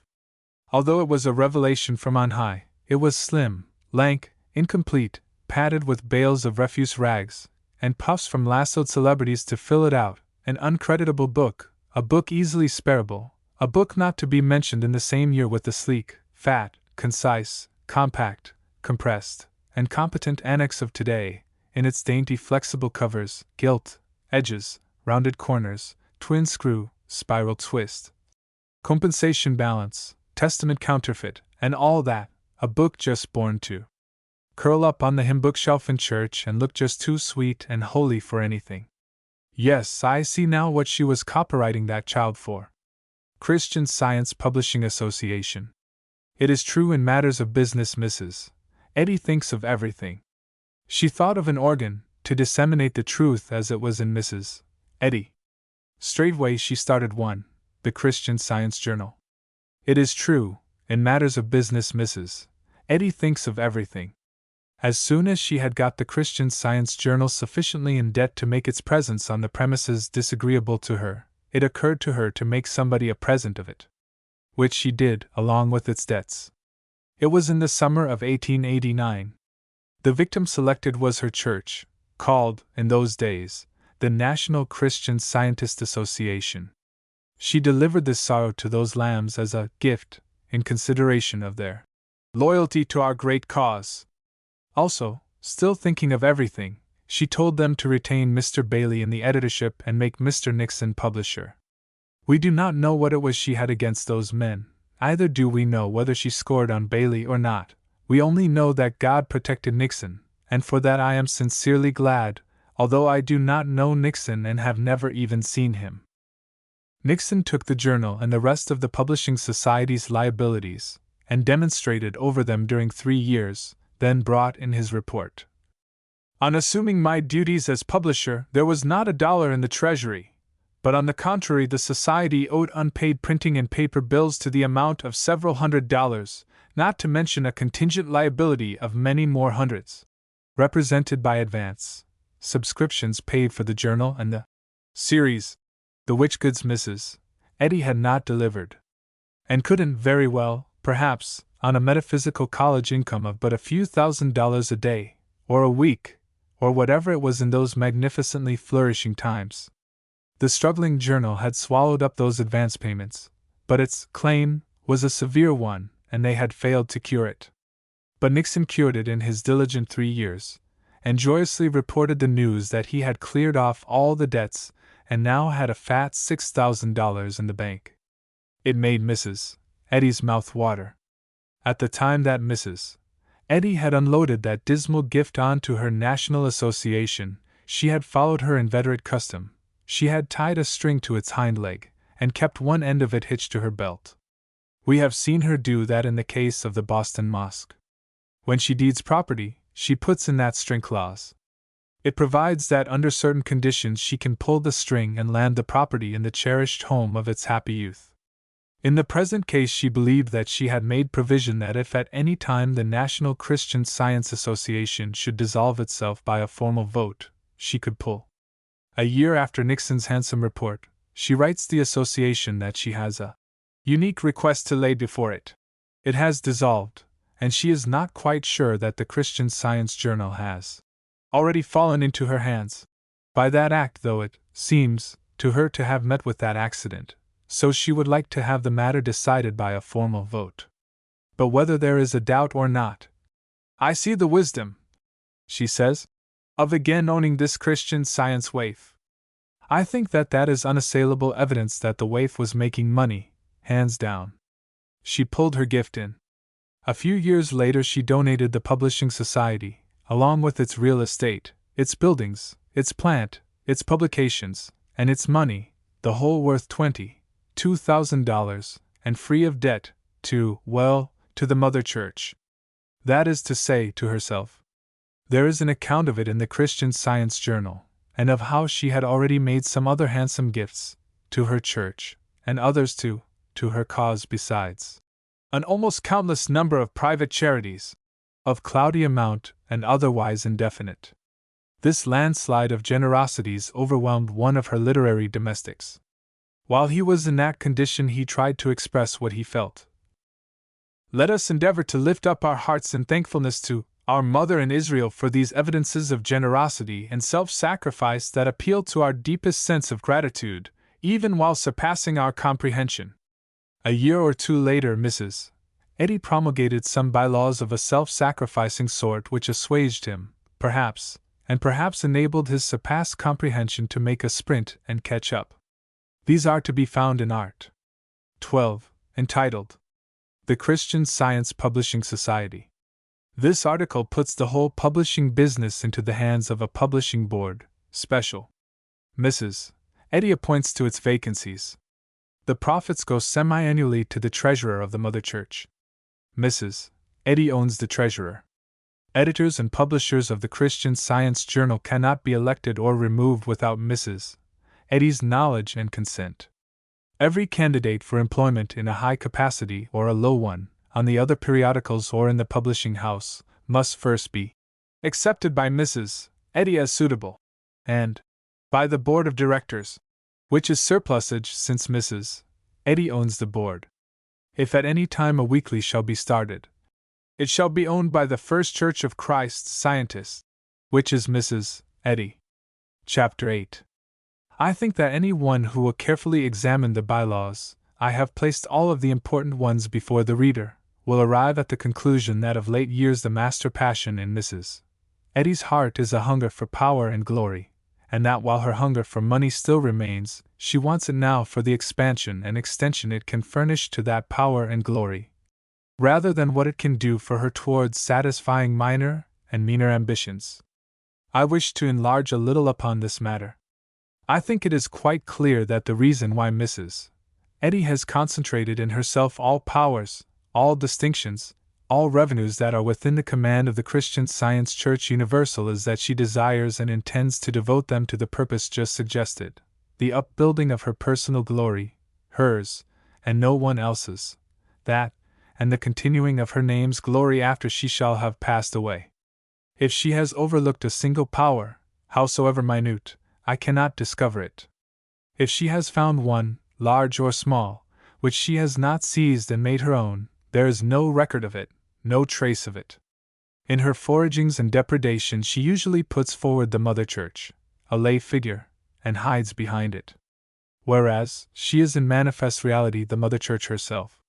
It has an impressive array of officials, and committees, and boards of direction, of education, of lectureship, and so on, geldings, every one, shadows, specters, apparitions, wax figures. She is supreme over them all. She can abolish them when she will, blow them out as she would a candle.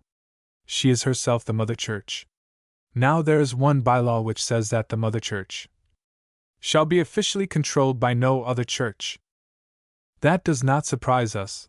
We know by the rest of the bylaws that that is a quite irrelevant remark.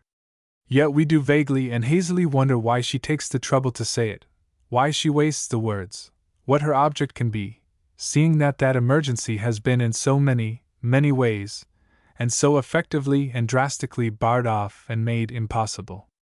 Then presently the object begins to dawn upon us. That is, it does after we have read the rest of the bylaw 3 or 4 times, wondering and admiring to see Mrs. Mrs. Eddy, of all persons, throwing away power, making a fair exchange, doing a fair thing for once more, an almost generous thing.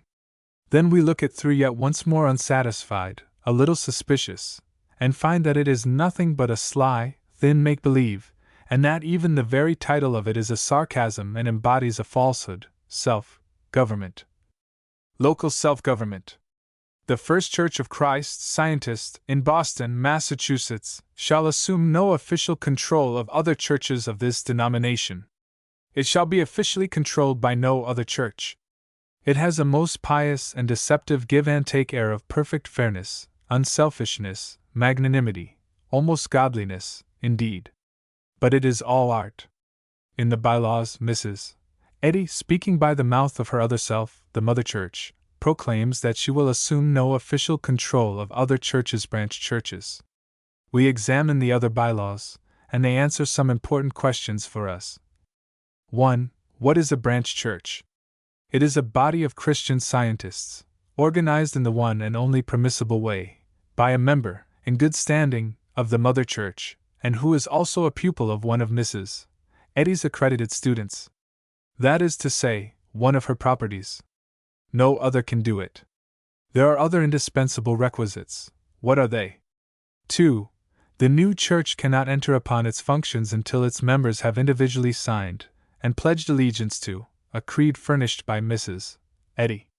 3. They are obliged to study her books and order their lives by them.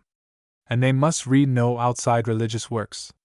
4. They must sing the hymns and pray the prayers provided by her, and use no others in the services, except by her permission. 5. They cannot have preachers and pastors. Her law. 6. In their church they must have 2 readers, a man and a woman. 7. They must read the services framed and appointed by her. 8. She, not the branch church, appoints those readers. 9. She, not the branch church, dismisses them and fills the vacancies. 10. She can do this without consulting the branch church, and without explaining. 11. The branch church can have a religious lecture from time to time. By applying to Mrs. Eddy. There is no other way. 12. But the branch church cannot select the lecturer. Mrs. Eddy does it. 13. The branch church pays his fee. 14. The harnessing of all Christian Science wedding teams, members of the branch church, must be done by duly authorized and consecrated Christian Science functionaries. Her factory is the only one that makes and licenses them. 15. Nothing is said about christenings. It is inferable from this that a Christian Science child is born a Christian Scientist, and requires no tinkering. 16. Nothing is said about funerals.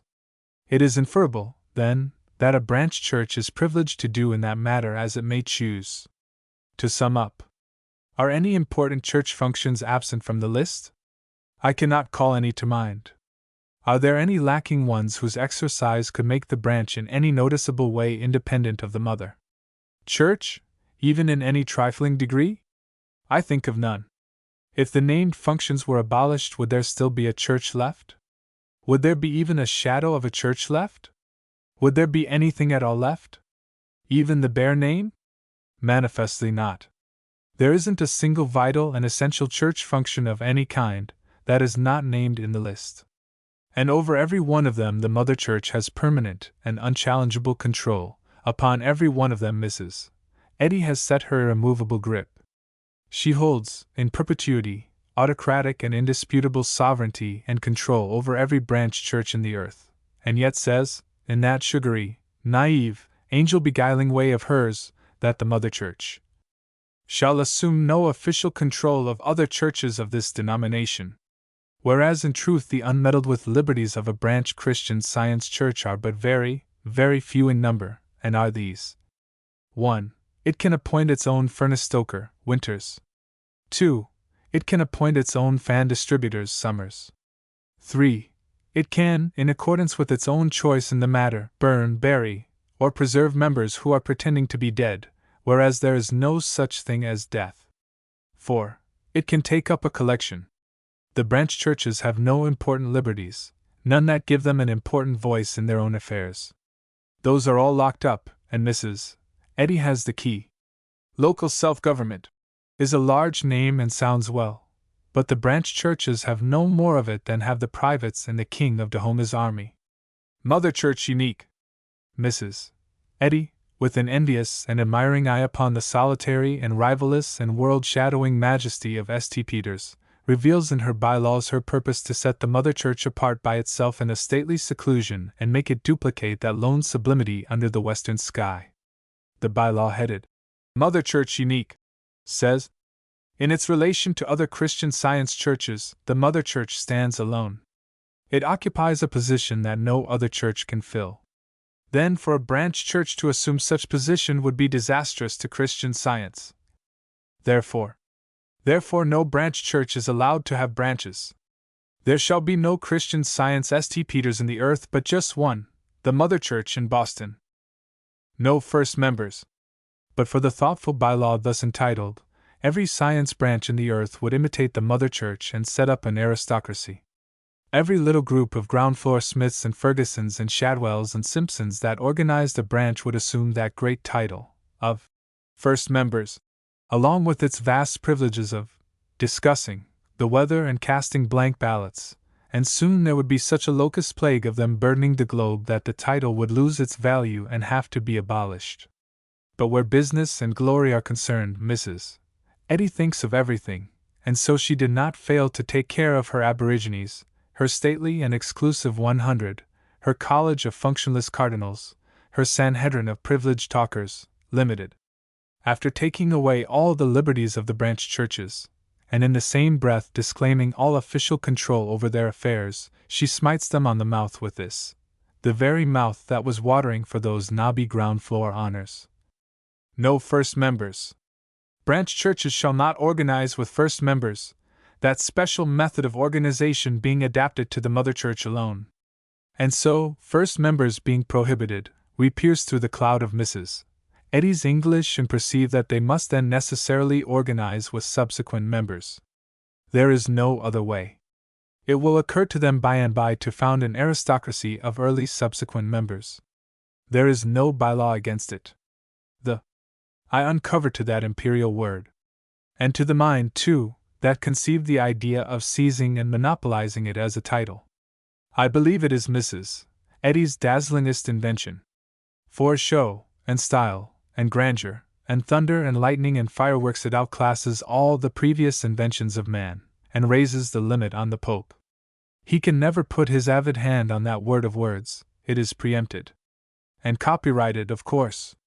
It lifts the Mother Church away up in the sky, and fellowships it with the rare and select and exclusive little company of this of deathless glory, persons and things whereof history and the ages could furnish only single examples, not two, the Savior, the Virgin, the Milky Way, the Bible, the Earth, the Equator, the Devil, the Missing Link, and now the First Church, Scientist. And by clamor of edict and bylaw Mrs. Eddy gives personal notice to all branch Scientist churches on this planet to leave that the alone. She has demonstrated over it and made it sacred to the Mother Church. The article that must not be used before the titles of branch churches, nor written on applications for membership in naming such churches. Those are the terms. There can and will be a million First Churches of Christ, scientists, scattered over the world, in a million towns and villages and hamlets and cities, and each may call itself, suppressing the article, First Church of Christ. Scientist, it is permissible, and no harm. But there is only one, the Church of Christ, scientist, and there will never be another. And whether that great word fall in the middle of a sentence, or at the beginning of it, it must always have its capital T.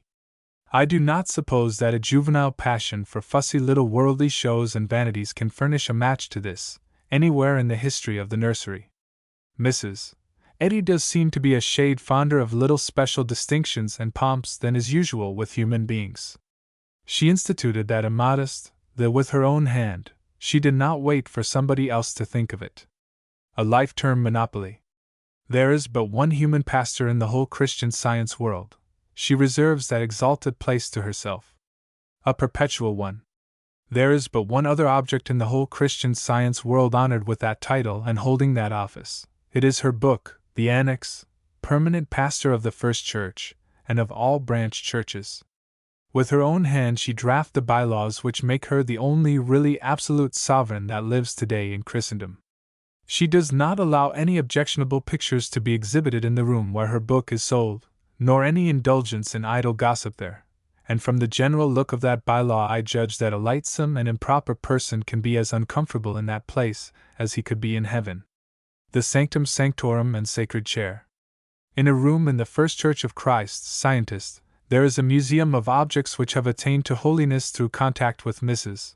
Eddy, among them an electrically lighted oil picture of a chair which she used to sit in, and disciples from all about the world go softly in there, in restricted groups, under proper guard, and reverently gaze upon those relics.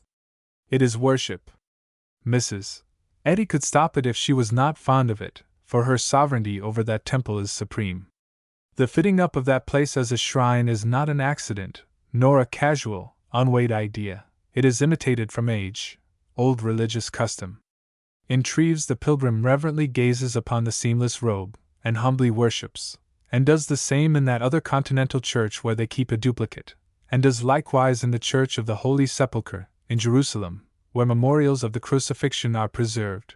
And now, by good fortune, we have our holy chair and things, and a market for our adorations nearer home. But is there not a detail that is new, fresh, original? Yes, whatever old thing this is, Eddy touches gets something new by the contact, something not thought of before by anyone, something original, all her own, and copyrightable. The new feature is self-worship, exhibited in permitting this shrine to be installed during her lifetime, and winking her sacred eye at it. A prominent Christian scientist has assured me that the scientists do not worship Mrs. Eddy, and I think it likely that there may be 5 or 6 of the cult in the world who do not worship her, but she herself is certainly not of that company. Any healthy-minded person who will examine Mrs. Eddy's little autobiography and the manual of bylaws written by her will be convinced that she worships herself, and that she brings to this service a fervor of devotion surpassing even that which she formerly laid at the feet of the dollar, and equaling any which rises to the throne of grace from any quarter. I think this is as good a place as any to salve a hurt which I was the means of inflicting upon a Christian scientist lately. The first third of this book was written in 1899 in Vienna. Until last summer I had supposed that third had been printed in a book which I published about a year later, a hap which had not happened. I then sent the chapters composing it to the North American Review, but failed in one instance to date them. And so, in an undated chapter one said a lady told me, last night, so and so. There was nothing to indicate to the reader that last night was several years old, therefore the phrase seemed to refer to a night of very recent date. What the lady had told me was, that in a part of the Mother Church in Boston she had seen scientists worshipping a portrait of Mrs. Eddy before which a light was kept constantly burning. A scientist came to me and wished me to retract that untruth. He said there was no such portrait, and that if I wanted to be sure of it I could go to Boston and see for myself. I explained that my last night meant a good while ago, that I did not doubt his assertion that there was no such portrait there now, but that I should continue to believe it had been there at the time of the lady's visit until she should retract her statement herself. I was at no time vouching for the truth of the remark, nevertheless I considered it worth par. And yet I am sorry the lady told me, since a wound which brings me no happiness has resulted. I am most willing to apply such salve as I can. The best way to set the matter right and make everything pleasant and agreeable all around will be to print in this place a description of the shrine as it appeared to a recent visitor, Mr. Frederick W. Peabody, of Boston. I will copy his newspaper account, and the reader will see that Mrs. Eddy's portrait is not there now. We lately stood on the threshold of the Holy of Holies of the Mother Church, and with a crowd of worshippers patiently waited for admittance to the hallowed precincts of the Mother's room.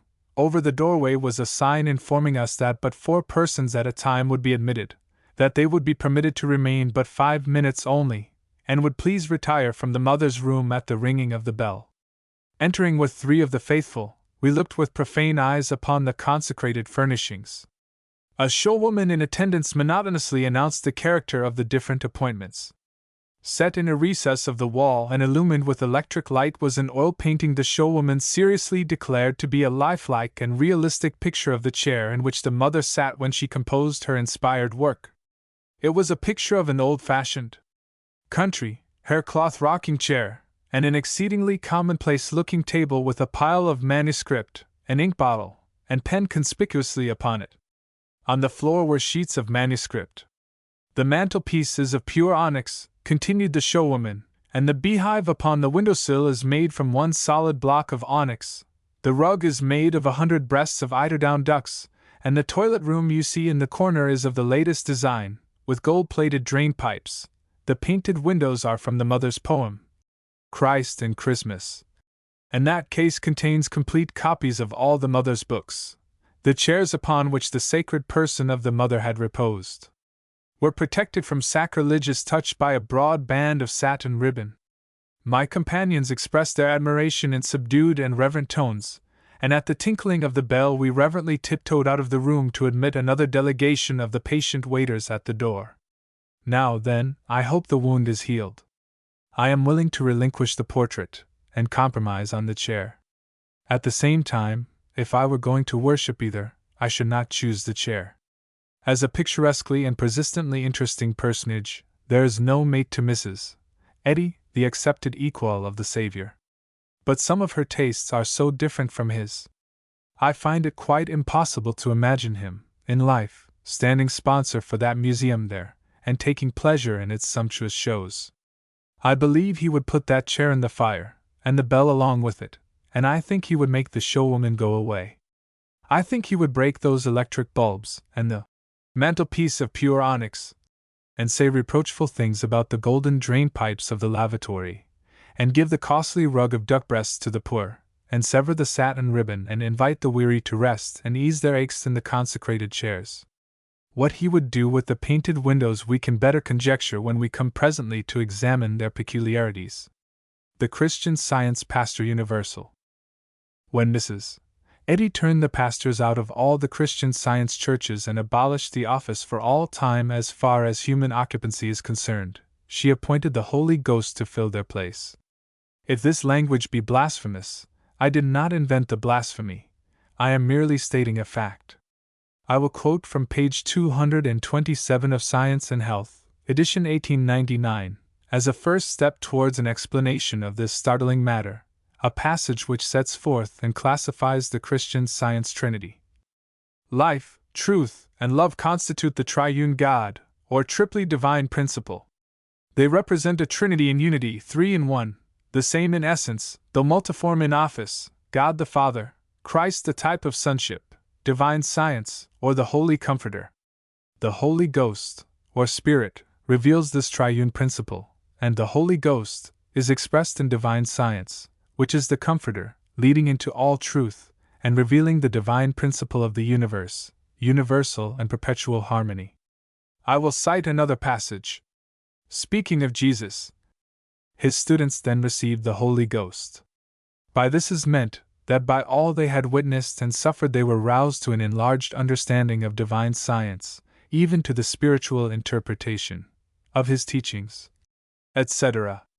Also, page 579, in the chapter called the Glossary. Holy Ghost. Divine Science, the developments of life, truth, and love. The Holy Ghost reveals the mass spirit of the fused Trinity. This mass spirit is expressed in divine science, and is the Comforter. Divine science conveys to men the spiritual interpretation of the Savior's teachings. That seems to be the meaning of the quoted passages. Divine science is Christian science. The book, Science and Health, is a revelation of the whole spirit of the Trinity, and is therefore the Holy Ghost. It conveys to men the spiritual interpretation of the Bible's teachings and therefore is the Comforter.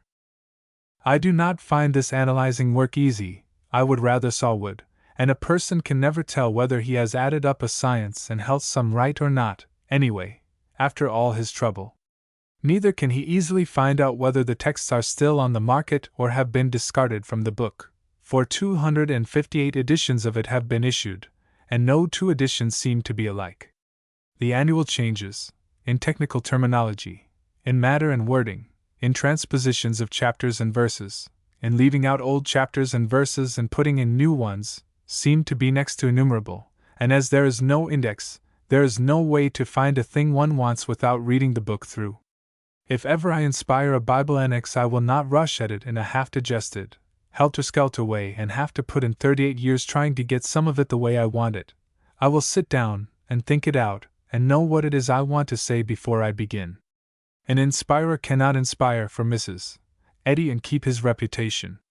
I have never seen such slipshod work, bar the 10 that interpreted for the home market the "Sell all thou hast." I have quoted one spiritual rendering of the Lord's Prayer. I have seen one other one, and am told there are 5 more. Yet the inspirer of Mrs. Eddy the new infallible casts a complacent critical stone at the other infallible for being unable to make up its mind about such things. Science and Health, edition 1899, page 33. The decisions, by vote of church councils, as to what should and should not be considered Holy Writ, the manifest mistakes in the ancient versions, the 30,000 different readings in the Old Testament and the 300,000 in the New, these facts show how a mortal and material sense stole into the divine record, darkening, to some extent, the inspired pages with its own hue. To some extent, yes, speaking cautiously. But it is nothing, really nothing. Mrs. Eddy is only a little way behind, and if her inspirer lives to get her annex to suit him, that Catholic record will have to go way back and set down. As the ballad says, listen to the boastful song of Mrs. Eddy's organ, the Christian Science Journal for March, 1902, about that year's revamping and half-soling of Science and Health, whose official name is the Holy Ghost, the Comforter, and who is now the official pastor and infallible and unerring guide of every Christian Science church in the 2 hemispheres. Here's Simple Simon that met the pieman brag of the infallible's fallibility. Throughout the entire book the verbal changes are so numerous as to indicate the vast amount of time and labor Mrs. Eddy has devoted to this revision. The time and labor thus bestowed is relatively as great as that of the committee who revised the Bible. Thus we have additional evidence of the Herculean efforts our beloved leader has made and is constantly making for the promulgation of truth and the furtherance of her divinely bestowed mission, etc. It is a steady job. I could help inspire if desired. I am not doing much now, and would work for half price, and should not object to the country. Price of the Pastor Universal. The price of the Pastor Universal, Science and Health, called in science literature the Comforter, and by that other sacred name, is $3 in cloth, as heretofore, 6 when it is finely bound, and shaped to imitate the Testament, and is broken into verses. Margin of profit above cost of manufacture, from 500 to 700%, as already noted in the profane subscription trade. It costs the publisher heavily to canvass a $3 book. He must pay the general agent 60% commission, that is to say, $1.80. Mrs. Eddy escapes this blistering tax, because she owns the Christian Science canvasser, and can compel him to work for nothing. Read the following command, not request, fulminated by Mrs. Eddy, over her signature, in the Christian Science Journal for March, 1897, and quoted by Mr. Peabody in his book. The book referred to is Science and Health. It shall be the duty of all Christian Scientists to circulate and to sell as many of these books as they can. That is flung at all the elect, everywhere that the sun shines, but no penalty is shaken over their heads to scare them. The same command was issued to the members, numbering today 25,000, of the Mother Church, also, but with it went a threat of the infliction, in case of disobedience, of the most dreaded punishment that has a place in the Church's list of penalties for transgressions of Mrs. Eddy's edicts, excommunication. If a member of the First Church of Christ, Scientist, shall fail to obey this injunction, it will render him liable to lose his membership in this church. Mary Baker Eddy. It is the spirit of the Spanish Inquisition. None but accepted and well-established gods can venture an affront like that and do it with confidence. But the human race will take anything from that class. Mrs. Eddy knows the human race, knows it better than any mere human being has known it in 1,000 centuries.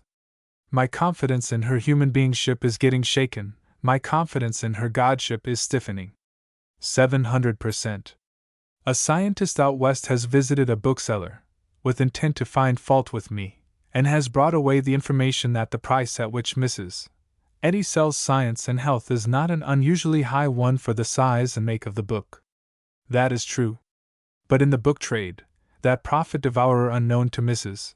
Eddy's book, a $3 book that is made for 35 or 40 cents in large editions is put at $3 because the publisher has to pay author, middleman, and advertising, and if the price were much below $3 the profit accruing would not pay him fairly for his time and labor. At the same time, if he could get $10 for the book he would take it, and his morals would not fall under criticism. But if he were an inspired person commissioned by the deity to receive and print and spread broadcast among sorrowing and suffering and poor men a precious message of healing and cheer and salvation, he would have to do as Bible societies do, sell the book at a pinched margin above cost to such as could pay, and give it free to all that couldn't, and his name would be praised. But if he sold it at 700% profit and put the money in his pocket, his name would be mocked and derided. Just as Mrs. Eddy's is. And most justifiably, as it seems to me. The complete Bible contains 1,000,000 words. The New Testament by itself contains 240,000 words. My '84 edition of Science and Health contains 120,000 words, just half as many as the New Testament. Science and Health has since been so inflated by later inspirations that the 1902 edition contains 180,000 words, not counting the 30,000 at the back, devoted by Mrs. Eddy to advertising the book's healing abilities, and the inspiring continues right along. If you have a book whose market is so sure and so great that you can give a printer an everlasting order for 30 or 40 or 50,000 copies a year, he will furnish them at a cheap rate, because whenever there is a slack time in his pressroom and bindery he can fill the idle intervals on your book and be making something instead of losing. That is the kind of contract that can be let on Science and Health every year. I am obliged to doubt that the $3 Science and Health costs Mrs. Eddy above 15 cents, or that the $6 copy costs her above 80 cents. I feel quite sure that the average profit to her on these books, above cost of manufacture, is all of 700%. Every proper Christian Scientist has to buy and own, and canvass for Science and Health, 180,000 words, and he must also own a Bible, 1,000,000 words. He can buy the one for from $3 to $6, and the other for 15 cents. Or if $3 is all the money he has, he can get his Bible for nothing. When the Supreme Being disseminates a saving message through uninspired agents, the New Testament, for instance, it can be done for 5 cents a copy, but when he sends one containing only 2/3 as many words through the shop of a divine personage, it costs 60 times as much. I think that in matters of such importance it is bad economy to employ a wildcat agency. Here are some figures which are perfectly authentic, and which seem to justify my opinion. These Bible societies, inspired only by a sense of religious duty, are issuing the Bible at a price so small that they have made it the cheapest book printed. For example, the American Bible Society offers an edition of the whole Bible as low as 15 cents and the New Testament at 5 cents, and the British Society at 6 pence and 1 penny, respectively. These low prices, made possible by their policy of selling the books at cost or below cost, etc. New York Sunday, February 25, 1903. Chapter 9. We may now make a final footing up of Mrs. Eddy, and see what she is, in the fullness of her powers. She is the Massachusetts Metaphysical College Pastor Emeritus, President, Board of Directors, Board of Education, Board of Lectureships, future Board of Trustees, Proprietor of the Publishing House and Periodicals, Treasurer, Clerk, Proprietor of the Teachers, Proprietor of the Lecturers, Proprietor of the Missionaries, Proprietor of the Readers, Dictator of the Services, Sole Voice of the Pulpit, Proprietor of the Sanhedrin, Sole Proprietor of the Creed. Copyrighted, indisputable autocrat of the branch churches, with their life and death in her hands, sole thinker for the first church and the others, sole and infallible expounder of doctrine, in life and in death, sole permissible discoverer, denouncer, judge, and executioner of ostensible hypnotists, 50-handed god of excommunication, with a thunderbolt in every hand. Appointer and installer of the pastor of all the churches, the perpetual pastor universal, science and health, the Comforter. Chapter 10. There she stands painted by herself. No witness but herself has been allowed to testify. She stands there painted by her acts, and decorated by her words. When she talks, she has only a decorative value as a witness, either for or against herself, for she deals mainly in unsupported assertion, and in the rare cases where she puts forward a verifiable fact she gets out of it a meaning which it refuses to furnish to anybody else. Also, when she talks, she is unstable, she wanders, she is incurably inconsistent. What she says today she contradicts tomorrow. But her acts are consistent.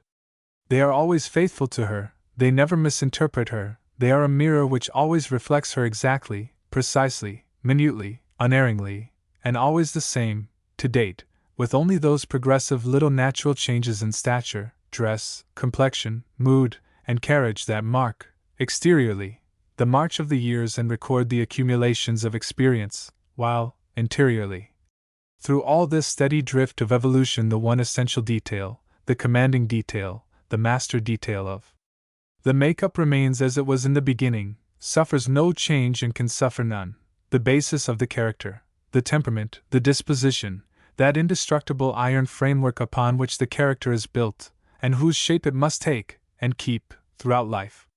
We call it a person's nature. The man who is born stingy can be taught to give liberally, with his hands, but not with his heart.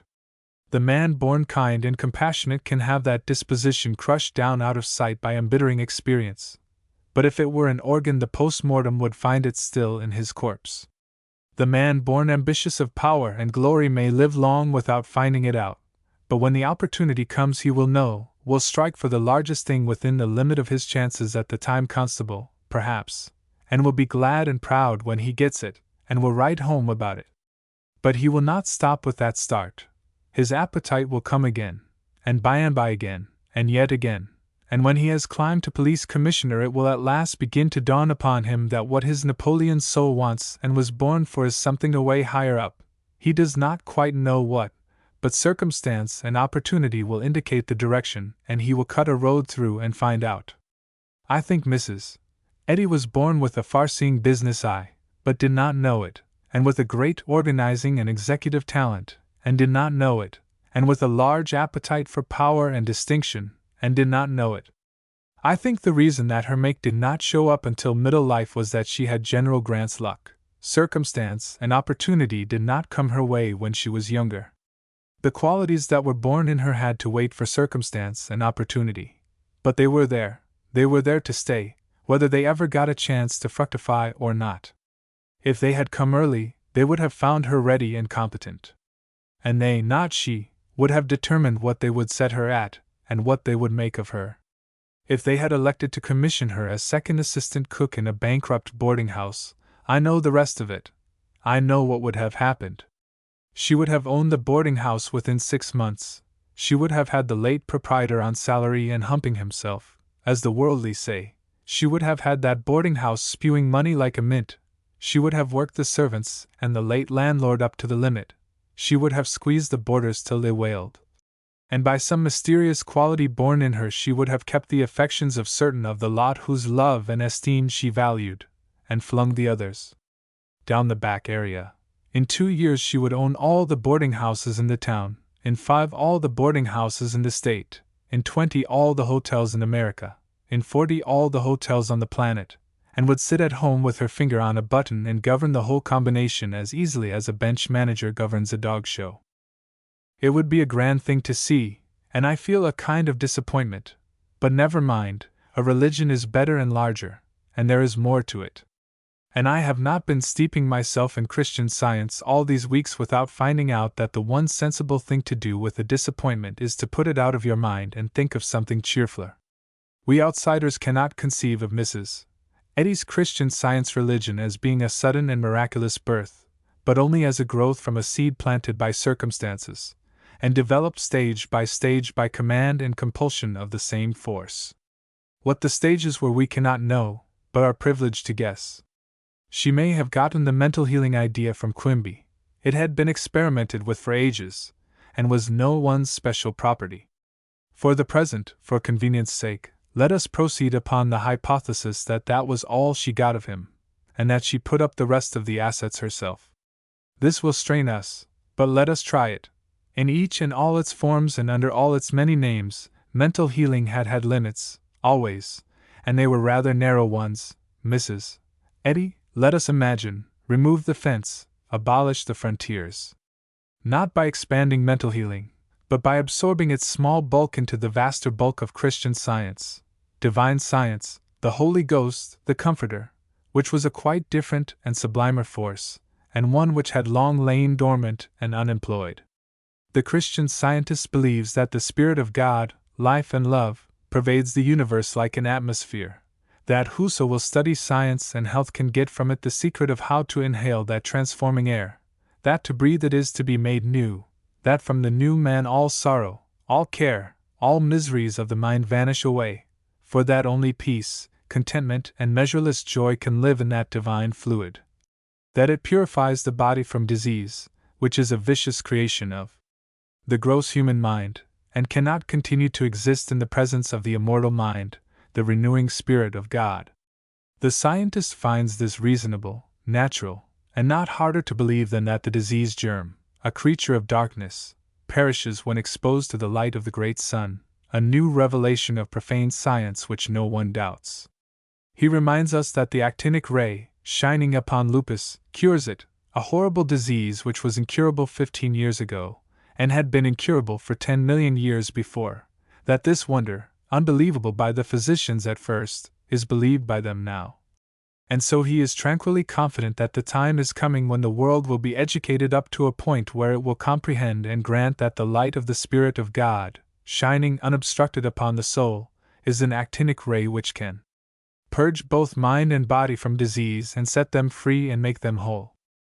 It is apparent, then, that in Christian Science it is not one man's mind acting upon another man's mind that heals, that it is solely the Spirit of God that heals, that the healer's mind performs no office but to convey that force to the patient, that it is merely the wire which carries the electric fluid, so to speak, and delivers the message. Therefore, if these things be true, mental healing and science healing are separate and distinct processes, and no kinship exists between them. To heal the body of its ills and pains is a mighty benefaction, but in our day our physicians and surgeons work 1,000 miracles, prodigies which would have ranked as miracles 50 years ago, and they have so greatly extended their domination over disease that we feel so well protected that we are able to look with a good deal of composure and absence of hysterics upon the claims of new competitors in that field. But there is a mightier benefaction than the healing of the body, and that is the healing of the spirit, which is Christian Science's other claim. So far as I know, so far as I can find out, it makes it good. Personally, I have not known a scientist who did not seem serene, contented, unharassed. I have not found an outsider whose observation of scientists furnished him a view that differed from my own. Buoyant spirits, comfort of mind, freedom from care, these happinesses we all have, at intervals, but in the spaces between, dear me, the black hours. They have put a curse upon the life of every human being I have ever known, young or old. I concede not a single exception. Unless it might be those scientists just referred to. They may have been playing a part with me. I hope they were not, and I believe they were not. Time will test the science's claim. If time shall make it good, if time shall prove that the science can heal the persecuted spirit of man and banish its troubles and keep it serene and sunny and content, why then Mrs. Eddy will have a monument that will reach above the clouds. For if she did not hit upon that imperial idea and evolve it and deliver it, its discoverer can never be identified with certainty. Now, I think, it is the giant feature, it is the sun that rides in the zenith of Christian science. The auxiliary features are of minor consequence. Let us still leave the large, if, aside, for the present, and proceed as if it had no existence. It is not supposable that Mrs. Eddy realized, at first, the size of her plunder. No, find, that is the word. She did not realize the size of her find, at first. It had to grow upon her, by degrees, in accordance with the inalterable custom of circumstance, which works by stages, and by stages only, and never furnishes any mind with all the materials for a large idea at one time. In the beginning, Mrs. Eddy was probably interested merely in the mental healing detail, and perhaps mainly interested in it pecuniary, for she was poor. She would succeed in anything she undertook. She would attract pupils, and her commerce would grow. She would inspire in patient and pupil confidence in her earnestness. Her history is evidence that she would not fail of that. There probably came a time, in due course, when her students began to think there was something deeper in her teachings than they had been suspecting, a mystery beyond mental healing, and higher. It is conceivable that by consequence their manner towards her changed little by little, and from respectful became reverent. It is conceivable that this would have an influence upon her, that it would incline her to wonder if their secret thought, that she was inspired, might not be a well-grounded guess. It is conceivable that as time went on the thought in their minds and its reflection in hers might solidify into conviction. She would remember then that as a child she had been called, more than once, by a mysterious voice, just as had happened to little Samuel. Mentioned in her autobiography, she would be impressed by that ancient reminiscence, now, and it could have a prophetic meaning for her. It is conceivable that the persuasive influences around her and within her would give a new and powerful impulse to her philosophizings, and that from this, in time, would result that great birth, the healing of body and mind by the inpouring of the Spirit of God, the central and dominant idea of Christian Science, and that when this idea came she would not doubt that it was an inspiration direct from heaven. Chapter 11. I must rest a little, now. To sit here and painstakingly spin out a scheme which imagines Mrs. Eddy, of all people, working her mind on a plane above commercialism, imagines her thinking, philosophizing, discovering majestic things, and even imagines her dealing in sincerities. To be frank, I find it a large contract, but I have begun it, and I will go through with it. Chapter 12. It is evident that she made disciples fast, and that their belief in her and in the authenticity of her heavenly ambassadorship was not of the lukewarm and halfway sort, but was profoundly earnest and sincere. Her book was issued from the press in 1875. It began its work of convert-making, and within 6 years she had successfully launched a new religion and a new system of healing, and was teaching them to crowds of eager students in a college of her own, at prices so extraordinary that we are almost compelled to accept her statement, no, her guarded intimation, that the rates were arranged on high. Since a mere human being unacquainted with commerce and accustomed to think in pennies could hardly put up such a hand as that without supernatural help. From this stage onward, Mrs. Eddy being what she was, the rest of the development stages would follow naturally and inevitably. But if she had been anybody else, there would have been a different arrangement of them, with different results. Being the extraordinary person she was, she realized her position and its possibilities, realized the possibilities, and had the daring to use them for all they were worth. We have seen what her methods were after she passed the stage where her divine ambassadorship was granted its executor in the hearts and minds of her followers. We have seen how steady and fearless and calculated and orderly was her march thenceforth from conquest to conquest. We have seen her strike dead, without hesitancy, any hostile or questionable force that rose in her path. First, the horde of pretenders that sprang up and tried to take her science and its market away from her. She crushed them, she obliterated them. When her own National Christian Science Association became great in numbers and influence, and loosely and dangerously garrulous, and began to expound the doctrines according to its own uninspired notions, she took up her sponge without a tremor of fear and wiped that association out. When she perceived that the preachers in her pulpits were becoming afflicted with doctrine tinkering, she recognized the danger of it, and did not hesitate nor temporize, but promptly dismissed the whole of them in a day, and abolished their office permanently. We have seen that, as fast as her power grew, she was competent to take the measure of it, and that as fast as its expansion suggested to her gradually awakening native ambition a higher step she took it, and so, by this evolutionary process, we have seen the gross moneylust relegated to second place, and the lust of empire and glory rise above it. A splendid dream, and by force of the qualities born in her she is making it come true. These qualities, and the capacities growing out of them by the nurturing influences of training, observation, and experience seem to be clearly indicated by the character of her career and its achievements.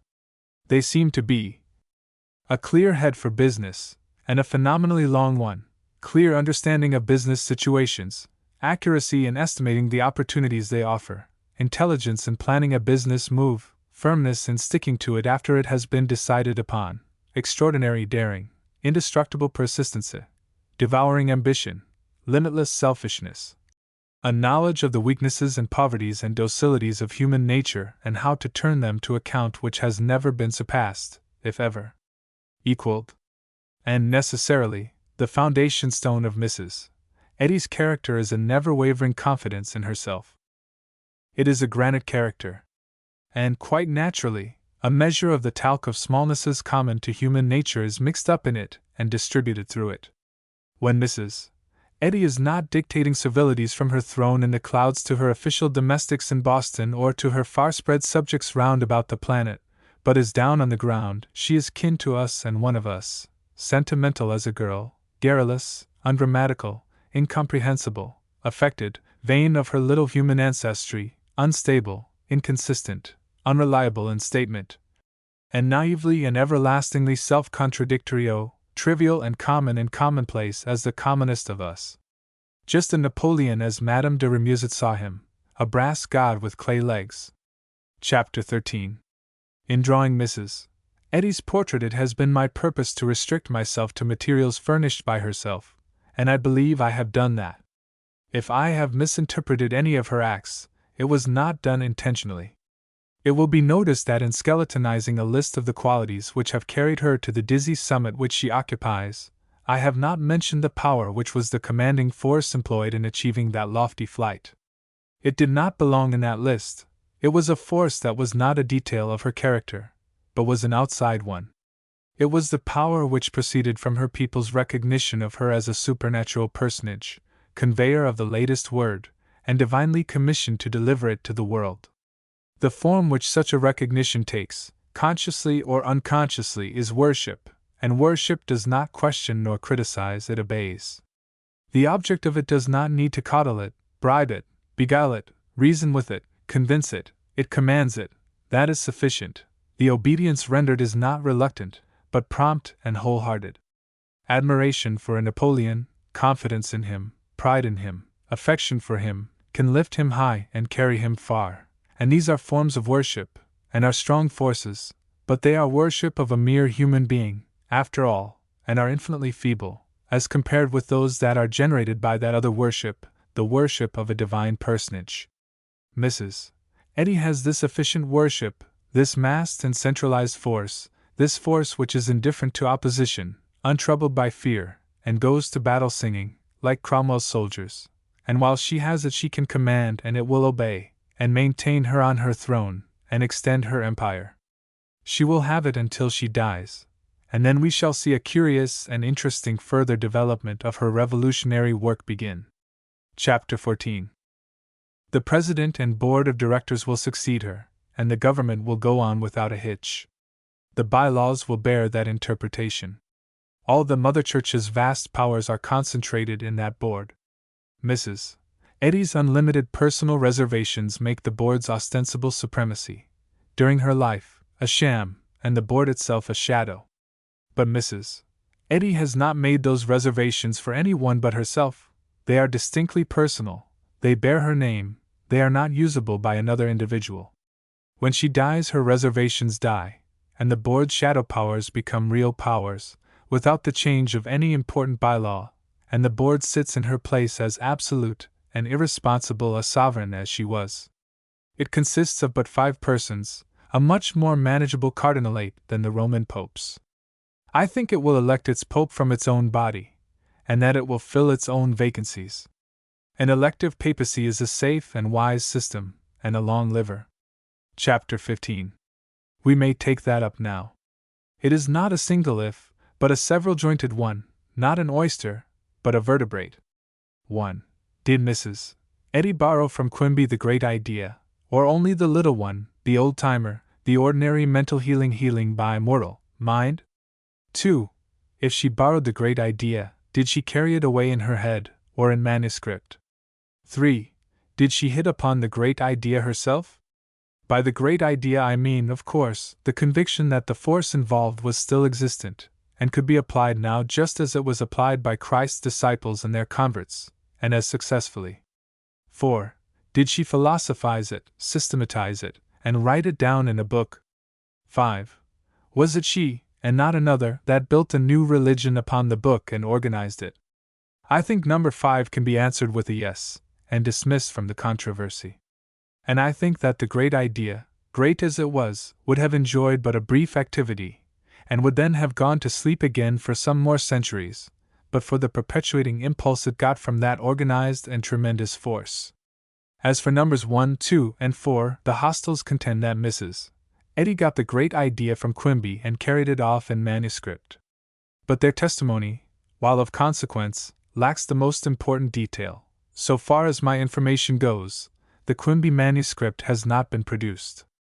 I think we cannot discuss number 1 and number 2 profitably. Let them go. For me, number 3 has a mild interest, and number 4 a violent one. As regards number 3, Mrs. Eddy was brought up from the cradle, an old-time, boiler-iron, Westminster Catechism Christian, and knew her Bible as well as Captain Kidd knew his. When he sailed, and perhaps as sympathetically. The great idea had struck 1,000,000 Bible readers before her as being possible of resurrection and application. It must have struck as many as that, and been cogitated, indolently, doubtingly, then dropped and forgotten, and it could have struck her, in due course. But how it could interest her, how it could appeal to her, with her make this a thing that is difficult to understand. For the thing back of it is wholly gracious and beautiful, the power, through loving mercifulness and compassion, to heal fleshly ills and pains and grief, all, with a word, with a touch of the hand. This power was given by the Savior to the disciples, and to all the converted. Every one. It was exercised for generations afterwards. Any Christian who was in earnest and not a make-believe, not a policy, Christian, not a Christian for revenue only, had that healing power, and could cure with it any disease or any hurt or damage possible to human flesh and bone. These things are true, or they are not. If they were true 17 and 18 and 19 centuries ago, it would be difficult to satisfactorily explain why or how or by what argument that power should be non-existent in Christians now. To wish to exercise it could occur to Mrs. Eddy, but would it? Grasping, sordid, penurious, famishing for everything she sees, money, power, glory, vain, untruthful, jealous, despotic, arrogant, insolent, pitiless where thinkers and hypnotists are concerned, illiterate, shallow, incapable of reasoning outside of commercial lines, immeasurably selfish. Of course, the great idea could strike her, we have to grant that, but why it should interest her is a question which can easily overstrain the imagination and bring on nervous prostration, or something like that, and is better left alone by the judicious, it seems to me. Unless we call to our help the alleged other side of Mrs.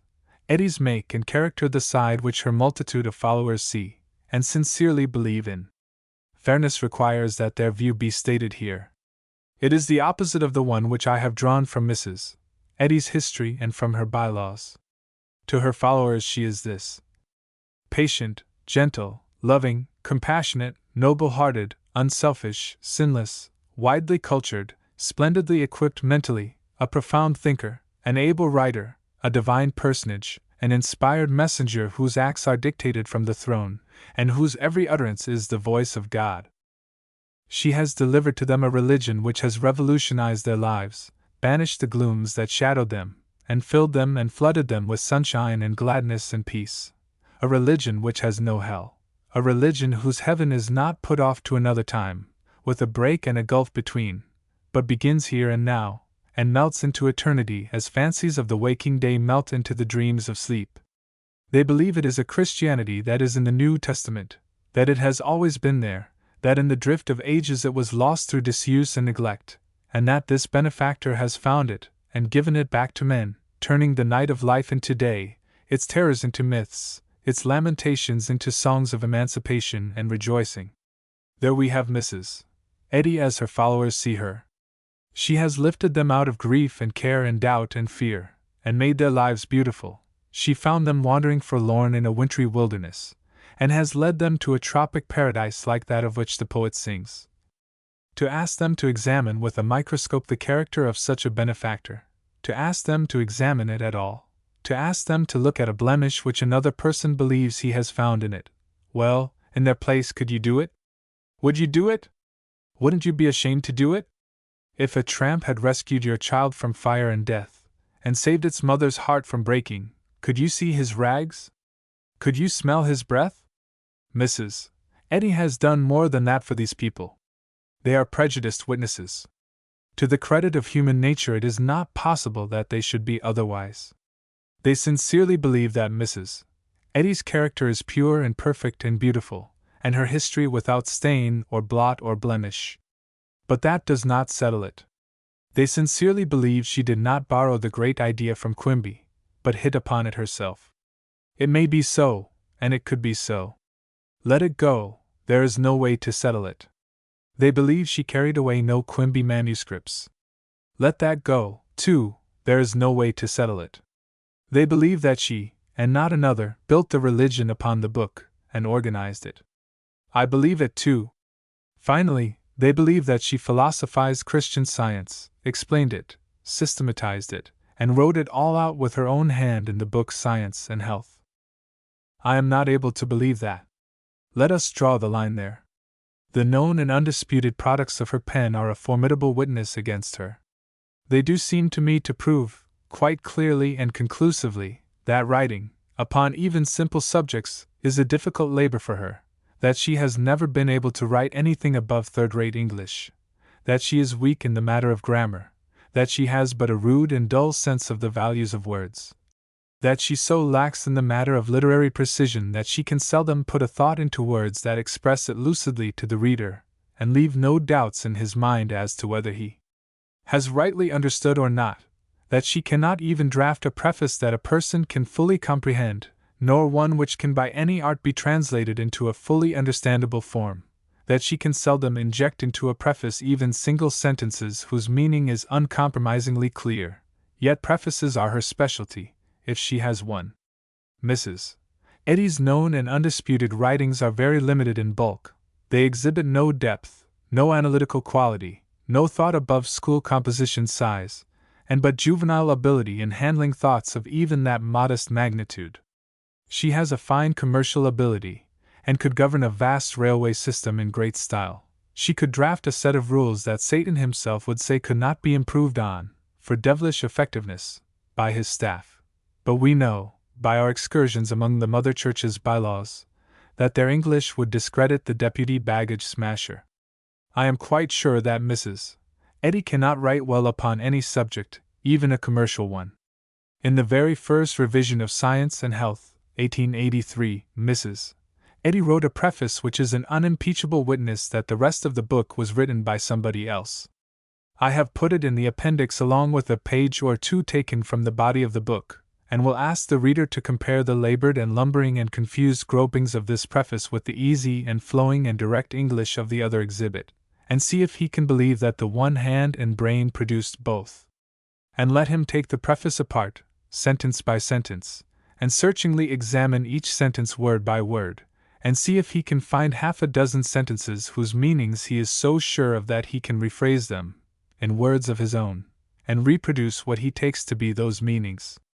Money can be lost on this game. I know, for I am the one that lost it. Now let the reader turn to the excerpt which I have made from the chapter on Prayer, last year's edition of Science and Health, and compare that wise and sane and elevated and lucid and compact piece of work with the aforesaid preface, and with Mrs.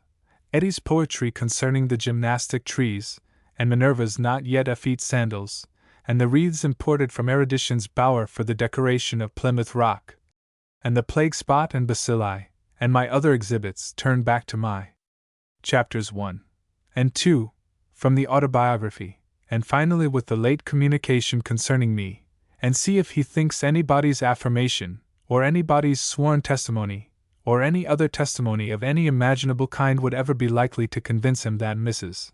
Eddy wrote that chapter on prayer. I do not wish to impose my opinion on any one who will not permit it, but such as it is I offer it here for what it is worth. I cannot believe, and I do not believe, that Mrs.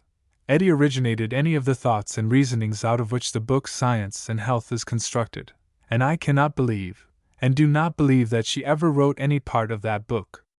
I think that if anything in the world stands proven, and well and solidly proven, by unimpeachable testimony, the treacherous testimony of her own pen in her known and undisputed literary productions, it is that Mrs.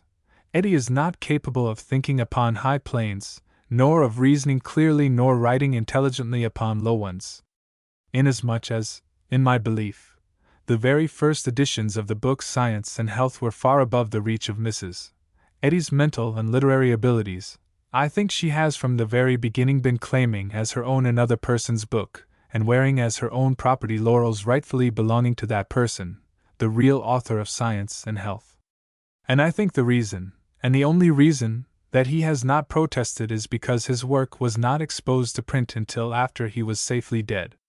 That with an eye to business, and by grace of her business talent, she has restored to the world neglected and abandoned features of the Christian religion which her thousands of followers find gracious and blessed and contenting, I recognize and confess. But I am convinced that every single detail of the work except just that one, the delivery of the product to the world, was conceived and performed by another. Appendix A. Original First Preface to Science and Health. There seems a Christian necessity of learning God's power and purpose to heal both mind and body.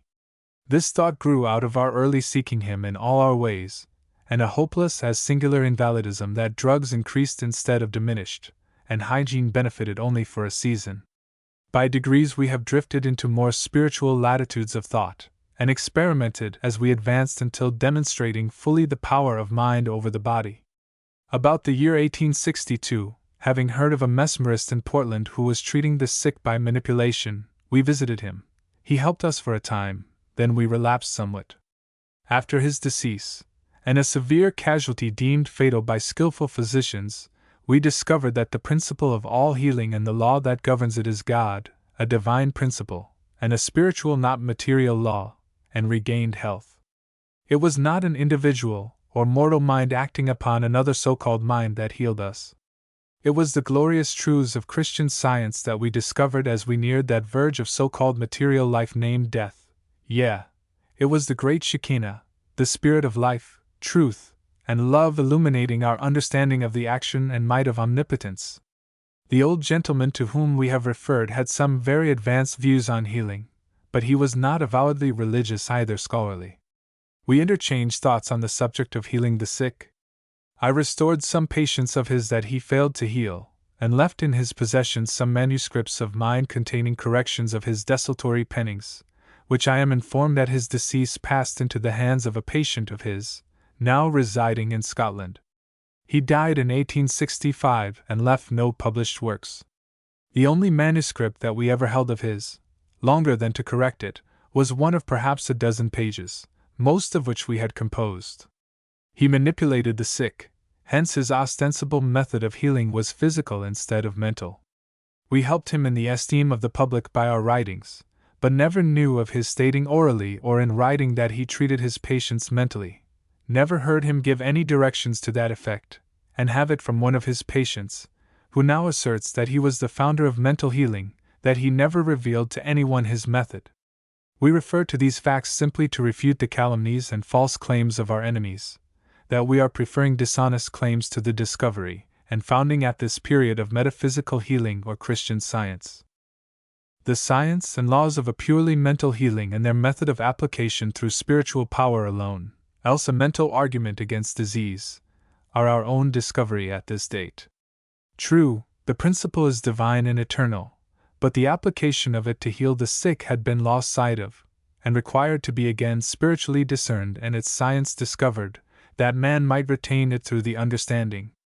Since our discovery in 1866 of the divine science of Christian healing, we have labored with tongue and pen to found this system. In this endeavor, every obstacle has been thrown in our path that the envy and revenge of a few disaffected students could devise. The superstition and ignorance of even this period have not failed to contribute their mite towards misjudging us, while its Christian advancement and scientific research have helped sustain our feeble efforts.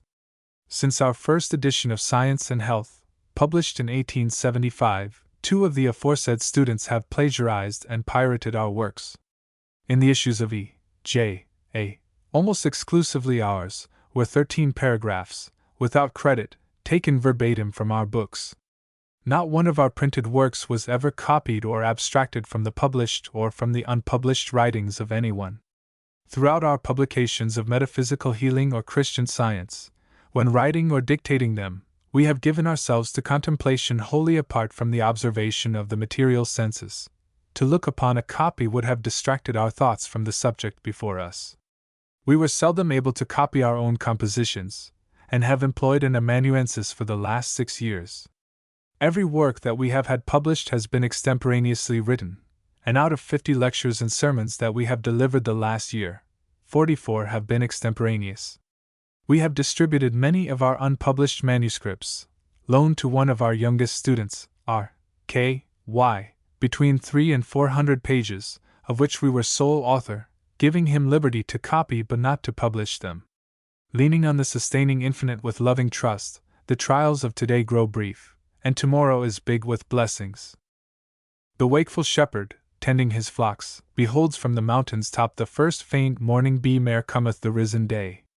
So from soul's loftier summits shines the pale star to prophet shepherd, and it traverses night, over to where the young child lies, in cradled obscurity, that shall waken a world. Over the night of error dawn the morning beams and guiding star of truth, and the wise men are led by it to science, which repeats the eternal harmony that it reproduced, in proof of immortality. The time for thinkers has come, and the time for revolutions, ecclesiastical and civil, must come. Truth, independent of doctrines or time-honored systems, stands at the threshold of history. Contentment with the past, or the cold conventionality of custom, may no longer shut the door on science, though empires fall. He whose right it is shall reign. Ignorance of God should no longer be the stepping stone to faith, understanding Him, whom to know aright is life eternal, is the only guarantee of obedience. This volume may not open a new thought, and make it at once familiar. It has the sturdy task of a pioneer, to hack away at the tall oaks and cut the rough granite, leaving future ages to declare what it has done. We made our first discovery of the adaptation of metaphysics to the treatment of disease in the winter of 1866. Since then we have tested the principle on ourselves and others, and never found it to fail to prove the statements herein made of it. We must learn the science of life, to reach the perfection of man.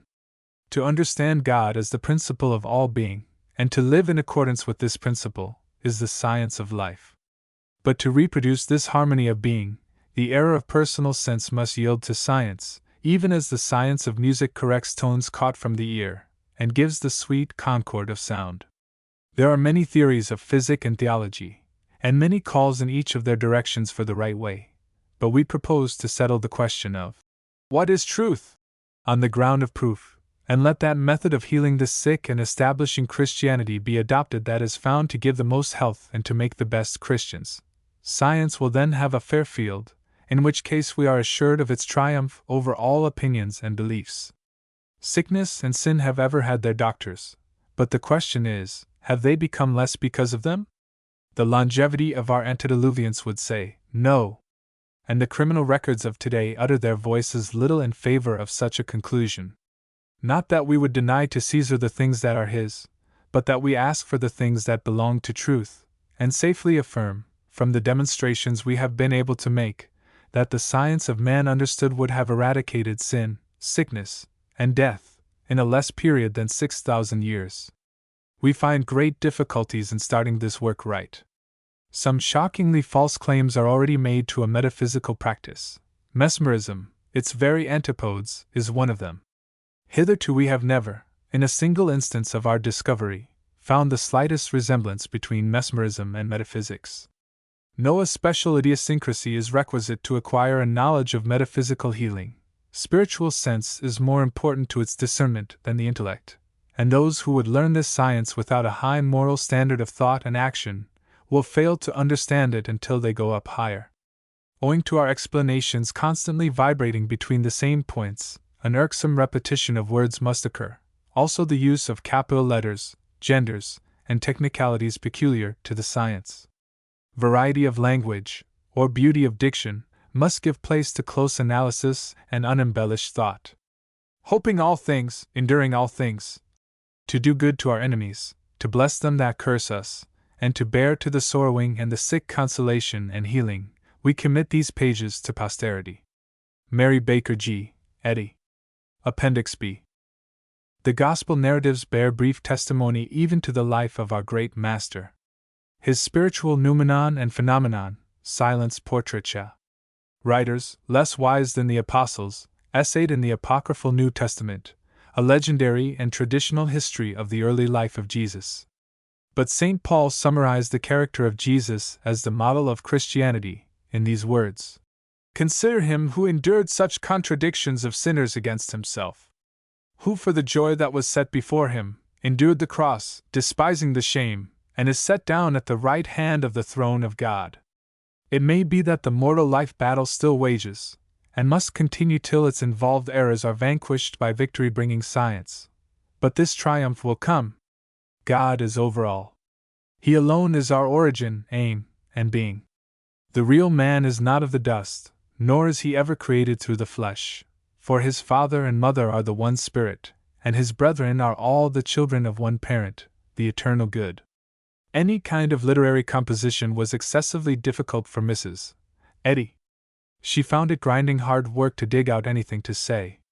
She realized, at the above stage in her life, that with all her troubles she had not been able to scratch together even material enough for a child's autobiography, and also that what she had secured was in the main not valuable, not important, considering the age and the fame of the person she was writing about, and so it occurred to her to attempt, in that paragraph, to excuse the meagerness and poor quality of the feast she was spreading, by letting on that she could do ever so much better if she wanted to, but was under constraint of divine etiquette. To feed with more than a few indifferent crumbs a plebeian appetite for personal details about personages in her class was not the correct thing, and she blandly points out that there is precedent for this reserve. When Mrs. Eddy tries to be artful, in literature, it is generally after the manner of the ostrich, and with the ostrich's luck. Please try to find the connection between the two paragraphs. M.T. Appendix C.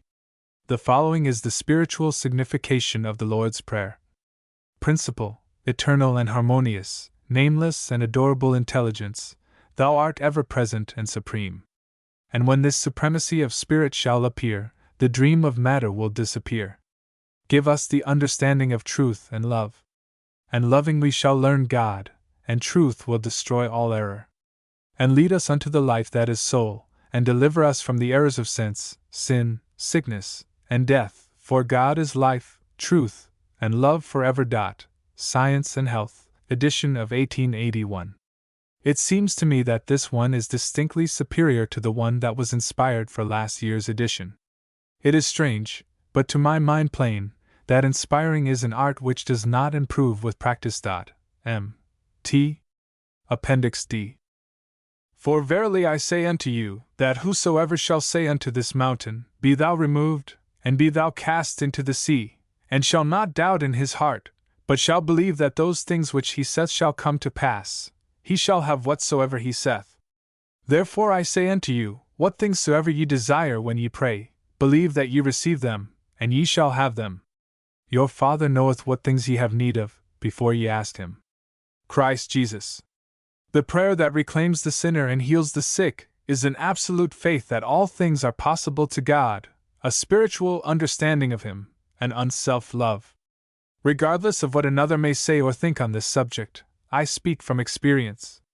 This prayer, combined with self-sacrifice and toil, is the means whereby God has enabled me to do what I have done for the religion and health of mankind. Thoughts unspoken are not unknown to the divine mind. Desire is prayer, and no less can occur from trusting God with our desires, that they may be molded and exalted before they take form in audible word, and in deeds. What are the motives for prayer? Do we pray to make ourselves better or to benefit those that hear us, to enlighten the infinite, or to be heard of men? Are we benefited by praying? Yes, the desire which goes forth hungering after righteousness is blessed of our Father, and it does not return unto us void. God is not moved by the breath of praise to do more than he has already done, nor can the infinite do less than bestow all good, since he is unchanging wisdom and love. We can do more for ourselves by humble fervent petitions, but the all-loving does not grant them simply on the ground of lip service, for he already knows all. Prayer cannot change the science of being, but it does bring us into harmony with it. Goodness reaches the demonstration of truth. A request that another may work for us never does our work.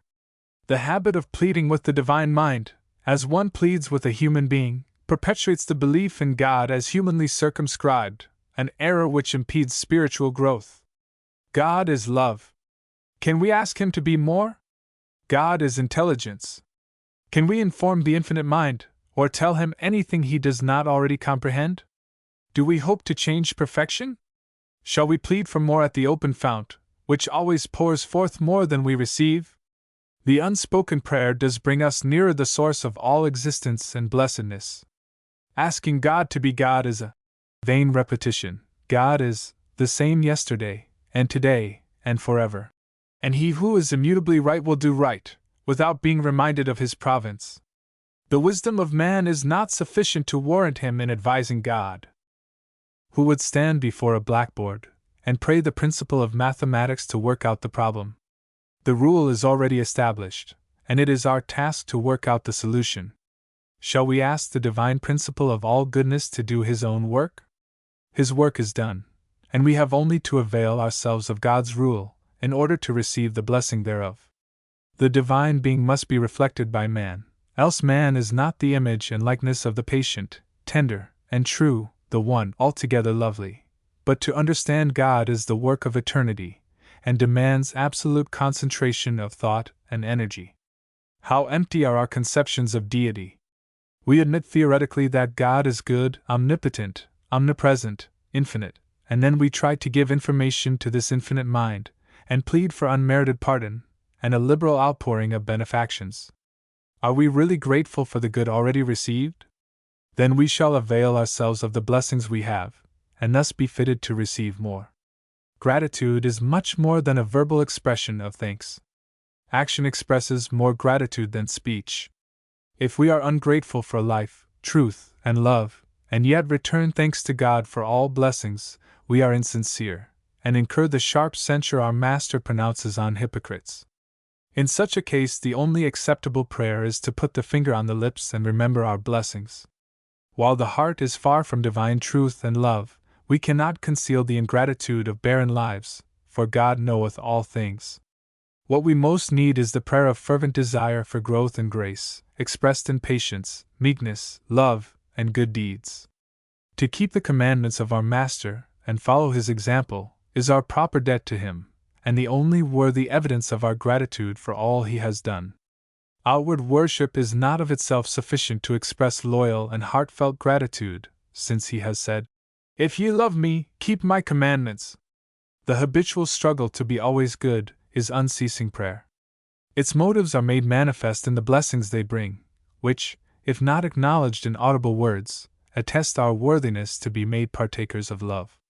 Simply asking that we may love God will never make us love Him, but the longing to be better and holier, expressed in daily watchfulness, and in striving to assimilate more of the divine character, this will mold and fashion us anew, until we awake in His likeness.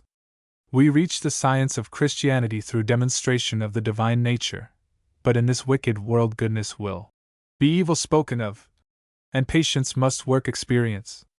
Audible prayer can never do the works of spiritual understanding, which regenerates, but silent prayer, watchfulness, and devout obedience enable us to follow Jesus' example. Long prayers, ecclesiasticism, and creeds have clipped the divine pinions of love and clad religion in human robes. They materialize worship, hinder the spirit, and keep man from demonstrating his power over error. Sorrow for wrongdoing is but one step towards reform, and the very easiest step. The next and great step required by wisdom is the test of our sincerity, namely, reformation. To this end we are placed under the stress of circumstances. Temptation bids us repeat the offense, and woe comes in return for what is done. So it will ever be, till we learn that there is no discount in the law of justice, and that we must pay the uttermost farthing. The measure ye mete shall be measured to you again, and it will be full, and running over. Saints and sinners get their full award, but not always in this world. The followers of Christ drank His cup. Ingratitude and persecution filled it to the brim, but God pours the riches of His love into the understanding and affections, giving us strength according to our day. Sinners flourish like a green bay tree. But looking farther, the psalmist could see their end, namely, the destruction of sin through suffering. Prayer is sometimes used as a confessional to cancel sin. This error impedes true religion. Sin is forgiven only as it is destroyed by Christ's truth and life. If prayer nourishes the belief that sin is cancelled, and that man is made better by merely praying, it is an evil. He grows worse who continues in sin because he thinks himself forgiven. An apostle says that the Son of God, Christ, came to destroy the works of the devil. We should follow our divine exemplar, and seek the destruction of all evil works, error and disease included. We cannot escape the penalty due for sin. The Scriptures say that if we deny Christ, He also will deny us. The divine love corrects and governs man. Men may pardon, but this divine principle alone reforms the sinner. God is not separate from the wisdom He bestows. The talents He gives we must improve. Calling on Him to forgive our work, badly done or left undone, implies the vain supposition that we have nothing to do but to ask pardon, and that afterwards we shall be free to repeat the offense. To cause suffering, as the result of sin, is the means of destroying sin. Every supposed pleasure in sin will furnish more than its equivalent of pain, until belief in material life and sin is destroyed.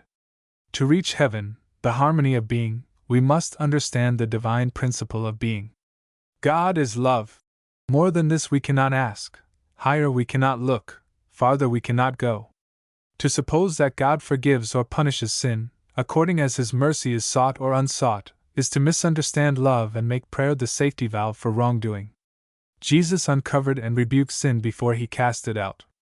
Of a sick woman He said that Satan had bound her, and to Peter He said, "Thou art an offense unto me." He came teaching and showing men how to destroy sin, sickness, and death. He said of the fruitless tree, "It is hewn down." It is believed by many that a certain magistrate, who lived in the time of Jesus, left this record. His rebuke is fearful. The strong language of our Master confirms this description. The only civil sentence which he had for error was, "Get thee behind me, Satan."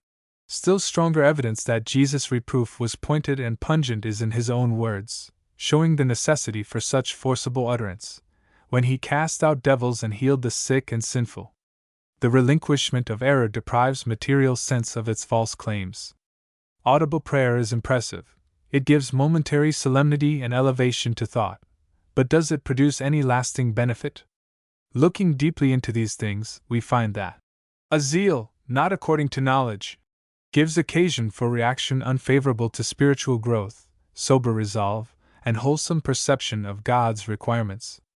The motives for verbal prayer may embrace too much love of applause to induce or encourage Christian sentiment. Physical sensation, not soul, produces material ecstasy and emotions. If spiritual sense always guided men at such times, there would grow out of those ecstatic moments a higher experience and a better life, with more devout self-abnegation and purity. A self-satisfied ventilation of fervent sentiments never makes a Christian. God is not influenced by man. The divine ear is not an auditorial nerve. It is the all-hearing and all-knowing mind, to whom each want of man is always known, and by whom it will be supplied. The danger from audible prayer is that it may lead us into temptation. By it we may become involuntary hypocrites, uttering desires which are not real, and consoling ourselves in the midst of sin, with the recollection that we have prayed over it, or mean to ask forgiveness at some later day. Hypocrisy is fatal to religion. A wordy prayer may afford a quiet sense of self-justification, though it makes the sinner a hypocrite. We never need despair of an honest heart, but there is little hope for those who only come spasmodically face to face with their wickedness, and then seek to hide it. Their prayers are indexes which do not correspond with their character. They hold secret fellowship with sin, and such externals are spoken of by Jesus as like unto whited sepulchres, full of all uncleanness. If a man, though apparently fervent and prayerful, is impure, and therefore insincere, what must be the comment upon him?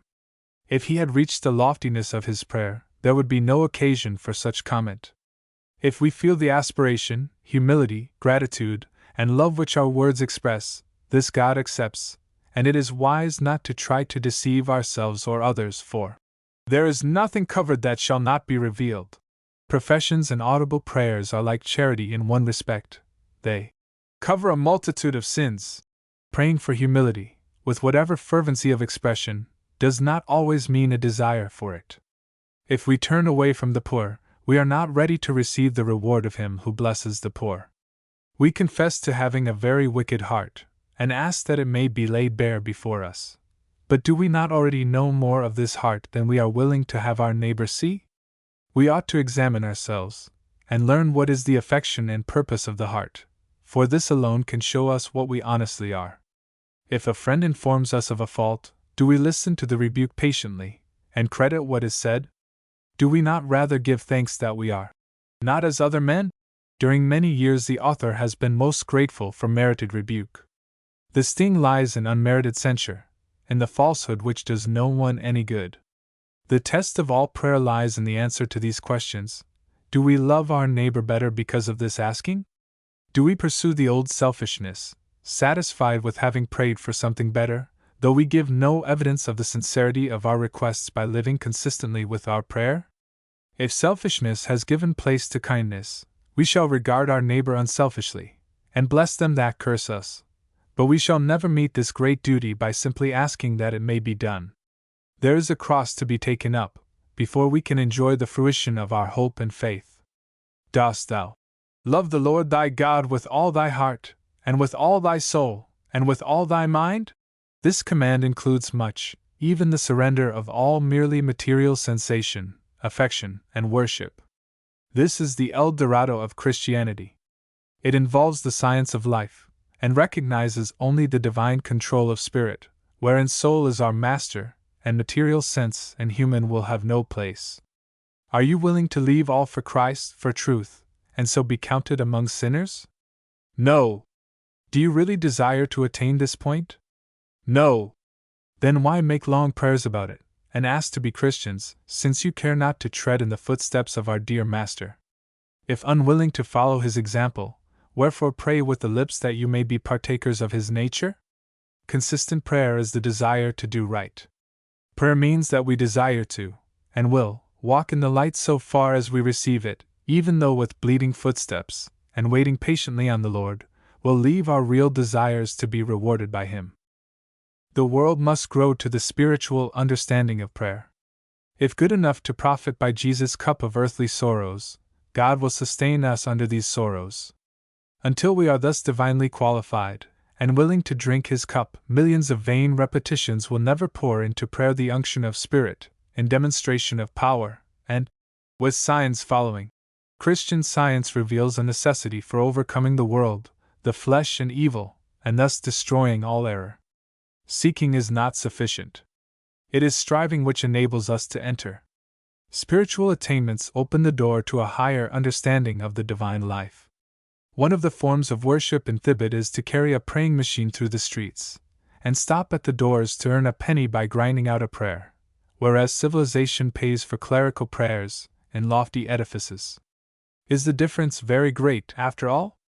Experience teaches us that we do not always receive the blessings we ask for in prayer. There is some misapprehension of the source and means of all goodness and blessedness, or we should certainly receive what we ask for. The Scriptures say, "Ye ask, and receive not, because ye ask amiss, that ye may consume it upon your lusts." What we desire and ask for it is not always best for us to receive. In this case, infinite love will not grant the request. Do you ask wisdom to be merciful and not punish sin? Then, ye ask amiss? Without punishment, sin would multiply. Jesus' prayer, "Forgive us our debts," specified also the terms of forgiveness. When forgiving the adulterous woman, he said, "Go, and sin no more." A magistrate sometimes remits the penalty, but this may be no moral benefit to the criminal, and at best, it only saves him from one form of punishment. The moral law, which has the right to acquit or condemn, always demands restitution, before mortals can go up higher. Broken law brings penalty, in order to compel this progress. Mere legal pardon, and there is no other, for divine principle never pardons our sins or mistakes till they are corrected, leaves the offender free to repeat the offense, if, indeed, he has not already suffered sufficiently from vice to make him turn from it with loathing. Truth bestows no pardon upon error, but wipes it out in the most effectual manner. Jesus suffered for our sins, not to annul the divine sentence against an individual's sin, but to show that sin must bring inevitable suffering. Petitions only bring to mortals the results of their own faith. We know that a desire for holiness is requisite in order to gain it, but if we desire holiness above all else, we shall sacrifice everything for it. We must be willing to do this, that we may walk securely in the only practical road to holiness. Prayer alone cannot change the unalterable truth, or give us an understanding of it, but prayer coupled with a fervent habitual desire to know and do the will of God will bring us into all truth. Such a desire has little need of audible expression. It is best expressed in thought and life. Appendix E. Reverend Heber Newton on Christian Science. To begin, then, at the beginning, Christian Science accepts the work of healing sickness as an integral part of the discipleship of Jesus Christ. In Christ it finds what the Church has always recognized theoretically, though it has practically ignored the fact, the great physician. That Christ healed the sick, we none of us question. It stands plainly upon the record. This ministry of healing was too large a part of his work to be left out from any picture of that life. Such service was not an incident of his career, it was an essential element of that career. It was an integral factor in his mission. The evangelists leave us no possibility of confusion on this point. Coequal with his work of instruction and inspiration was his work of healing. The records make it equally clear that the Master laid his charge upon his disciples to do as he had done. When he had called unto him his 12 disciples, he gave them power over unclean spirits, to cast them out, and to heal all manner of sickness and all manner of disease. In sending them forth, he commanded them, saying, As ye go, preach, saying, The kingdom of heaven is at hand. Heal the sick, cleanse the lepers, raise the dead, cast out demons. That the 12 disciples undertook to do the Master's work of healing, and that they, in their measure, succeeded, seems beyond question. They found in themselves the same power that the Master found in himself, and they used it as he had used his power. The record of the Acts of the Apostles, if at all trustworthy history, shows that they, too, healed the sick. Beyond the circle of the original 12, it is equally clear that the early disciples believed themselves charged with the same mission, and that they sought to fulfill it. The records of the early church make it indisputable that powers of healing were recognized as among the gifts of the Spirit. St. Paul's letters render it certain that these gifts were not a privilege of the original 12, merely, but that they were the heritage into which all the disciples entered. Beyond the era of the primitive church, through several generations, the early Christians felt themselves called to the same ministry of healing, and enabled with the same secret of power. Through well nigh 3 centuries, the gifts of healing appear to have been, more or less, recognized and exercised in the church. Through those generations, however, there was a gradual disuse of this power, following upon a failing recognition of its possession. That which was originally the rule became the exception. By degrees, the sense of authority and power to heal passed out from the consciousness of the Church. It ceased to be a sign of the indwelling Spirit. For 15 centuries, the recognition of this authority and power has been altogether exceptional. Here and there, through the history of these centuries, there have been those who have entered into this belief of their own privilege and duty, and have used the gift which they recognized. The Church has never been left without a line of witnesses to this aspect of the discipleship of Christ. But she has come to accept it as the normal order of things that what was once the rule in the Christian Church should be now only the exception. Orthodoxy has framed a theory of the words of Jesus to account for this strange departure of his Church from them. It teaches us to believe that his example was not meant to be followed, in this respect, by all his disciples. The power of healing which was in him was a purely exceptional power. It was used as an evidence of his divine mission. It was a miraculous gift. The gift of working miracles was not bestowed upon his church at large. His original disciples, the 12 apostles, received this gift as a necessity of the critical epoch of Christianity, the founding of the church. Traces of the power lingered on, in weakening activity, until they gradually ceased, and the normal condition of the Church was entered upon, in which miracles are no longer possible. We accept this, unconsciously, as the true state of things in Christianity. But it is a conception which will not bear a moment's examination. There is not the slightest suggestion upon record that Christ set any limit to this charge which he gave his disciples. On the contrary, there are not lacking hints that he looked for the possession and exercise of this power wherever his Spirit breathed in men.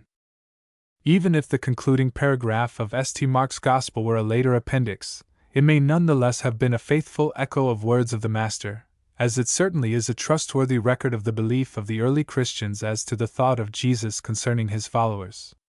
In that interesting passage, Jesus, after his death, appeared to the 11, and formally commissioned them, again, to take up his work in the world, bidding them, "Go ye into all the world and preach the gospel to every creature. And these signs," he tells them, "shall follow them that believe."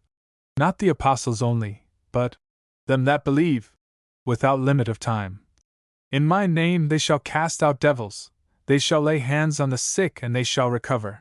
The concluding discourse to the disciples, recorded in the Gospel according to St. John, affirms the same expectation on the part of Jesus, emphasizing it in his solemn way. "Verily, verily, I say unto you, he that believeth on me, the works that I do shall he do also, and greater works than these shall he do." Appendix F.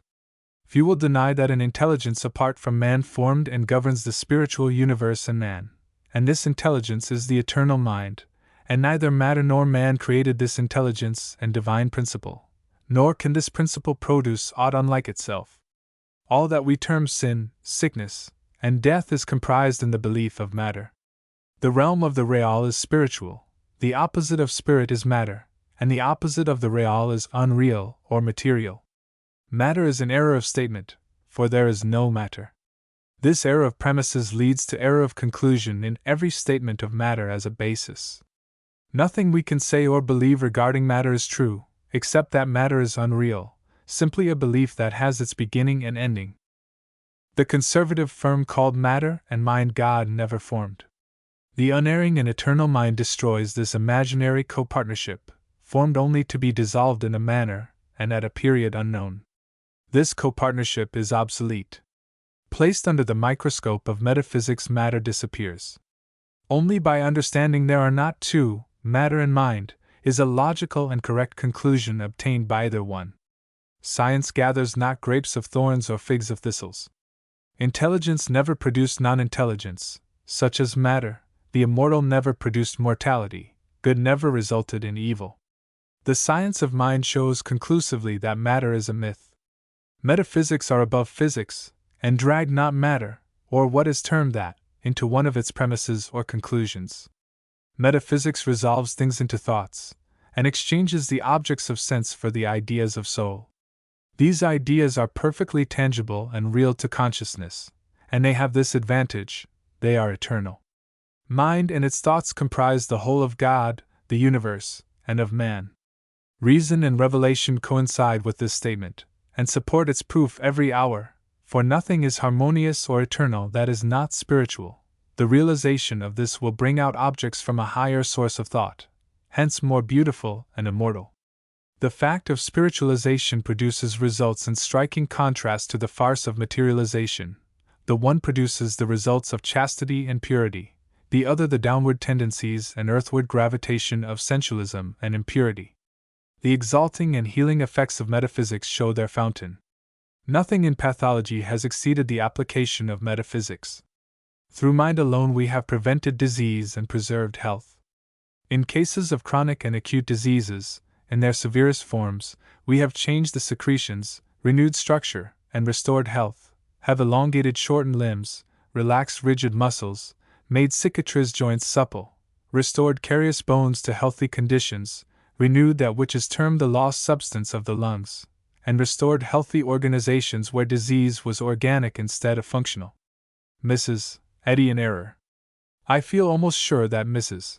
Eddy's inspiration works are getting out of repair. I think so because they made some errors in a statement which she uttered through the press on the 17th of January.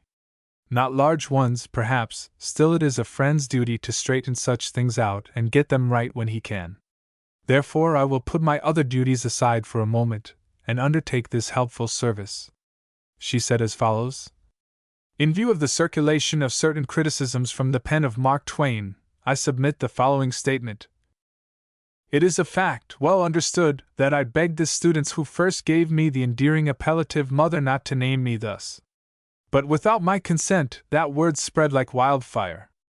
I still must think the name is not applicable to me. I stand in relation to this century as a Christian discoverer, founder, and leader. I regard self-deification as blasphemous. I may be more loved, but I am less lauded, pampered, provided for, and cheered than others before me, and wherefore? Because Christian Science is not yet popular, and I refuse adulation.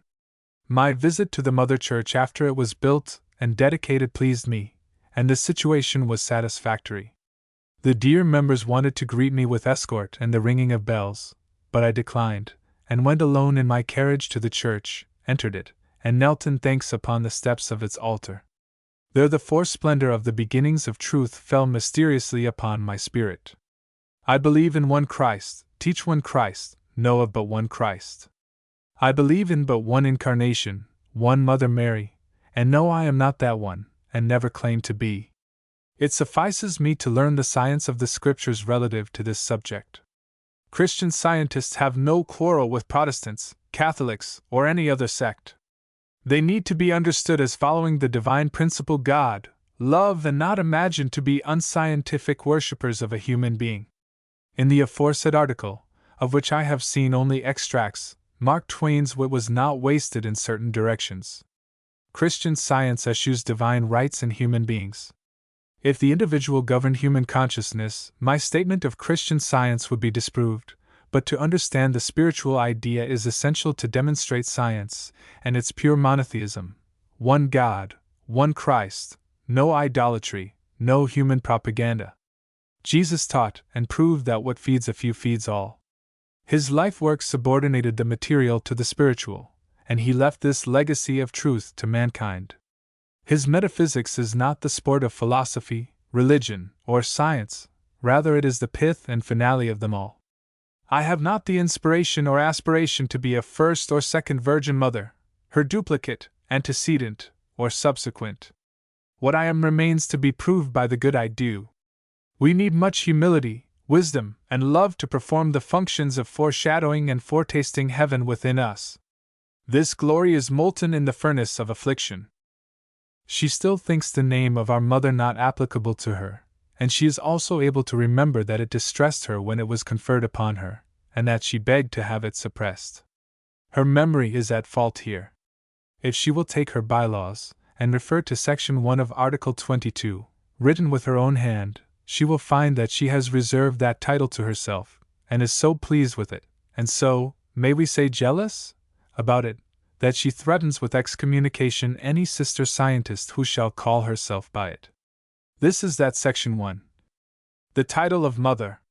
In the year 1895, loyal Christian scientists had given to the author of their textbook, the founder of Christian Science, the individual, endearing term of Mother. Therefore, if a student of Christian Science shall apply this title either to herself or to others, except as the term for kinship according to the flesh, it shall be regarded by the Church as an indication of disrespect for their pastor emeritus, and unfitness to be a member of the Mother Church. Mrs. Eddy is herself the Mother Church, its powers and authorities are in her possession solely, and she can abolish that title whenever it may please her to do so. She has only to command her people, wherever they may be in the earth, to use it no more, and it will never be uttered again. She is aware of this. It may be that she refuses adulation when she is not awake, but when she is awake she encourages it and propagates it in that museum called Our Mother's Room, in her church in Boston. She could abolish that institution with a word, if she wanted to. She is aware of that. I will say a further word about the museum presently.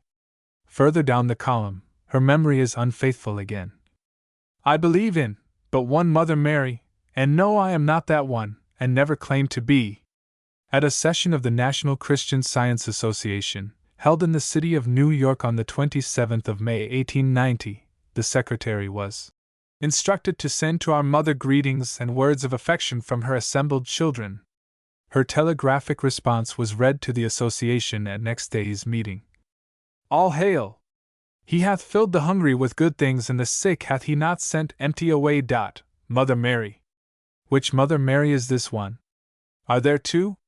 If so, she is both of them, for, when she signed this telegram in this satisfied and unprotesting way, the mother title which she was going to so strenuously object to, and put from her with humility, and seize with both hands, and reserve as her sole property, and protect her monopoly of it with a stern bylaw, while recognizing with diffidence that it was not applicable to her then and today, that mother title was not yet born, and would not be offered to her until 5 years later.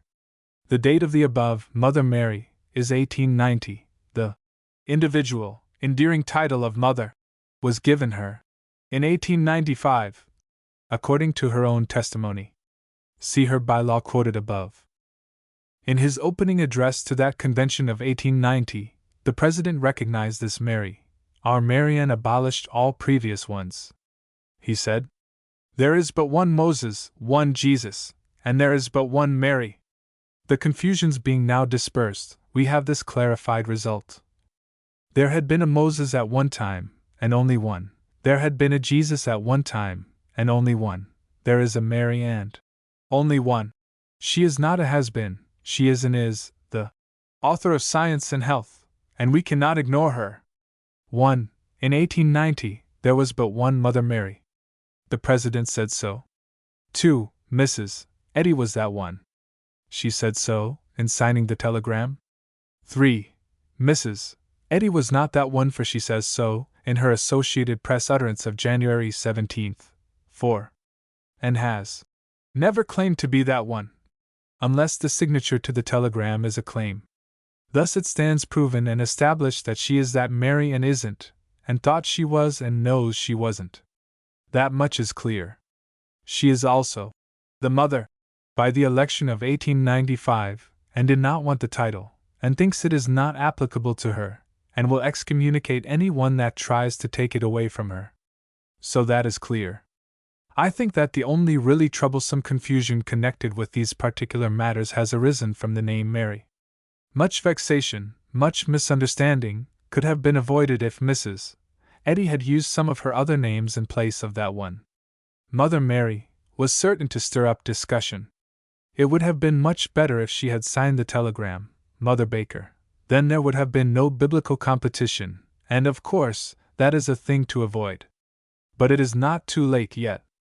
I wish to break in here with a parenthesis, and then take up this examination of Mrs. Eddy's claim of January 17th again. The history of her Mother Mary telegram, as told to me by one who ought to be a very good authority, is curious and interesting.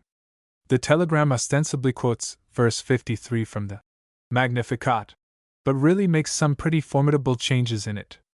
This is St. Luke's version. He hath filled the hungry with good things, and the rich he hath sent empty away. This is Mother Mary's telegraphed version. He hath filled the hungry with good things, and the sick hath he not sent empty away. To judge by the official report, the bursting of this bombshell in that mass convention of trained Christians created no astonishment, since it caused no remark, and the business of the convention went tranquilly on, thereafter, as if nothing had happened. Did those people detect those changes? We cannot know. I think they must have noticed them, the wording of St. Luke's verse being as familiar to all Christians as is the wording of the Beatitudes, and I think that the reason the new version provoked no surprise and no comment was, that the assemblage took it for a spiritualized explanation of verse 53, newly sent down from heaven through Mrs. Eddy. For all scientists study their Bibles diligently, and they know their Magnificat. I believe that their confidence in the authenticity of Mrs. Eddy's inspirations is so limitless and so firmly established that no change, however violent, which she might make in a Bible text could disturb their composure or provoke from them a protest. Her improved rendition of verse 53 went into the convention's report and appeared in a New York paper the next day. The, at that time, scientist whom I mentioned a minute ago, and who had not been present at the convention, saw it and marveled and was indignant with the printer or the telegrapher, for making so careless and so dreadful an error. And greatly distressed, too, for, of course, the newspaper people would fall foul of it, and be sarcastic, and make fun of it, and have a blithe time over it, and be properly thankful for the chance. It shows how innocent he was. It shows that he did not know the limitations of newspaper men in the matter of biblical knowledge. The new verse 53 raised no insurrection in the press. In fact, it was not even remarked upon.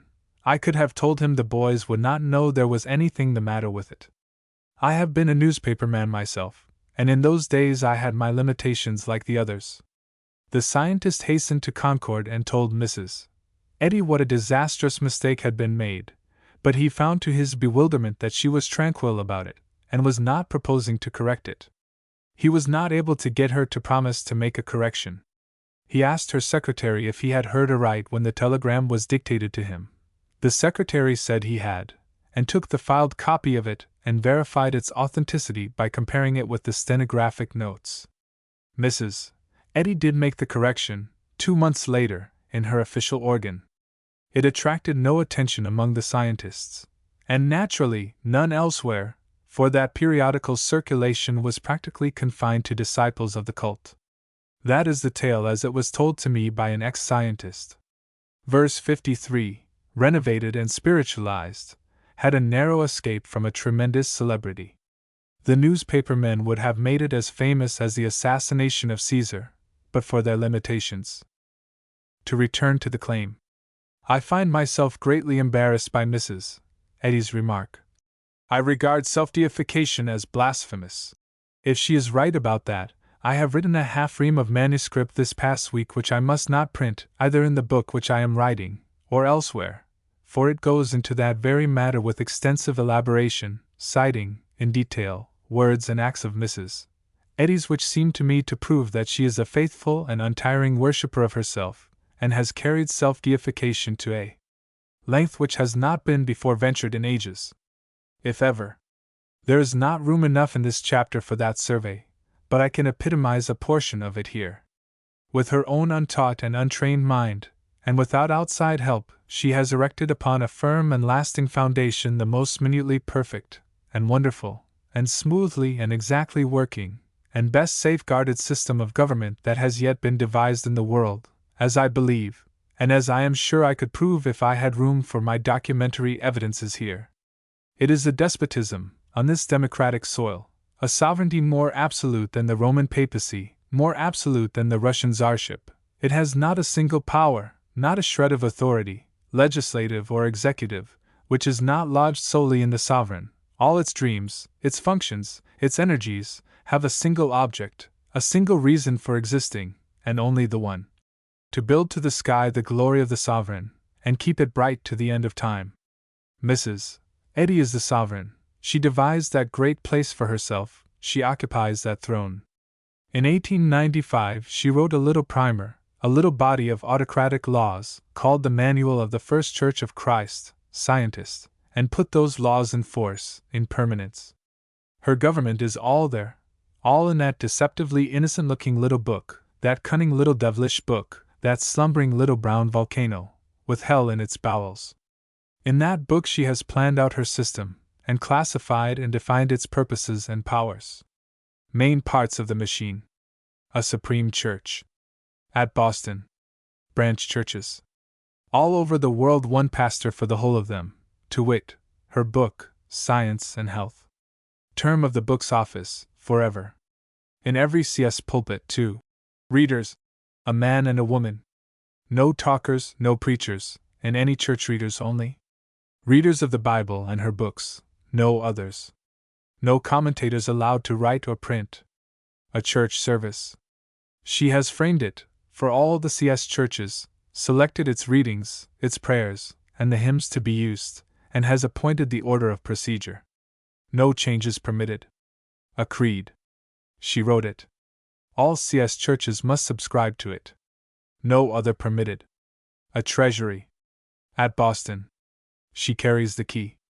A CS book, publishing house. For books approved by her. No others permitted. Journals and magazines.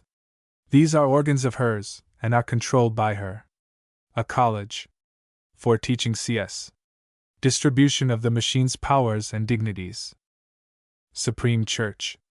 Pastor Emeritus, Mrs. Eddy. Board of Directors. Board of Education. Board of Finance. College faculty. Various committees. Treasurer. Clerk. First members of the Supreme Church. Members of the Supreme Church. It looks fair, it looks real, but it is all a fiction. Even the little Pastor Emeritus is a fiction.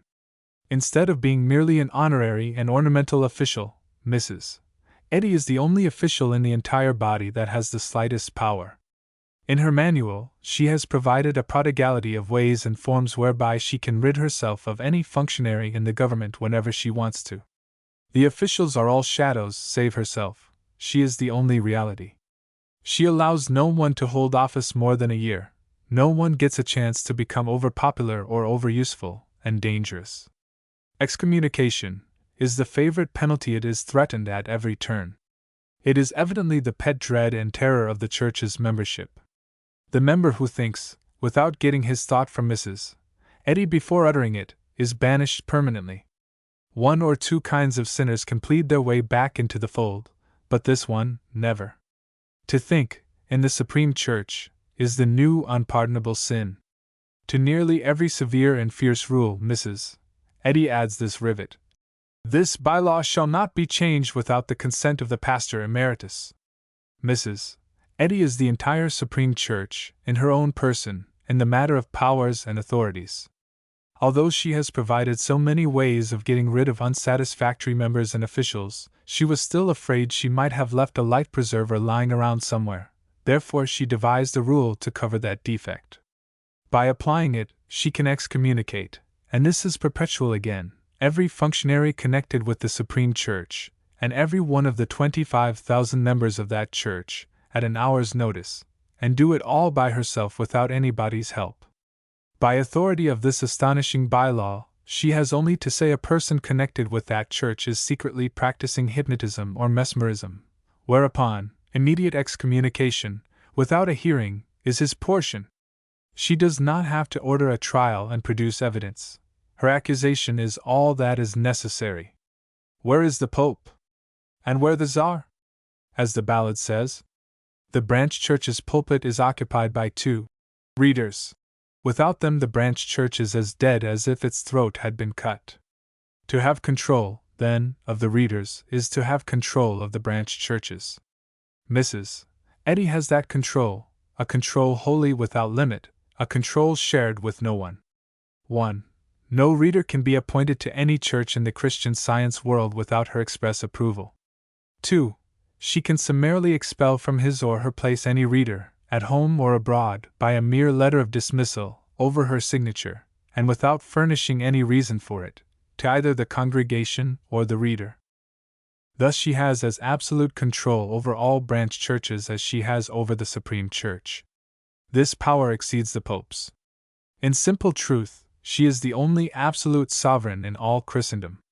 The authority of the other sovereigns has limits, hers has none, none whatever. And her yoke does not fret, does not offend. Many of the subjects of the other monarchs feel their yoke, and are restive under it. Their loyalty is insincere. It is not so with this one's human property. Their loyalty is genuine, earnest, sincere, enthusiastic. The sentiment which they feel for her is one which goes out in sheer perfection to no other occupant of a throne, for it is love, pure from doubt, envy, exaction, fault-seeking, a love whose sun has no spot, that form of love strong, great, uplifting, limitless, whose vast proportions are compassable by no word but one, the prodigious word, worship. And it is not as a human being that her subjects worship her, but as a supernatural one, a divine one, one who has comradeship with God, and speaks by his voice. Mrs. Eddy has herself created all these personal grandeurs and autocracies, with others which I have not, in this article, mentioned. They place her upon an alpine solitude and supremacy of power and spectacular show not hitherto attained by any other self-seeking enslaver disguised in the Christian name, and they persuade me that, although she may regard self-deification as blasphemous, she is as fond of it as I am of pie. She knows about our mother's room in the Supreme Church in Boston, above referred to, for she has been in it. In a recently published North American Review article, I quoted a lady as saying Mrs. Eddy's portrait could be seen there in a shrine, lit by always burning lights, and that CS disciples came and worshipped it. That remark hurt the feelings of more than one scientist. They said it was not true, and asked me to correct it. I comply with pleasure. Whether the portrait was there 4 years ago or not, it is not there now, for I have inquired. The only object in the shrine now, and lit by electrics, and worshipped, is an oil portrait of the horsehair chair Mrs. Eddy used to sit in when she was writing Science and Health. It seems to me that adulation has struck bottom, here. Mrs. Eddy knows about that. She has been there, she has seen it, she has seen the worshippers. She could abolish that sarcasm with a word. She withholds the word. Once more I seem to recognize in her exactly the same appetite for self-deification that I have for pie. We seem to be curiously alike, for the love of self-deification is really only the spiritual form of the material appetite for pie, and nothing could be more strikingly Christian scientifically harmonious. I note this phrase. Christian Science eschews divine rights in human beings. Rights is vague. I do not know what it means there. Mrs. Eddy is not well acquainted with the English language, and she is seldom able to say in it what she is trying to say. She has no ear for the exact word, and does not often get it. Rights. Does it mean honors?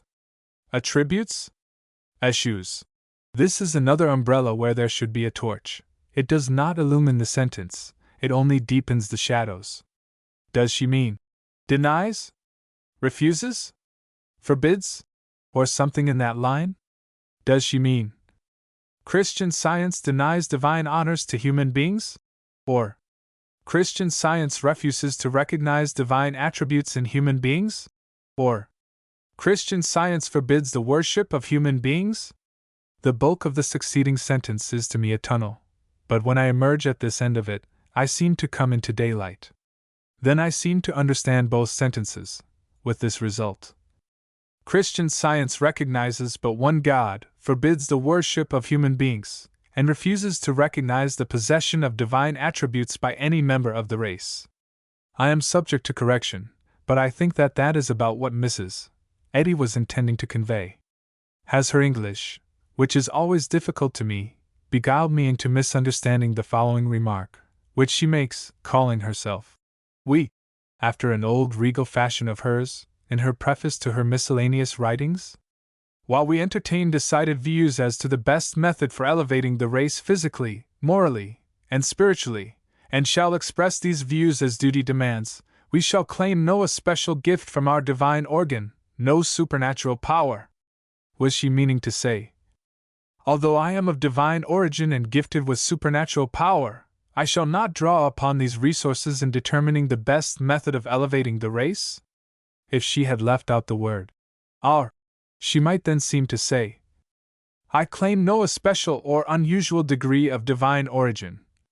Which is awkward, most awkward, for one either has a divine origin or hasn't, shares in it, degrees of it, are surely impossible. The idea of crossbreeds in cattle is a thing we can entertain, for we are used to it, and it is possible, but the idea of a divine mongrel is unthinkable. Well, then, what does she mean? I am sure I do not know for certain. It is the word our that makes all the trouble. With the our in, she is plainly saying, my divine origin. The word from seems to be intended to mean on account of. It has to mean that or nothing, if our is allowed to stay. The clause then says, I shall claim no especial gift on account of my divine origin. And I think that the full sentence was intended to mean what I have already suggested. Although I am of divine origin, and gifted with supernatural power, I shall not draw upon these resources in determining the best method of elevating the race. When Mrs. Eddy copyrighted that preface 7 years ago, she had long been used to regarding herself as a divine personage. I quote from Mr. F. W. Peabody's book. In the Christian Science Journal for April 1889, when it was her property, and published by her, it was claimed for her, and with her sanction, that she was equal with Jesus. An elaborate effort was made to establish the claim. Mrs. Eddy has distinctly authorized the claim in her behalf, that she herself was the chosen successor to and equal of Jesus. The following remark in that April number, quoted by Mr. Peabody, indicates that her claim had been previously made, and had excited horror among some good people. Now, a word about the horror many good people have of our making the author of science and health equal with Jesus. Surely, if it had excited horror in Mrs. Eddy also, she would have published a disclaimer. She owned the paper, she could say what she pleased in its columns. Instead of rebuking her editor, she lets him rebuke those good people for objecting to the claim. These things seem to throw light upon those words. Our my divine origin. It may be that Christian Science eschews divine rights in human beings, and forbids worship of any but one God, one Christ. But if that is the case, it looks as if Mrs. Eddy is a very unsound Christian Scientist, and needs disciplining. I believe she has a serious malady, self-deification, and that it will be well to have one of the experts demonstrate over it. Meantime, let her go on living, for my sake. Closely examined, painstakingly studied, she is easily the most interesting person on the planet, and in several ways, as easily the most extraordinary woman that was ever born upon it. P.S. Since I wrote the foregoing, Mr. McCracken's article appeared, in the March number of the North American Review. Before his article appeared, that is to say, during December, January, and February, I had written a new book, a character portrait of Mrs. Eddy, drawn from her own acts and words, and it was then, together with the 3 brief articles previously published in the North American Review, ready to be delivered to the printer for issue in book form. In that book, by accident and good luck, I have answered the objections made by Mr. McCracken to my views, and therefore do not need to add an answer here. Also, in it I have corrected certain misstatements of mine which he has noticed, and several others which he has not referred to. There are 1 or 2 important matters of opinion upon which he and I are not in disagreement, but there are others upon which we must continue to disagree, I suppose. Indeed, I know we must. For instance, he believes Mrs. Eddy wrote Science and Health, whereas I am quite sure I can convince a person unhampered by predilections that she did not. As concerns one considerable matter, I hope to convert him. He believes Mrs. Eddy's word. In his article he cites her as a witness, and takes her testimony at par. But if he will make an excursion through my book when it comes out, and will dispassionately examine her testimonies as they're accumulated, I think he will in candor concede that she is by a large percentage the most erratic and contradictory and untrustworthy witness that has occupied the stand since the days of the lamented Ananias. Conclusion. Broadly speaking, the hostiles reject and repudiate all the pretensions of Christian Science Christianity. They affirm that it has added nothing new to Christianity, that it can do nothing that Christianity could not do and was not doing before Christian Science was born. In that case, is there no field for the new Christianity, no opportunity for usefulness, precious usefulness, great and distinguished usefulness? I think there is. I am far from being confident that it can fill it, but I will indicate that unoccupied field, without charge, and if it can conquer it, it will deserve the praise and gratitude of the Christian world, and will get it, I am sure.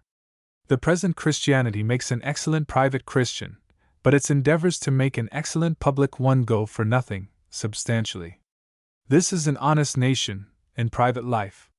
The American Christian is a straight and clean and honest man, and in his private commerce with his fellows can be trusted to stand faithfully by the principles of honor and honesty imposed upon him by his religion.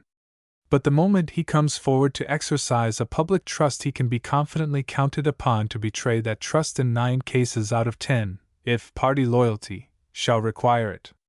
If there are 2 tickets in the field in his city, one composed of honest men and the other of notorious blatherskites and criminals, he will not hesitate to lay his private Christian honor aside and vote for the blatherskites if his party honor shall exact it. His Christianity is of no use to him, and has no influence upon him when he is acting in a public capacity. He has sound and sturdy private morals, but he has no public ones. In the last great municipal election in New York, almost a complete 1/2 of the votes, representing 3,500,000 Christians, were cast for a ticket that had hardly a man on it whose earned and proper place was outside of a jail. But that vote was present at church next Sunday the same as ever, and as unconscious of its perfidy as if nothing had happened. Our congresses consist of Christians. In their private life they are true to every obligation of honor, yet in every session they violate them all, and do it without shame, because honor to party is above honor to themselves. It is an accepted law of public life that in it a man may soil his honor in the interest of party expediency, must do it when party expediency requires it. In private life those men would bitterly resent, and justly, any insinuation that it would not be safe to leave unwatched money within their reach, yet you could not wound their feelings by reminding them that every time they vote $10 to the pension appropriation 9 of it is stolen money, and they the marauders. They have filched the money to take care of the party. They believe it was right to do it. They do not see how their private honor is affected, therefore their consciences are clear and at rest. By vote they do wrongful things every day, in the party interest, which they could not be persuaded to do in private life. In the interest of party expediency they give solemn pledges, they make solemn compacts. In the interest of party expediency they repudiate them without a blush. They would not dream of committing these strange crimes in private life. Now then, can Christian Science introduce the congressional blush? There are Christian private morals, but there are no Christian public morals, at the polls, or in Congress or anywhere else, except here and there and scattered around like lost comets in the solar system. Can Christian Science persuade the nation and Congress to throw away their public morals and use none but their private ones henceforth in all their activities, both public and private?